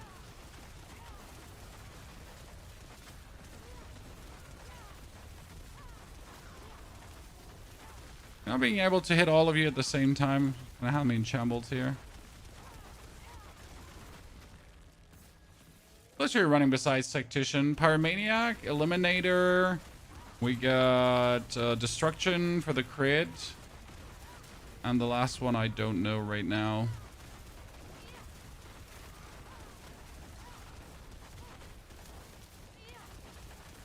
Destruction probably being the most important to multiply your crit damage bonus up. More crit damage bonus, more better. Okay, you just stood like here in your little umbrella of I don't want to take damage and did not take damage. That's annoying.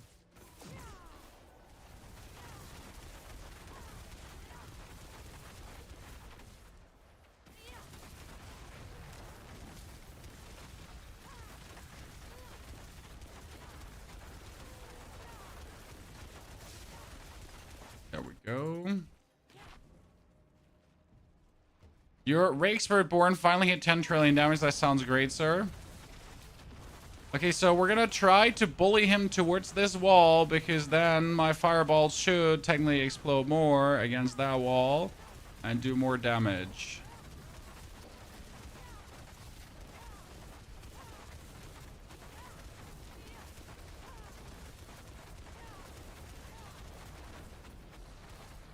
So we need this one to get what's it called again? We need this one desperately to turn vulnerable, because currently I'm playing a bad rune combo. What's my bad rune combo? I play Ahu for my Frost Nova. Okay? And if I Frost Nova the bosses continuously, I restore mana. Problem is if I don't Ahu, right? So like right now, due to that, I am a bit weaker in this phase of the game, as I am not fully mana'd up at any given point. Why do we need the Frost Nova? Frost Nova says restore your mana on Frost Novaing 10% enemies and 100% on Frost Novaing bosses. So it's actually like really useful if you then Frost Nova bosses. As you see there, my mana just goes full. And that's super convenient because you're just always like perfectly filled up. However, you need a good combo to trigger this, and usually it would be cast core skills. I just don't have that cast core skills, right? Yeah, sounds sad, but I really don't have it.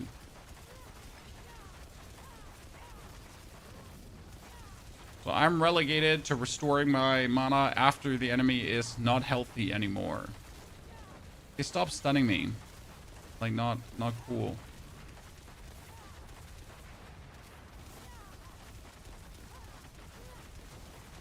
Does it stop scaling after pit 100? No. If you can run a pit 110 faster than you can run, like, so let's say you're running a 1 minute pit 100 and you're running a 1 minute and 30 pit 110, and pit 110 is better.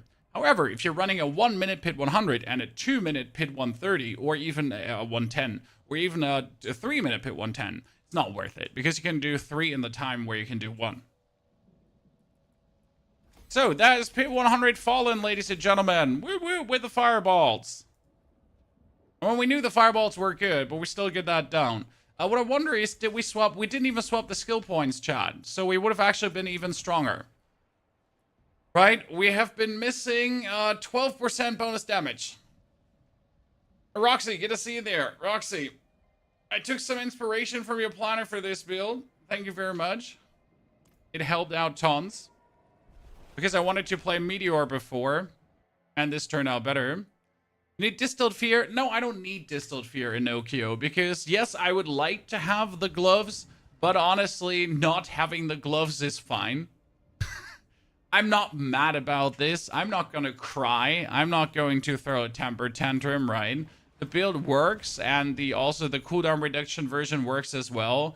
I just simply could get this for showcase scenarios, but I don't require it for showcase scenarios. So the rune combo currently is Ahu and Thol. And the way how you restore resource is over Shimmering Frost Nova.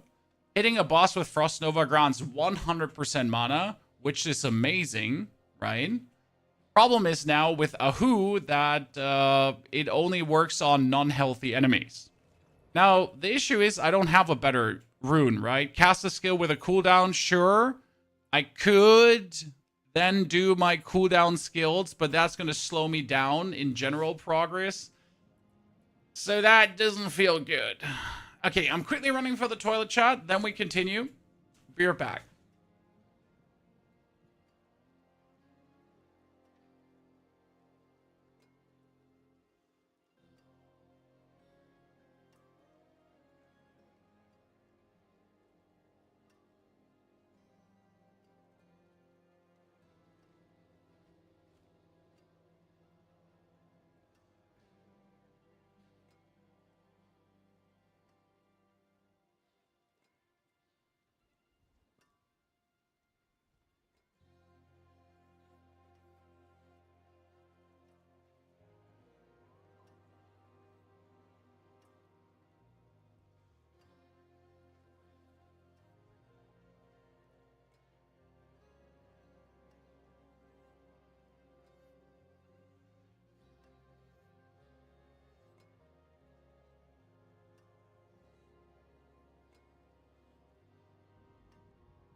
I hope PDR is coming next Tuesday. I mean, it would be great. It would be fantastic if PDR came early. Okay, let's try something. Dolo. It would be great if PDR came early. I don't want to get my hopes up. I do not want to get my hopes up that we will see the PDR sooner than expected. I think we're going to see it in October. Maybe end of October, right? I mean, what could be 28th, probably on the 28th. I'm willing to make a prediction on that. Sadly, don't think we're gonna see that any sooner than that.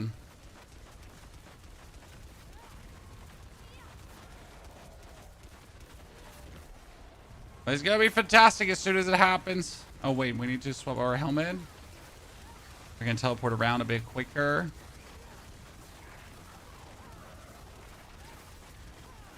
Now we get like the super teleport cooldown.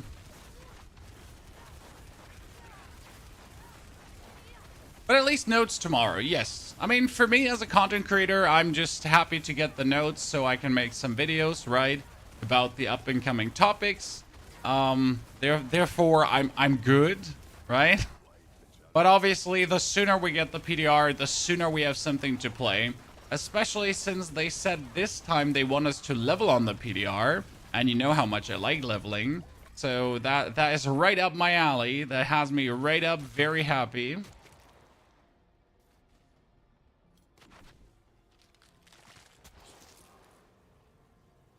So I should take the Stalking Devil. Yeah. Are you bossing this game? Everything around you is just dying. Well, that's because we have an end stage build. I mean, it's Torment 4. We have a build that's very well thought out, and that also has like a lot of pieces going on for it already together. So it's just a very good build for the time we're in right now.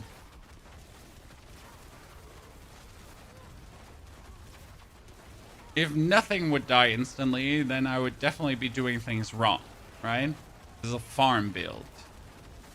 For more farm. Okay, this could be a 666 with a 6 waves, Chad. The ultimate challenge, obviously.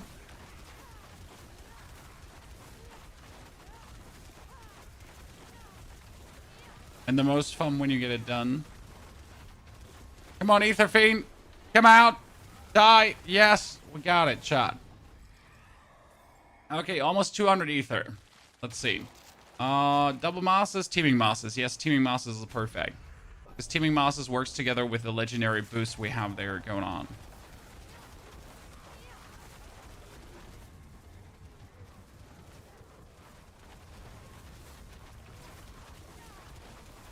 You play Rogue, Dance of Knives? We played Rogue, Dance of Knives. Yes, sir. We finished that one already. It was really cool. Very fun build. High recommendation. We're sitting at 200. 200. We need a good Chaos Wave. Not sure which one we would be hoping for at this point.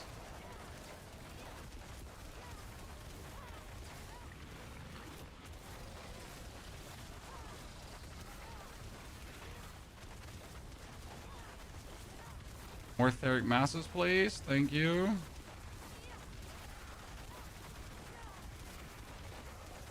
Optimally, we get up to 300 ether now. Optimally. I want to use Blizzard for mana regen because I don't need Blizzard for mana regen. That's the main reason.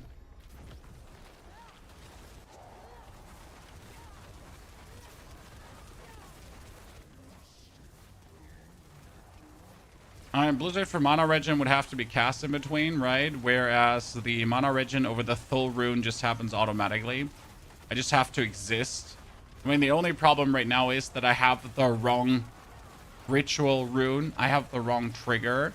If I had the right trigger, the actual problem I have wouldn't exist anymore.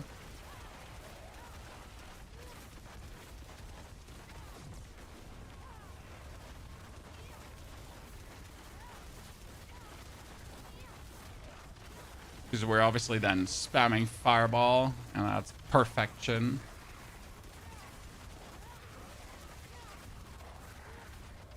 Okay, we need a Chaos Wave for like, what, 300 ether or something like that?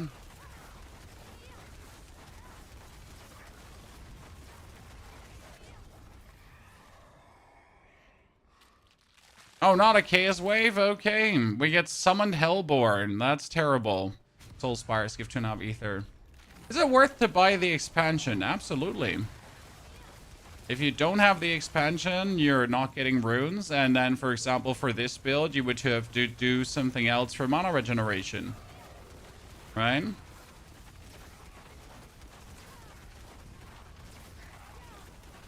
I mean, can you do builds without runes? Absolutely, you can do builds without runes. But you're always going to feel that you're missing runes. Okay, I just got like 3 Ether Fiends in a row. And that's terrible. We didn't even get a single Etheric Mass. Wow, even more Ether Fiends. You know, we get all our bonuses are for Etheric Masses. And oh, another Ether Fiend. Okay, cool, cool, cool. I'm not mad, chat. I'm just really disappointed in just not getting any Etheric Masses because we totally did not build on that. At least that's a Soul Spire. I would have really liked to see an Etheric Mass. We get scammed on this run. I'll say it, Chad. The big scam. Okay, let's see which one this is. This is... Oh, this is the worst. This is the worst. I've been scammed twice. Ladies and gentlemen. Twice.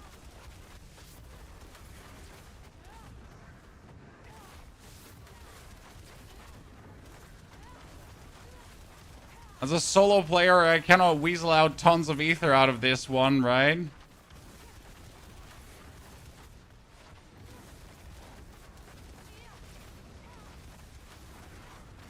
Horrible. Horrible. We tried. It wasn't meant to be. Hello, Mr. Burning Butcher.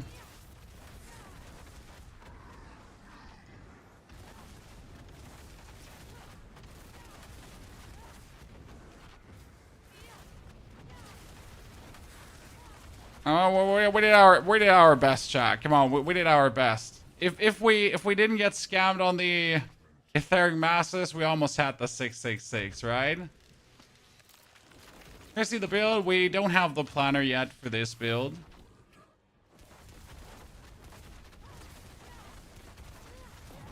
Had to first get things set up and running. Okay, let's just kill him while he's trying to regain his shield. Good. Forget to log into the streamer servers, dude. The streamer servers have been broken all day long. I'm pretty disappointed. You know? Sometimes you just hope to play on the streamer servers, and the streamer servers are like, yeah, no. Not happening. Any news on the second expansion? No, absolutely zero news. I am genuinely surprised how few we are getting, and it might have me a little bit worried. Because think back how early we got news last time on the actual like first expansion, right? We got that so much beforehand. People were invited to openly test the Spiritborn. There was Spiritborn at Gamescom kind of like happening and all that stuff. So I'm just wondering like yeah, when is it really coming? Because my thoughts are still on for like March. But even if it's March or April, there's no Gamescom, so there's no chance for the public to pre-test anything or see something or maybe try an early version of some stuff, right? So I'm not sure where their big plan is to promote, right?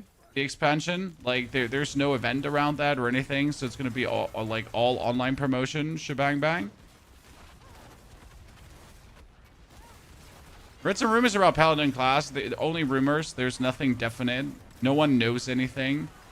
Technically, there are some files that are Paladin named, but what does that even mean? Right?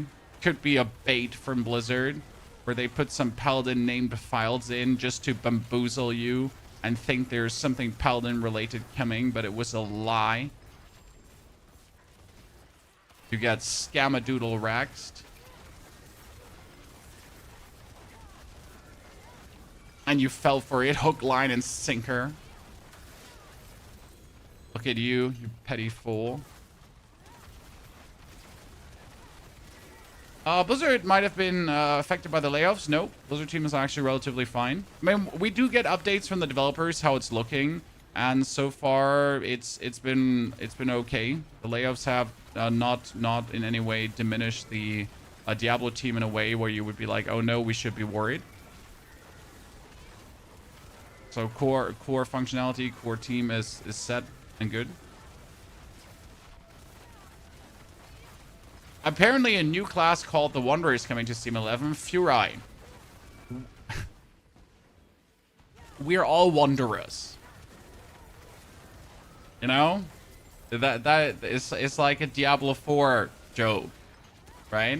So Adam Fletcher made a post, in case you missed it, where he went on a creator's channel. Okay, I might be able to show you this. So, and a wanderer, right? Where like every class is a wanderer. Let me show you what we're referring to. So this was the post that was made by Adam. Adam is the community manager. So we're talking about tempering, masterworking, combat changes, player defense, healing, and more changes, plus renown and more. Okay. Then on top, we'll note we'll have a block on Season 11 coming out 1 hour before the Sanctuary sit down. So we're actually going to get that fucking block early. We'll say that D4 will be pretty different in Season 10 versus Season 11 versus Season 10 with the changes, but the PDR will be important, so we need as many people providing feedback. Then there's still seasonal stuff coming. Also hoping we had people to play from level 1. And then, as with other seasonal items, we've been comments on Chaos Armors and people liking them, maybe not a fully bring back 1-to-1. And then the new class is a Wanderer, right? But the Wanderer is like, you know, the first Wanderer was like that Diablo dude or the hero with a stone in his head.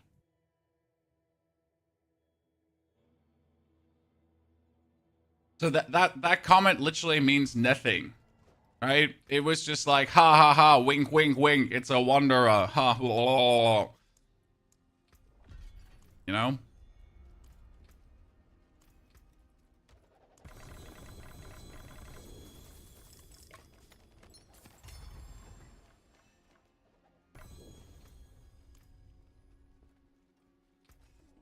That's kind of like what happened there. Diablo as a character? Yeah, maybe we get a Demon Knight. Chat. Hey, listen. So, there's a thought here. Okay? What's the thought? Remember Urivar, chat? Remember Urivar. Urivar is one of the paladins of Inarius' order that went to hell. They fought for Inarius. Inarius abandoned them, and they somehow crawled out of hell. These paladins are disfigured. These paladins are not evil, but they're like hurt from their experience. They're kind of like revenant paladins. So the question is, could we get some kind of mutated revenant paladin, right? I mean, Urivar's also not completely sane anymore. Dude is definitely marked by his experience, right? And his skills are transfigured by that. So, I mean, Wanderer could refer to that in a very abstract, winded way. That there is actually something coming in that direction, right?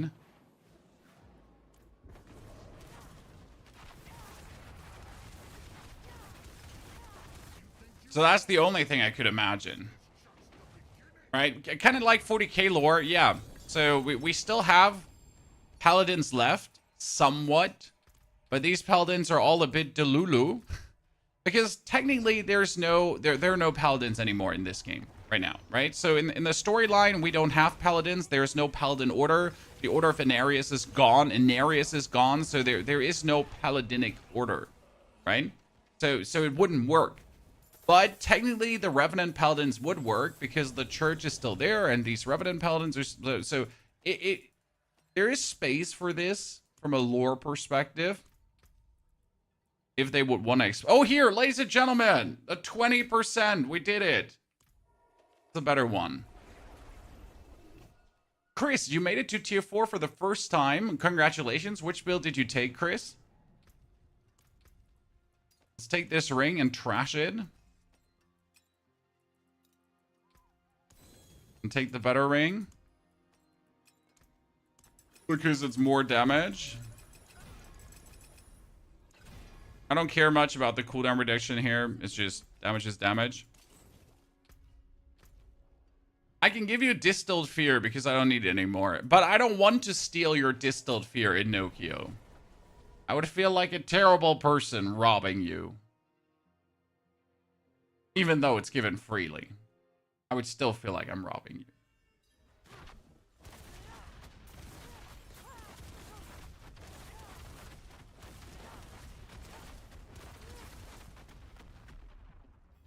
This is it, chat. This is the endgame now. We're going to be here. We're going to be spamming fireballs. And as soon as Belial dies, we're going to get our beautiful... Illuminator glows with a greater affix. Everyone pray.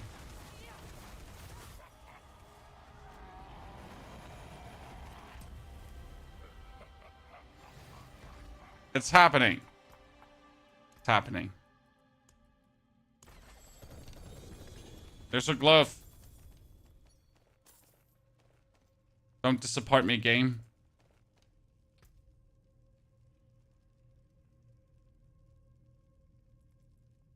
Woo!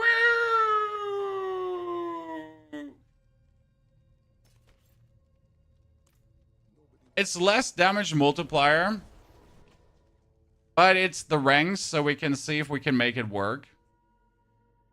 I mean, let's again, chat. Do we need this glove? No, we don't need this glove, but I just really want to try to make something work. Oh, that's also a very good. No, that's actually not a bad strike of the Stormhorn. So we need to masterwork the. Technically, we don't need to masterwork the fireballs. We need to masterwork the fireball attack speed. Okay. Okay, so that's at 6 versus 4. So if I now put this one on, then we have the 3 points in 3 points in our Soulfire. Now we're gonna go for the 90. We're sitting at 23 plus the 6 points from X. That will have us sit at a grand total of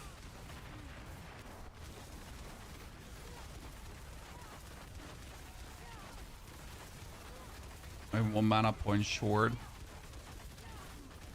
That has me at 277. Yes, we did it.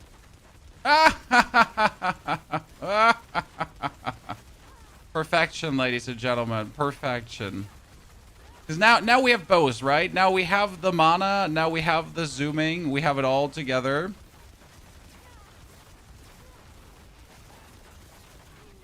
The thing is, if you have the mana and the zooming, you can technically stand still all the time. Because we get the damage bonus for standing still, right?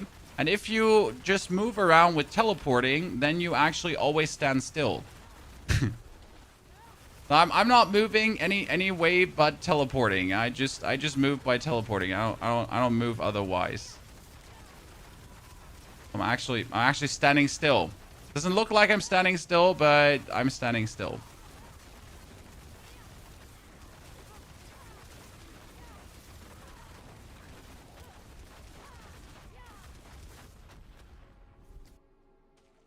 Perfection. No chaos version of the Illuminator glove? Sadly not.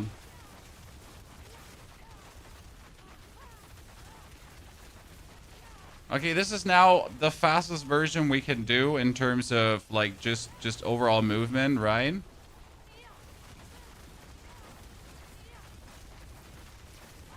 Oh, that had me locked in.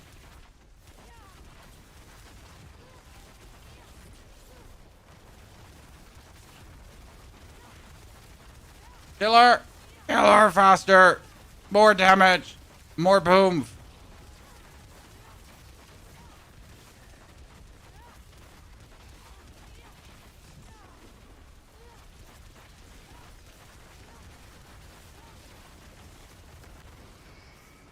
Oh, I got stunned. Don't like that. Don't pick up the channeling shrine, guys. You don't want your mana to be infinite.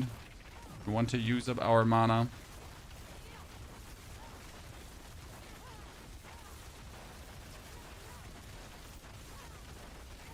Oh no, I stepped into it. What's your favorite build for Sorc and Druid? I thought I liked Lightning, Ball of Lightning Sorc a lot. But I have to say that Fireball Sorc has really quickly, like, overtaken my heart. It's been absolute joy to play. Quite brilliant. Very fun how it works, especially like in the hordes, like that you're just standing in the middle of the hordes and you destroy everything instead of zooming around. As much fun as zooming around is, like being able to just stand still and hit every single corner of the map has its own little merit to it, I gotta say. Right? Oh no, is this one of these where I don't have enough opponents? Oh, there's one corner I forgot. Still wonder, because this is not going to be enough. This is enough.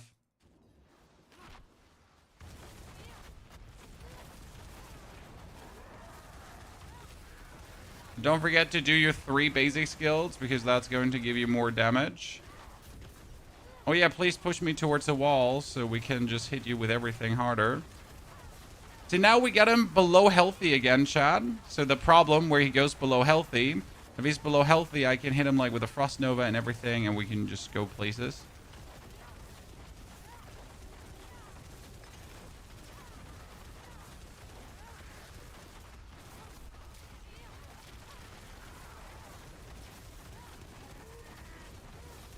Boop.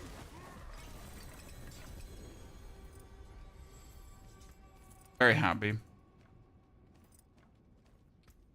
The best part would be if you could play Air of Perdition and Flicker Step together, but I can't really do that. Oh, by the way, we've been not playing actual skulls the whole time. Oops. Did I forget to play a skull in my amulet the whole time? I did. Things happen. You know, things happen. What can I say? We tried out BF6. BF6 was fun, Chaotix, but I didn't want to just stream it because it would just be me playing the maps and then playing the maps and then playing the maps without doing like anything fun or interesting, right? It would just be banging my head against mobs and then yelling, "Oh, how did I die? How did I die? How did I die?"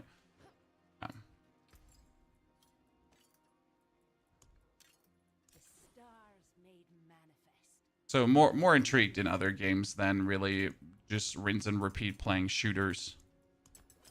Okay, 1, 2, 3.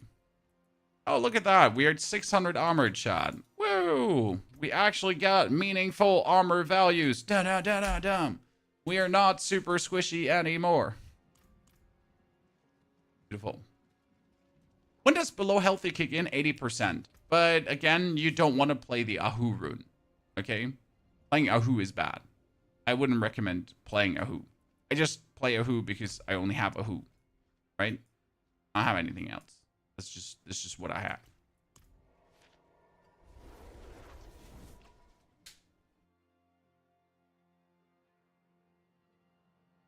Inaris is gone, Sarek. Inaris can't turn into anything anymore. So when angels die, they go away. And the aspect of the angel, if they were aspected, goes back to the world stone, and a new angel can be born, but it wouldn't be the same Inaris anymore. That's as far as I understood angelic lore.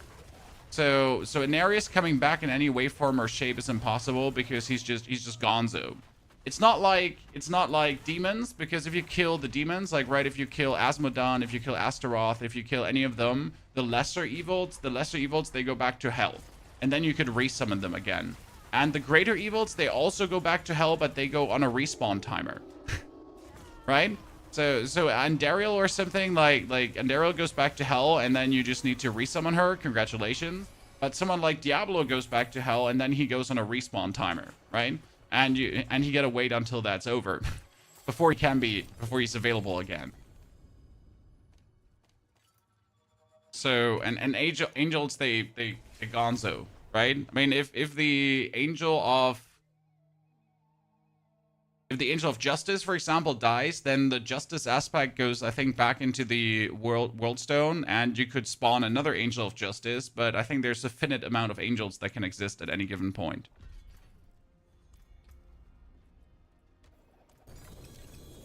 Lore actually quite interesting. Oh, Chaos Armor, ladies and gentlemen, and I got myself a Amphidian again. Woo. I already have a couple of Amphidian, so I don't need that one.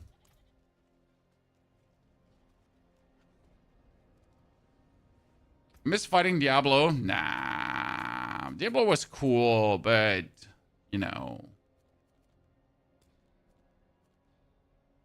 You get other things to kill. I mean, first, you gotta find out what happened to Mephisto now, because Mephisto overtook Akarat, right? Mephisto's in this all-powerful body. Now, what is he going to do with that, though? Right? Pardon me, stranger. Have you already killed Lilith in Torment 4? No, we actually haven't killed Lilith in Torment 4 because I've been too lazy. I think we actually wanted to kill her in Torment 4 with this one here. Because people were asking for it. It's a little bully moment.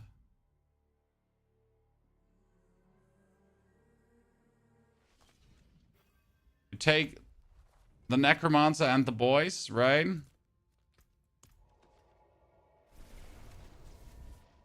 Maybe season 11 hints at something with him. I mean, we already have Belial hinting at something with him because Belial was the Lord of Lies. And in the season where Belial was introduced, in one of the cutscenes, one of the promotional videos for that season, Belial said something about Akarat or Mephisto going around the world right now in the body, spreading lies and corrupting the world. And that's why actually Belial is there, right? Because Mephisto was actively corrupting the world again in his new body. And, you know, we had some pointers in that direction. Can you help? I just did the specialization quest for the Sorc and still can't access the tab is not even there.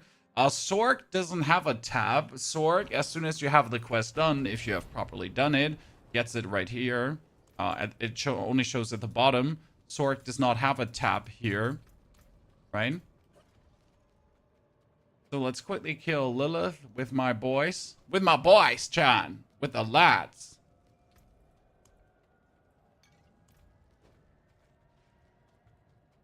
Will you play Battlefield BR? Most likely not.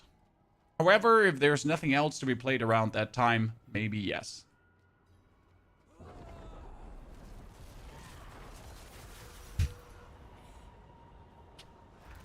So that's Torment 4 Lilith, ladies and gentlemen. They've done a rogue build this season, Dens of Knives Rogue. Really beautiful, high recommendation.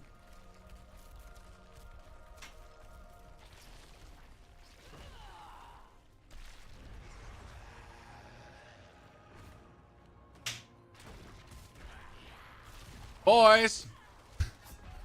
Sorry, I was AFKing. My boys didn't boy.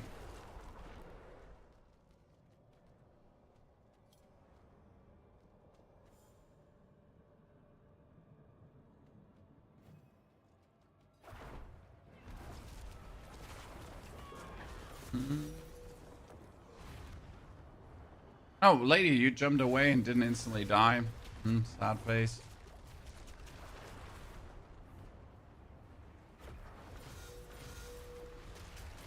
The moment the lady's actually forcing you to do like a single mechanic.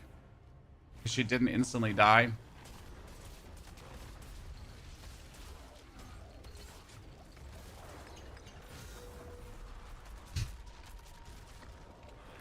The minions, could you just please gather around? Wait, I gotta put them here.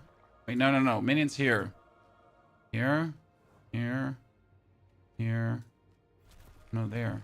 Yeah. Look. It's working, chat. It's working. We got it.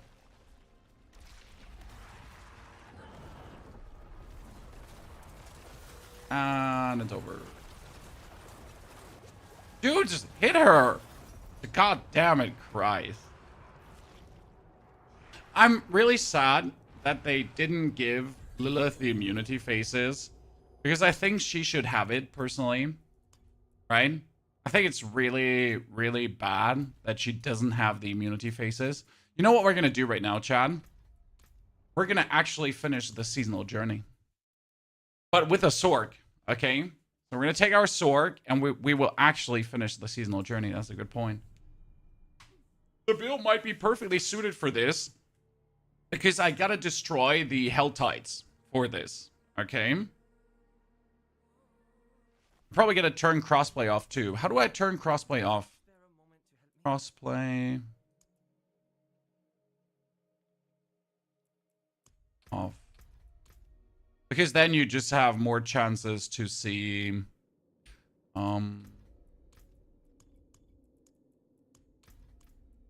case rifts. Right? Nenner, thank you very much for the Prime Gaming subscription. Nenner, welcome there. Teach Dire also thank you for the 68 centuries of support. So, what do we still have to do, Chad? We still have to do the while wearing Chaos Armor 15 rifts in a row, complete 5 local events with Mastery in 30 minutes and Torment 4. I'm not going to do that. I'm going to do the here, open 10 chests and do the rifts. So, chests and rifts. We're going to wait for this Helltide to be over, and then we're just going to knock that out. I think that sounds reasonable, right? And while we're waiting, we just kill random dudes. Okay, and then we finally have the seasonal journey. We get the titles, and we're so cool, right?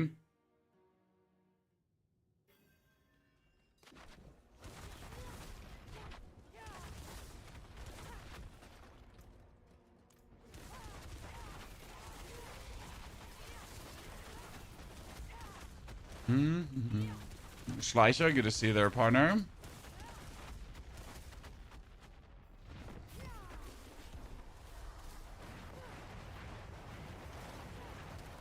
Firewalls! I win.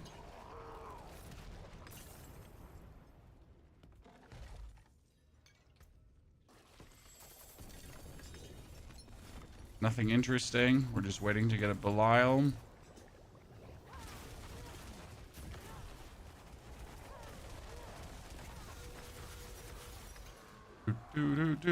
Well, boss in 6 minutes? No, we have a mission. We can't do a well boss.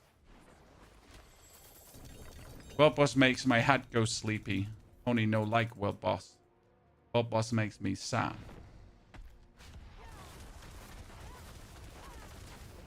Box Omnium. Box Omnium do again. I want the core skill additional fires 2 instances of Firebolt, Frostbolt, or Spark. Useless. But kind of funny. I want to play again. I mean, the reason I play is right now the Fireball build. It made me really interested. Right?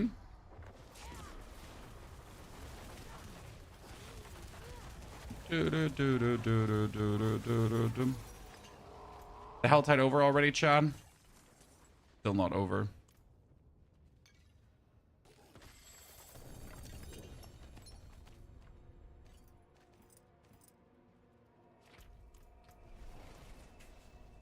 Hmm.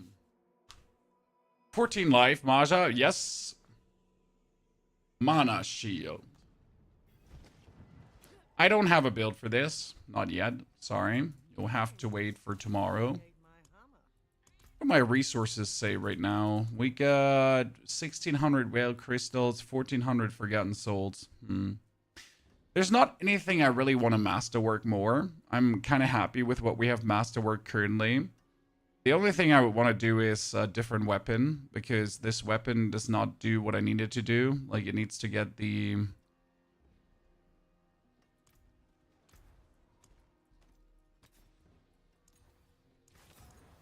Still try to re-roll that one to... cooldown reduction. I wish the aspects weren't so heavily weighted, right? Because cooldown reduction should be easier to get. The attack speed, evade cooldown, ranks to glass cannon. Or I have to do that masterwork again.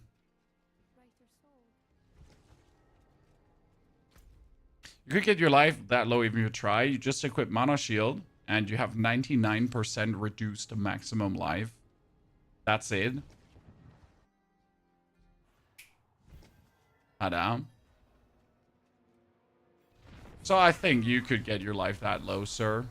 Got it covered.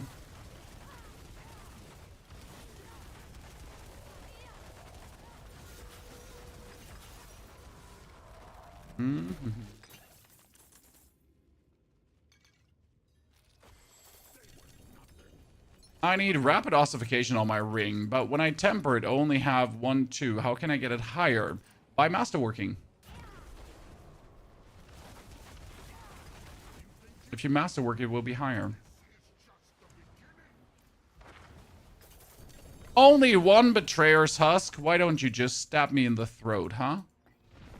Right, Chan? Just do it. Like, seriously.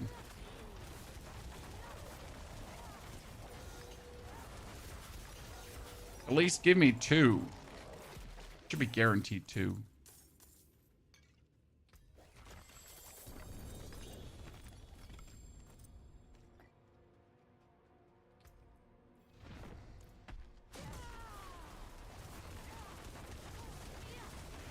Can that be masterworked? Everything can be masterworked. Some items only 8 times, some items 12 times.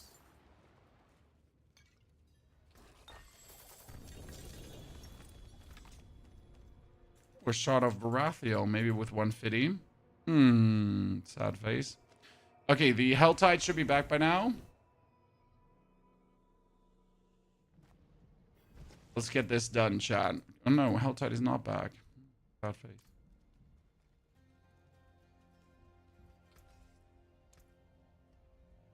What's left, you ask? I'll keep my forge hot. Return soon. A blue rose can go away. Oops. I don't know why I keep this. Chance to form an exploding ice spike. Blue rose was for Blizzard, right? How's Blizzard this season, chat? Anyone got some insights? Blizzard feel good? Use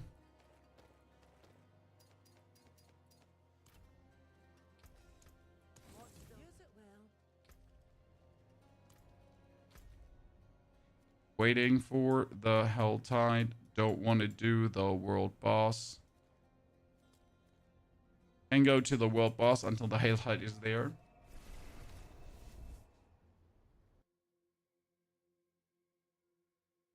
You're playing Blizzard, it's super fun. How strong is it, Zuraizu? Like, how far did you bring it? And I'm happy that Fireball was able to clear Pit 100, and if I would now masterwork further, I could be speedrunning Pit 100. I mean, I'm already happy speedrunning Pit 90, right? So that's good. Dildo, like, right? You want to do the last jump for Pit 100?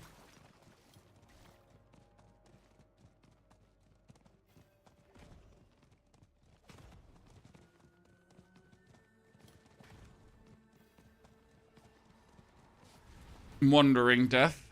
I mean, if the actual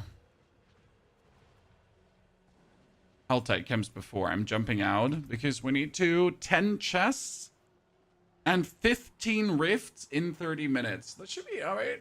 It should be possible. What class is best this season? Druid. Because Druid has the easiest power curve, the easiest way to masterwork, the easiest way to equip. Druid is just the easiest in everything, wholesale.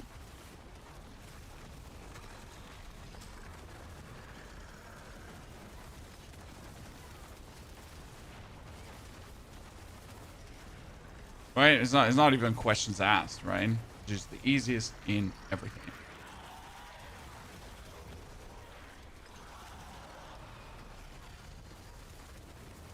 Hit. Firebolts. Do the chest separately to the rift closure, but why? I'm just gonna be anyway zooming through the Helltide, right? I'm at the Raven Druid with 21 billion crits. Come on, sir. Those are rookie numbers. We're gonna see some more. We gotta scale that up. We know you can do it. Didn't you want to make the ultimate Sever build? No, we made the ultimate Reap build. Or you mean ultimate Sever build in terms of Sever as a damage? No. That's not happening this season. It would be too clunky, you know? What's the best Sorc build? Hydra is currently the best Sorc build. Or the highest clearing Sorc build. Like, there's a difference between best and highest clearing, obviously. So Hydra seems to be doing extremely well. With the mana shield, with the serpentine aspect, and that kind of stuff. Pretty fun to play. However, if you already played Hydra, right, last season, then it didn't change functionally. More or less, 2 Hydras win. Best build for solo hordes. Oh, there's a couple. I'd probably say Raven. Because Raven casts while moving, while also striking the whole screen. And that makes... Ooh, ladies and gentlemen. Did we just get a unique tribute, huh? Ladies and gentlemen, did we just get a unique tribute, huh? Huh. Oh, yeah, baby, yeah. So, ladies and gentlemen, let's bring this on. This is the Horde for the final seasonal journey shaboing. Do you have the seasonal journey done, guys? And most importantly, do you also have the battle pass done? So the problem with this build right now is I can teleport around, right? And I do like screen-wide damage and it's super fun. However, the actual... How to say this now?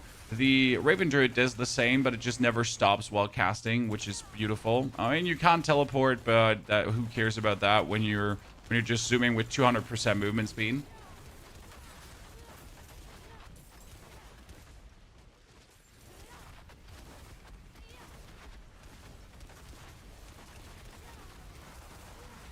Need a lot of cinders. Okay, that's already rift number 3, chat. 15 rifts in 30 minutes. Come on, we got that. That's 3. And then that's 4 on the next one. So we got 4, and we have like over... That's 5. Let's go. Oh, that one didn't... No, that one didn't count, I think. Sadly. It was one of these weird ones that didn't properly close and open, right?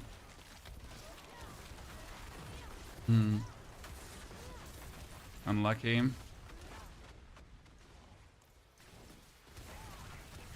One more.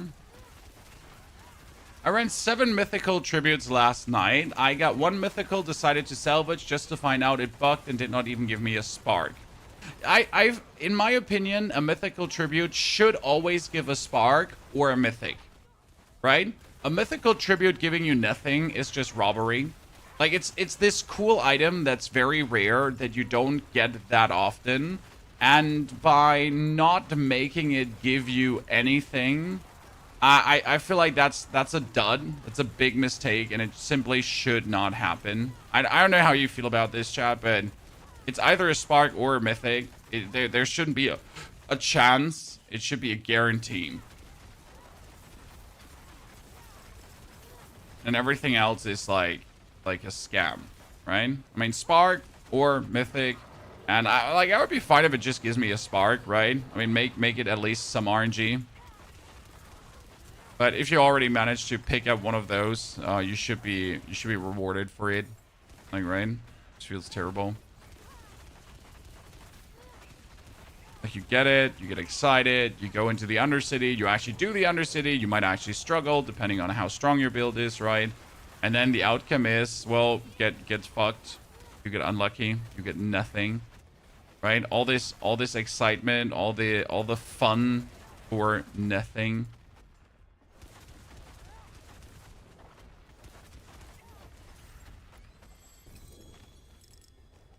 Big dislikes, personally.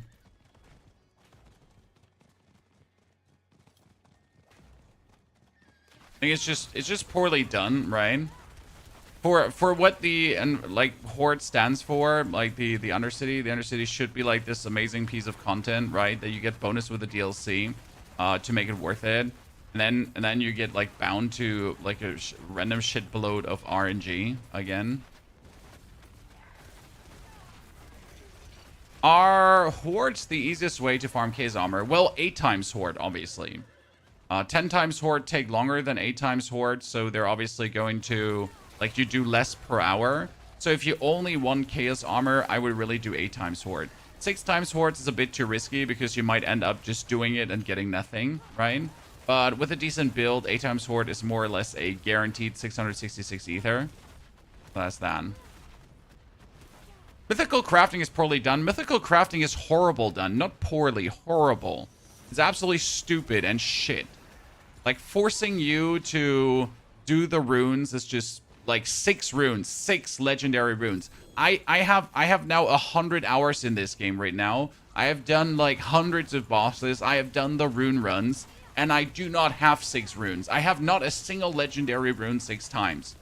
I, like, at this point where I have literally every single character but Barb leveled up, what could I not do? I could not craft the mythic I want, right? That's bullshit. It can't be bound to trading, right? Because I would be forced to trade right now. There's no other way but trading to actually get it. That's dumb. That's not good. That's bad. And there's not even a single, there's no discussion here. No, I'm sorry. It's something that's dumb, stupid, not well thought out. Blizzard sucks. Like, seriously, what the fuck? I mean, when I, as the creator, like, right, the guy that actually plays the game a lot, still does not have the opportunity to target craft the mythic he wants, what are you going to do as the casual player, right?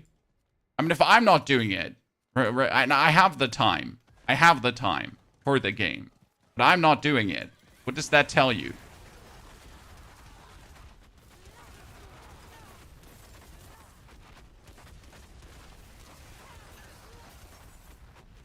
That something is weird.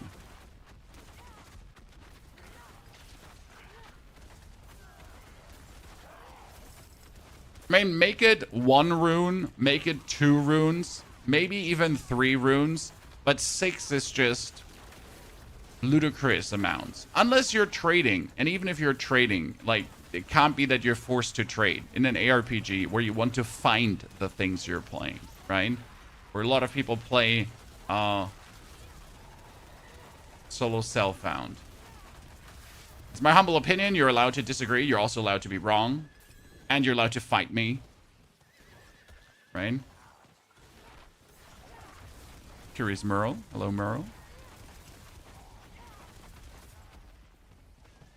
2 runes seems reasonable. 2 runes seems reasonable, yes. Especially these are most likely going to be the 2 runes that you're going to sacrifice. The problem with the current rune crafting system is that the moment you have the 2 sparks, you don't have the runes. Okay? So you're going to get to the point where you finished your seasonal journey. You finished Lilith, and you get your reputation up, right? So the moment you actually get these things, you don't have the runes. So you get your sparks, and then you have to invest another 50 to 100 hours to maybe, and that's a very big maybe, get the runes, and then you could craft your mythic. And at that point, you're actually done with the season. So you don't even need your mythic anymore because you're already done with the season. So, yeah, yay.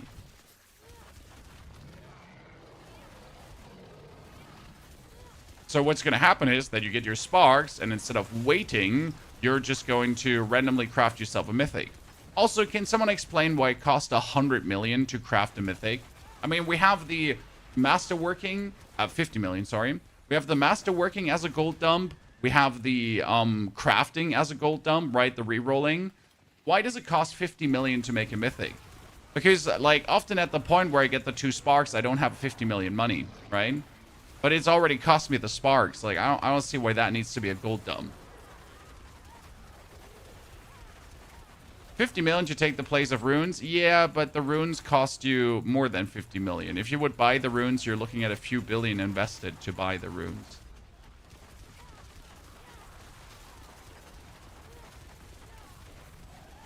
What the fuck are you looking at? You're looking at Fireball Sorc?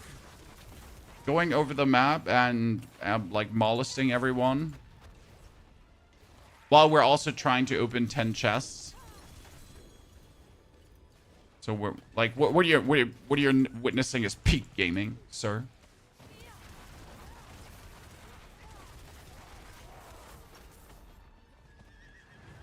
The Undying Teleporty Fireball Sorc.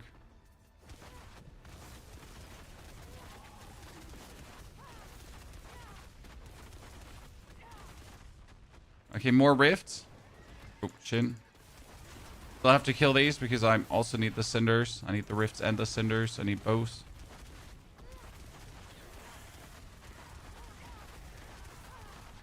Turning crossplay off was literally super smart.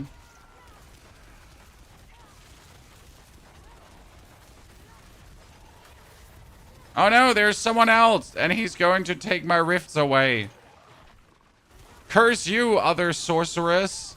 Go away. These are all my rifts. No one asked you to be here. Is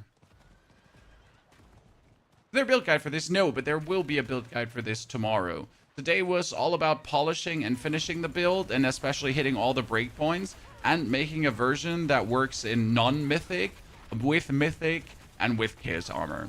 Because there's also a version of this build that actually works completely without chaos armors, right? And I think that's appreciated because not everyone has all the chaos armors, so having a version that actually functions is definitely good to go. Is Shroud still biz for most builds? For most builds, yes. Not for this build, though, because you can't even use Shroud. Okay, how many more Chaos Rifts do I need? Oh, there's another one. Let's go.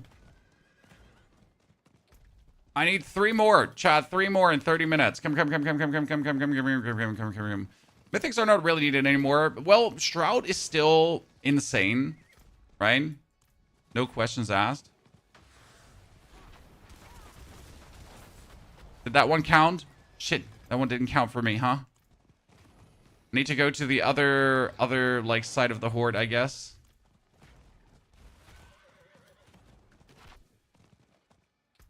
One didn't count. Didn't count, chat.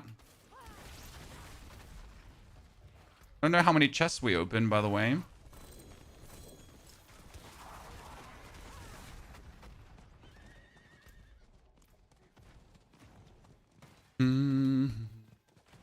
If they're going to use 6 rune, at least make it only 1 spark. That would, for example, be an option too, yes.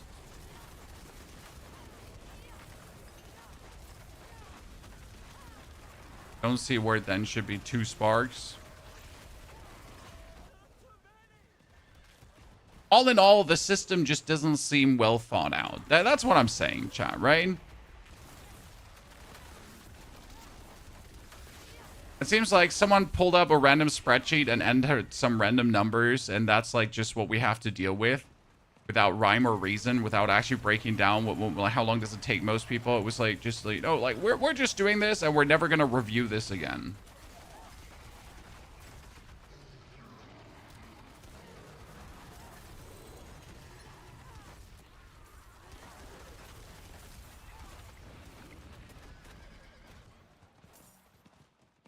Oh, they all respawn. I need to kill them again.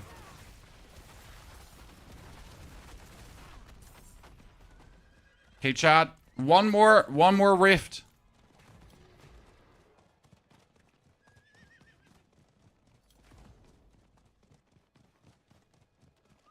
One more rift. Where is it? Where is the biblioteca?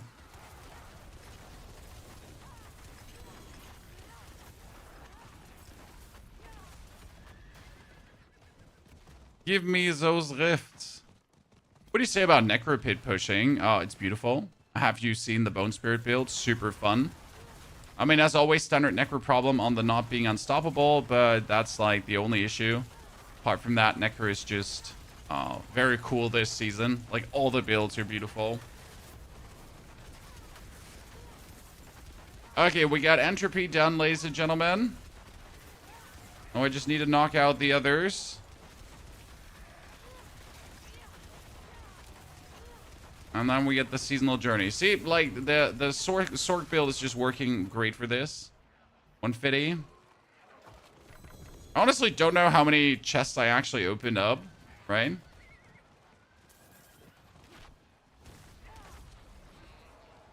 I was trying to teleport down, it didn't work.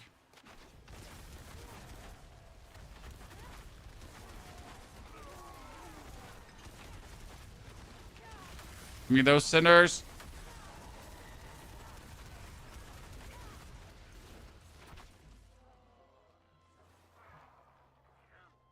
So for Necro, lots of fun, yes. I mean, the standard problem with Necro, obviously movement. Oh, that's probably Family. Let me open that chest, then quickly run up, save the family. Sorry. Don't die, pony. We're back.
We get a build for this tomorrow, my friend.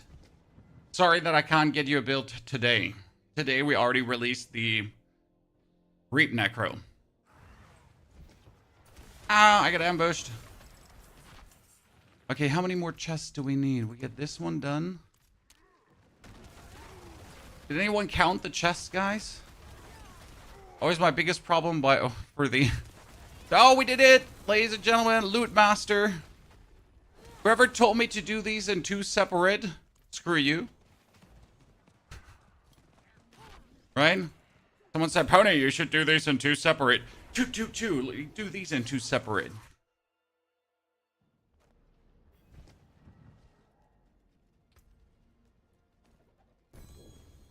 is done. An amulet.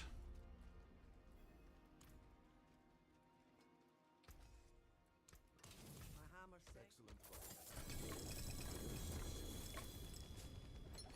That's a lot of obols, sir. That's a lot of obols. You know what? I should gamble boots and try to get another chaotic unique boot. That could be a Banished Lord's Talisman. Go one more. Greetings. How shall I guide my hammer?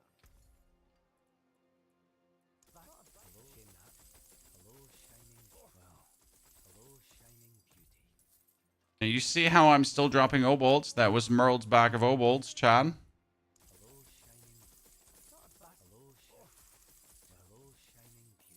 Single K's armor.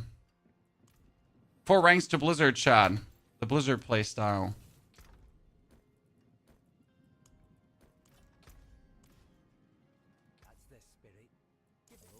Okay, that we gambled 3 screens to not even see a single one. That's kind of sad.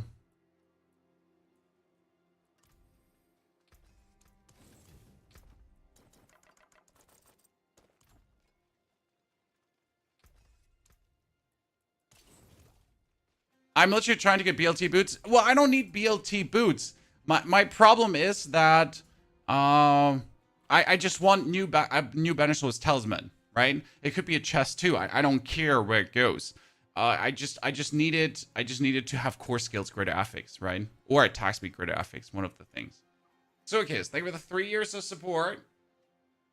Great to see you there, partner. Thank you very much. Appreciate it greatly. So, ladies and gentlemen, that was our Sorc. As a quick breakdown, we're playing Air of Perdition with Banished Lords, Gloves, Endless Rage, Crown of Lucian, Destruction, together with Shredding Blades, on Firestarter, Tarashas, and Flashfire. But you'll get the full build tomorrow, just to give you a feeling for the items. This can be played completely without chaos. So even if you have a normal Staff of Endless Rage, right? Together with the Illuminator gloves, that's enough. So you can just have this stuff, just the gloves, a normal Banished Lords here, right? A normal Banished Lords, and a normal Crown of Lucian. Where's my normal Crown of Lucian? There. And this would already work, right? So by putting on these 3 items, you'd be good to go. Right? You don't actually need the Chaos Armors. Therefore, I'll be back tomorrow, chat, for more. Tomorrow we get the big news on where Diablo's going.